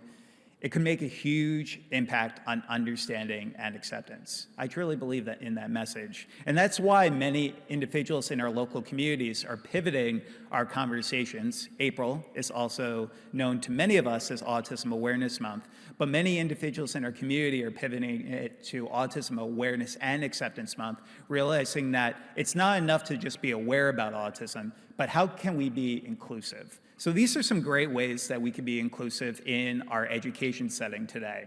One of the biggest things I say is that finding an individual and understanding what type of learner they are, whether they're a visual learner, whether they're an auditory learner, or whether they're a kinetic learner, where they learn by movement and moving around. Being able to, again, meet every single individual where they are. Being concise, giving choices, also considering visual timers as a way of helping individuals with transitions. Educate on stimming and flapping. For example, I've been stimming this entire time. Every single time I've moved my hand like this is a stim. And for everyone here in this room, every single one of you stim. Whenever you've rocked back and forth in a chair during a long meeting, that's a stim. Stimming and flapping can look vastly different. Some are going to be arm movements, twirling around in circles, while some of it is just like me, just rubbing my hands and doing this every now and then. And for so many individuals, if you see that happening, don't stop the stim, especially if it's not injurious to them or people in their local community. Also, in addition to that, in our school systems, we really need to focus on the parent-teacher collaboration. But in addition to that, we also need to realize that mental health is a true priority. We need to defeat stigmas that see autism as a mental health disorder, but we do need to realize that some people with autism have mental health-related challenges and comorbidities. So connecting on people on a personal level, but also researching social emotional learning as well can be really beneficial. Also, in addition to that, consider lesson plans in your schools focused on giving individuals positive peer role models to look up to. We get the opportunity to speak in a wide range of K through 12 schools, where we get the opportunity to discuss, for example, individuals like Michael Jordan has ADD, Magic Johnson has attention deficit disorder, and my favorite on this list, Dan Aykroyd. Dan Aykroyd grew up with 2 laser-focused key interests. He grew up wanting to be a ghost hunter, and he grew up wanting to become a crime detective, and he took those 2 key passions to co-write a movie in the 1980s called, does anyone know what the movie is? Okay, sorry, karaoke with us later. We'll be outside during the lunch break. But it's so true. And years later, he would sit down with a reporter and he would say that it was because of his autism diagnosis was the reason that he was able to come out with that script. So when we look at some people with disabilities, realize that some people with disabilities are truly capable of amazing things. In addition to that, it's important to rule out as many associated mental health conditions as humanly possible as well. And that was something my parents did for me. Learning about my diagnosis, I didn't learn about my diagnosis until I was in a social skills class where we were playing disability celebrity bingo, where we were learning about all these individuals. And I raised my hand and I asked the teacher, so teacher, you said all these people, some of the most talented and successful people in the globe are special, just like me. So why am I special? And she said I had to talk to my parents about that. So I talked to my parents about it right after school that day, and that was the first time they ever told me that I had autism. And it was life-changing.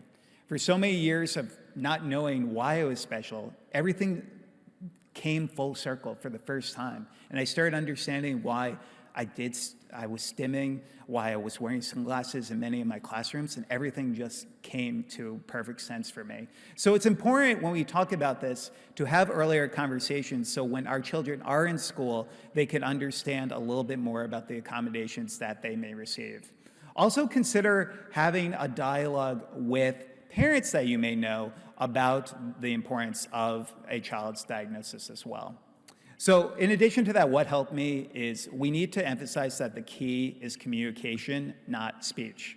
There's going to be individuals in our community, specifically where I'm based in the United States, 40% of all autistic people are either non-speaking or nonverbal. But one of the stigmas we have is that a lot of people think that they are unintelligent and have a low IQ. And that couldn't be farther from the truth. Most people on average, especially in the United States who are nonverbal, have an average to above average IQ. So we need to realize that also the key is communication, not speech, but just because somebody's nonverbal does not necessarily mean that they're unintelligent. There's some great global tools that you can use to understand how individuals in your communities communicate, such as the communication matrix. This is a free benchmarking tool that helps assess how individuals communicate within our local communities, from things like pre-attentional behavior, intentional behavior, and then also unconventional, and also helping you understand the differences between nonverbal and non-speaking, because there's a lot of stigmas around that. Nonverbal literally means no noises at all, no babbling at a certain amount of months a kid is growing up. Non-speaking could be something completely opposite of that. In addition to that importance of peer mentoring, I truly believe that every school system around the globe should have a strong peer mentoring program because it just makes sense. It doesn't affect the bottom line in our schools. Typically, it just takes an academic advisor 20 to 25 hours every academic year to put into place to give kids positive peer role models. It not only has been shown to lead to decreases in depression, anxiety, but it also helps from a bullying prevention perspective as well.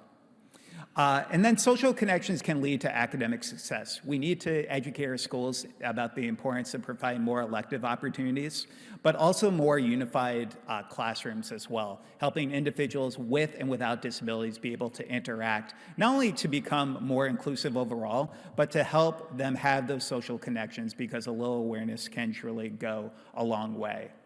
And then also considering educating around universal design for learning. Lecture style is truly dying in many of our communities. So the importance of getting individuals out of their seat and engaging with them is really important. Hey, Mama Mags, how am I doing on time?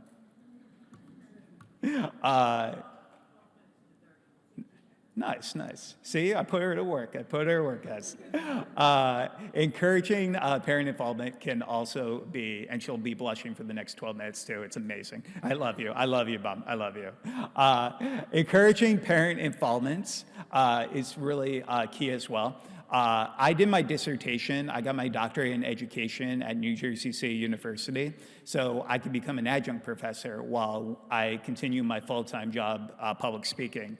And I did a qualitative study focused on the perception of resources for parents of children with autism who are in online communities. And what we learned from these semi-structured interviews was the importance of trying to find a village, especially for those who have multiple jobs, for military families who might be traveling a lot, being able to find your village online. And seeing that a lot of parents have found success using Facebook groups and other methods of technology as a way of helping them communicate, especially around referrals towards different therapies and supports in their local areas. Also consider in your schools having alumni organizations comprising of individuals with disabilities to educate the school districts about the disability community and what helped them when they were in school. Again, something that doesn't affect the bottom line, and it just makes a lot of sense.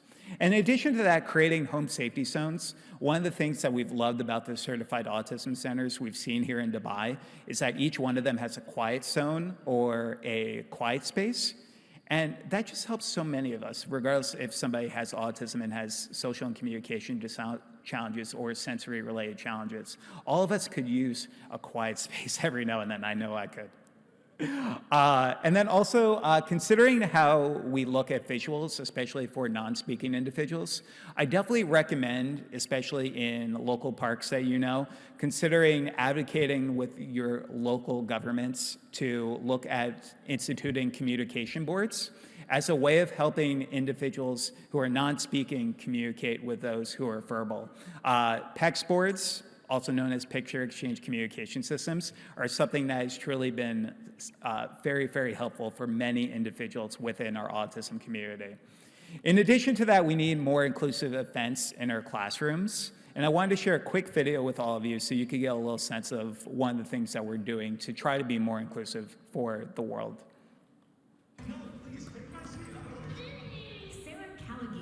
One-of-a-kind meeting with Santa. The 8-year-old has autism and is nonverbal. Her father brought her to this event because this Santa's helper understands the challenges of autism firsthand. Santa also has autism. It's such a special connection, special bond. The helper is actually 28-year-old Kerry Magro. Diagnosed at 4, his sensory challenges prevented him from visiting Santa as a child. He created this event so others like him don't miss out. This event is more inclusive because we dim the lights, we turn down the sound and try to help them as much as we can. Just does a great job. It just takes his time. There's no rush. Most of the elves and Mrs. Claus are occupational therapists and special education teachers. The team visited with 181 special needs families, including 4-year-old Rusty Marsh. Is this the first time you've seen Santa? Yes. Is it? Yes. And was he a nice Santa? Yes. With 1 in 68 children diagnosed with autism, Magro hopes to inspire more sensory-friendly events all year round. Autism doesn't stop in December. It doesn't stop during Christmas. Santa says, "This is the best Christmas gift of all." This is the 3rd year of the event, and Magro's mom is one of those jolly elves. So the girl in the last slide that said, I want everybody to be happy. We're actually working on a children's book together right now that is going to be focused on autism and sensory-friendly Santa, where I believe most of the proceeds will go back to our scholarship program as well. So it's just important overall when we talk about these sensory-friendly inclusion events. Again, it just makes sense. It gets more people out to our public areas. It also can help build attendance, especially after COVID-19, with COVID-19 hesitancy in some of our areas. If you want to learn more about how you can create a sensory-friendly inclusive event, I would definitely recommend going to this website called paautism.org. On their website, they have a one-sheet PDF where you could learn a little bit more about the sensory considerations you could put into place to make this a reality in your local area, such as being able to turn down bright lights, turn down external noises, and the other sensory considerations as well. Also realize that bullying is such a huge epidemic across the globe. When we were here in 2016 speaking at the Autism Around the World conference, we got to work with the Dubai Autism Center. And one of the key messages that we left with them was that bullying is something that's not only in school-age children. We see a lot of bullying in the workplaces today as well. So we have to realize that this could be a lasting challenge for many in our community. I didn't have the social abilities to defend myself in many cases as somebody who didn't start speaking complete sentences till I was 7. And it's really, really important that we educate our kids on what a friend is, what a bully is, and how to go about stopping bullying, especially for our verbal students. When stopping bullying happened for me completely, I realized what bullies did. So I would role play different scenarios in my classrooms with my teachers on how to stop a bullying, where if somebody said to me, "Kerry, you have autism, but you are so stupid," I would turn around and I'd be like, "Well, yeah, sometimes I do stupid things. Thank you so much for bringing that to my attention." And that literally would stop the bully from because when you don't give them the power over you, we have to realize that bullying simply is just that, an imbalance of power. And when that bully wants the power over somebody else, being able to tell the bully that regardless of what you say, you could hate my guts, I'm still gonna love you anyway, it completely stops that situation from happening. So let's continue those conversations. October is also National Bullying Prevention Month, so it has a global perspective on discussing the importance of pivoting from autism awareness to autism acceptance.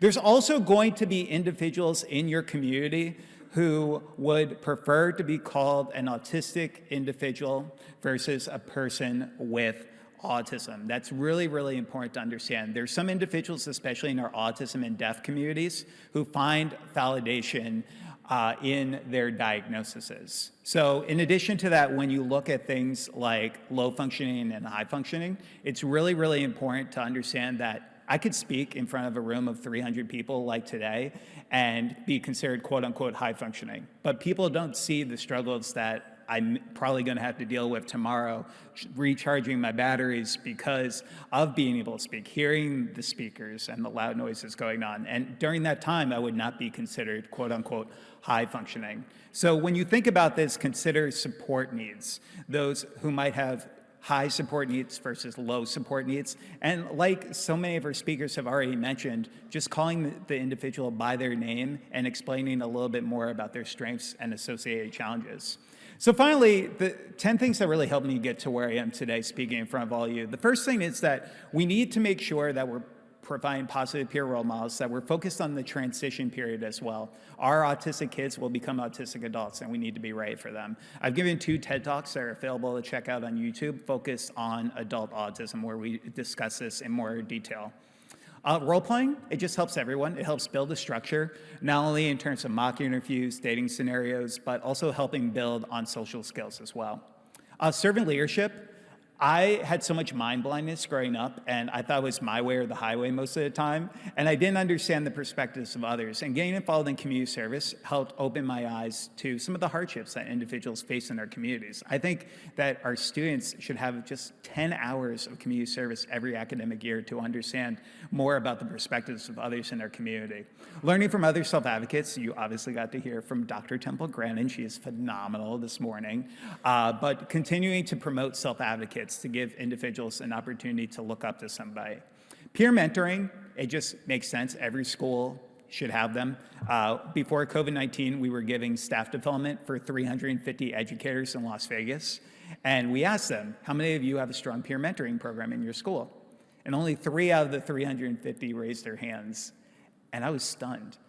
This doesn't affect the bottom line, and it's just the right thing to do.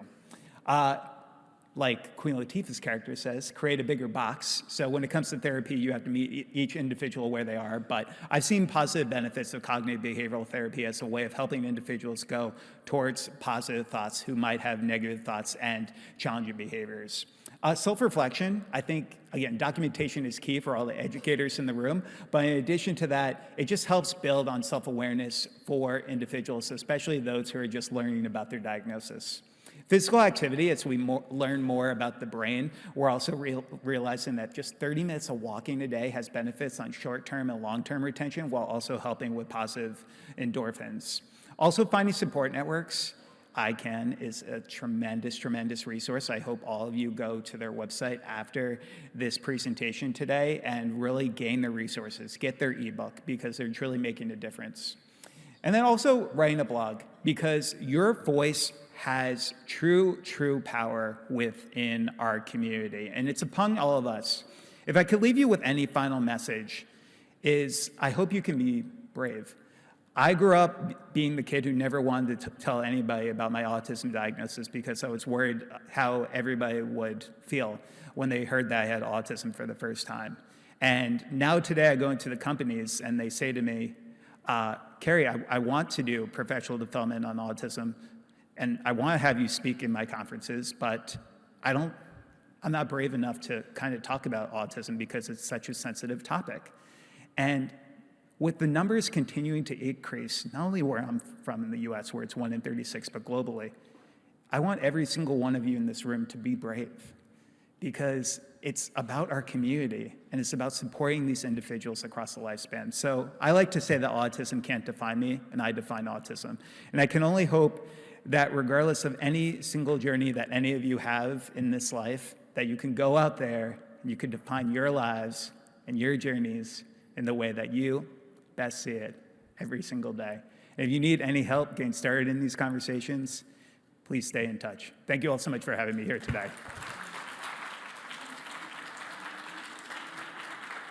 Yeah, so just one small announcement that we have. We would really love to felicitate Kerry's mother, and we would like to call upon Miss Mercy, as she's as well a parent, and hand over the award to Kerry's mother. Ma'am, please.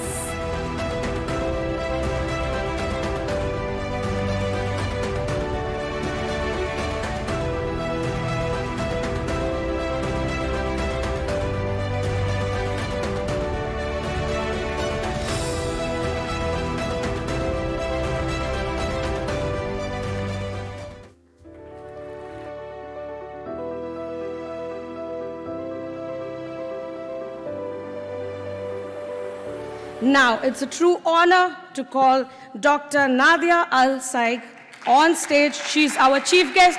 Please, all of you all, a big round of applause for ma'am.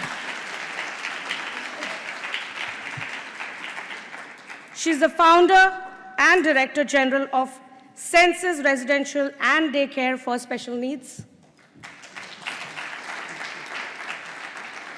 We would really like to felicitate ma'am, as Senses has been the strategic partner for ICAN.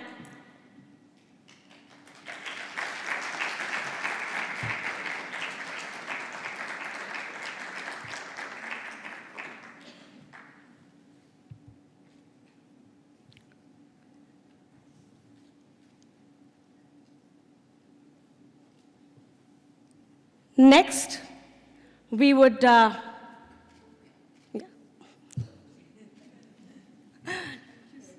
social media. Yeah.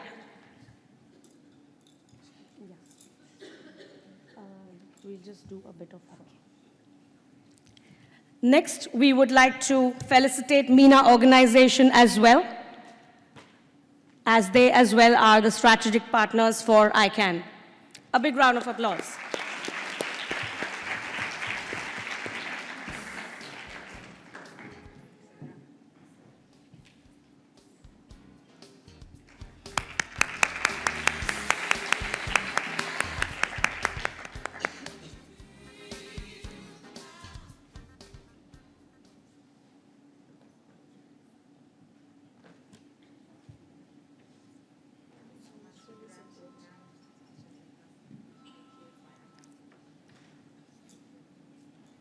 Thank you so much.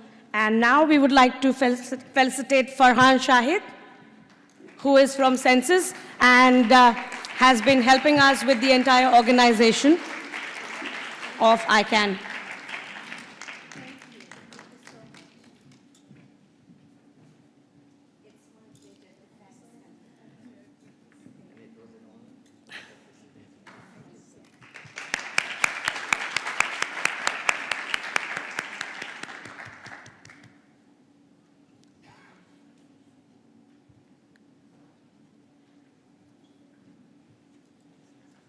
So thanks to one and all for helping us putting this show up. Okay, now I would like to invite Dr. Nadia to say a few words. Yes,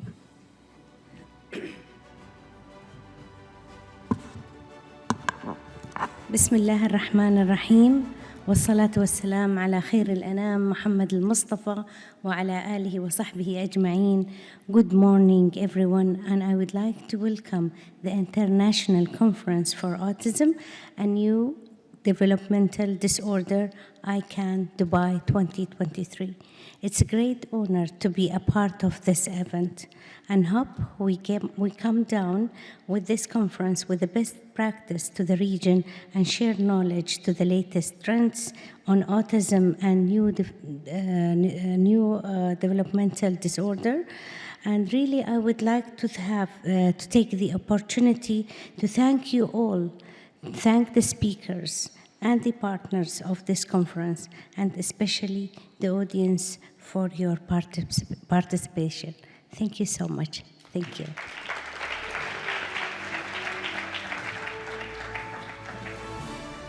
So now we will be inaugurating our book, Treatments for Autism. As we did see in the film, it was earlier already inaugurated in English, but now we are inaugurating it in Arabic language. So ma'am would do the honors.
To give you a brief about this book has all the therapies, treatments, all the information about autism and all kinds of newer age treatments as well in the book.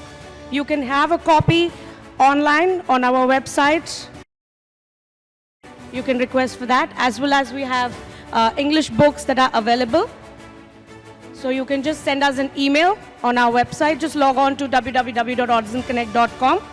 And you can just subscribe for the book and you will be able to get one. Thank you so much, everyone. I would really, really, really be very thankful to all of you. Thank you so much.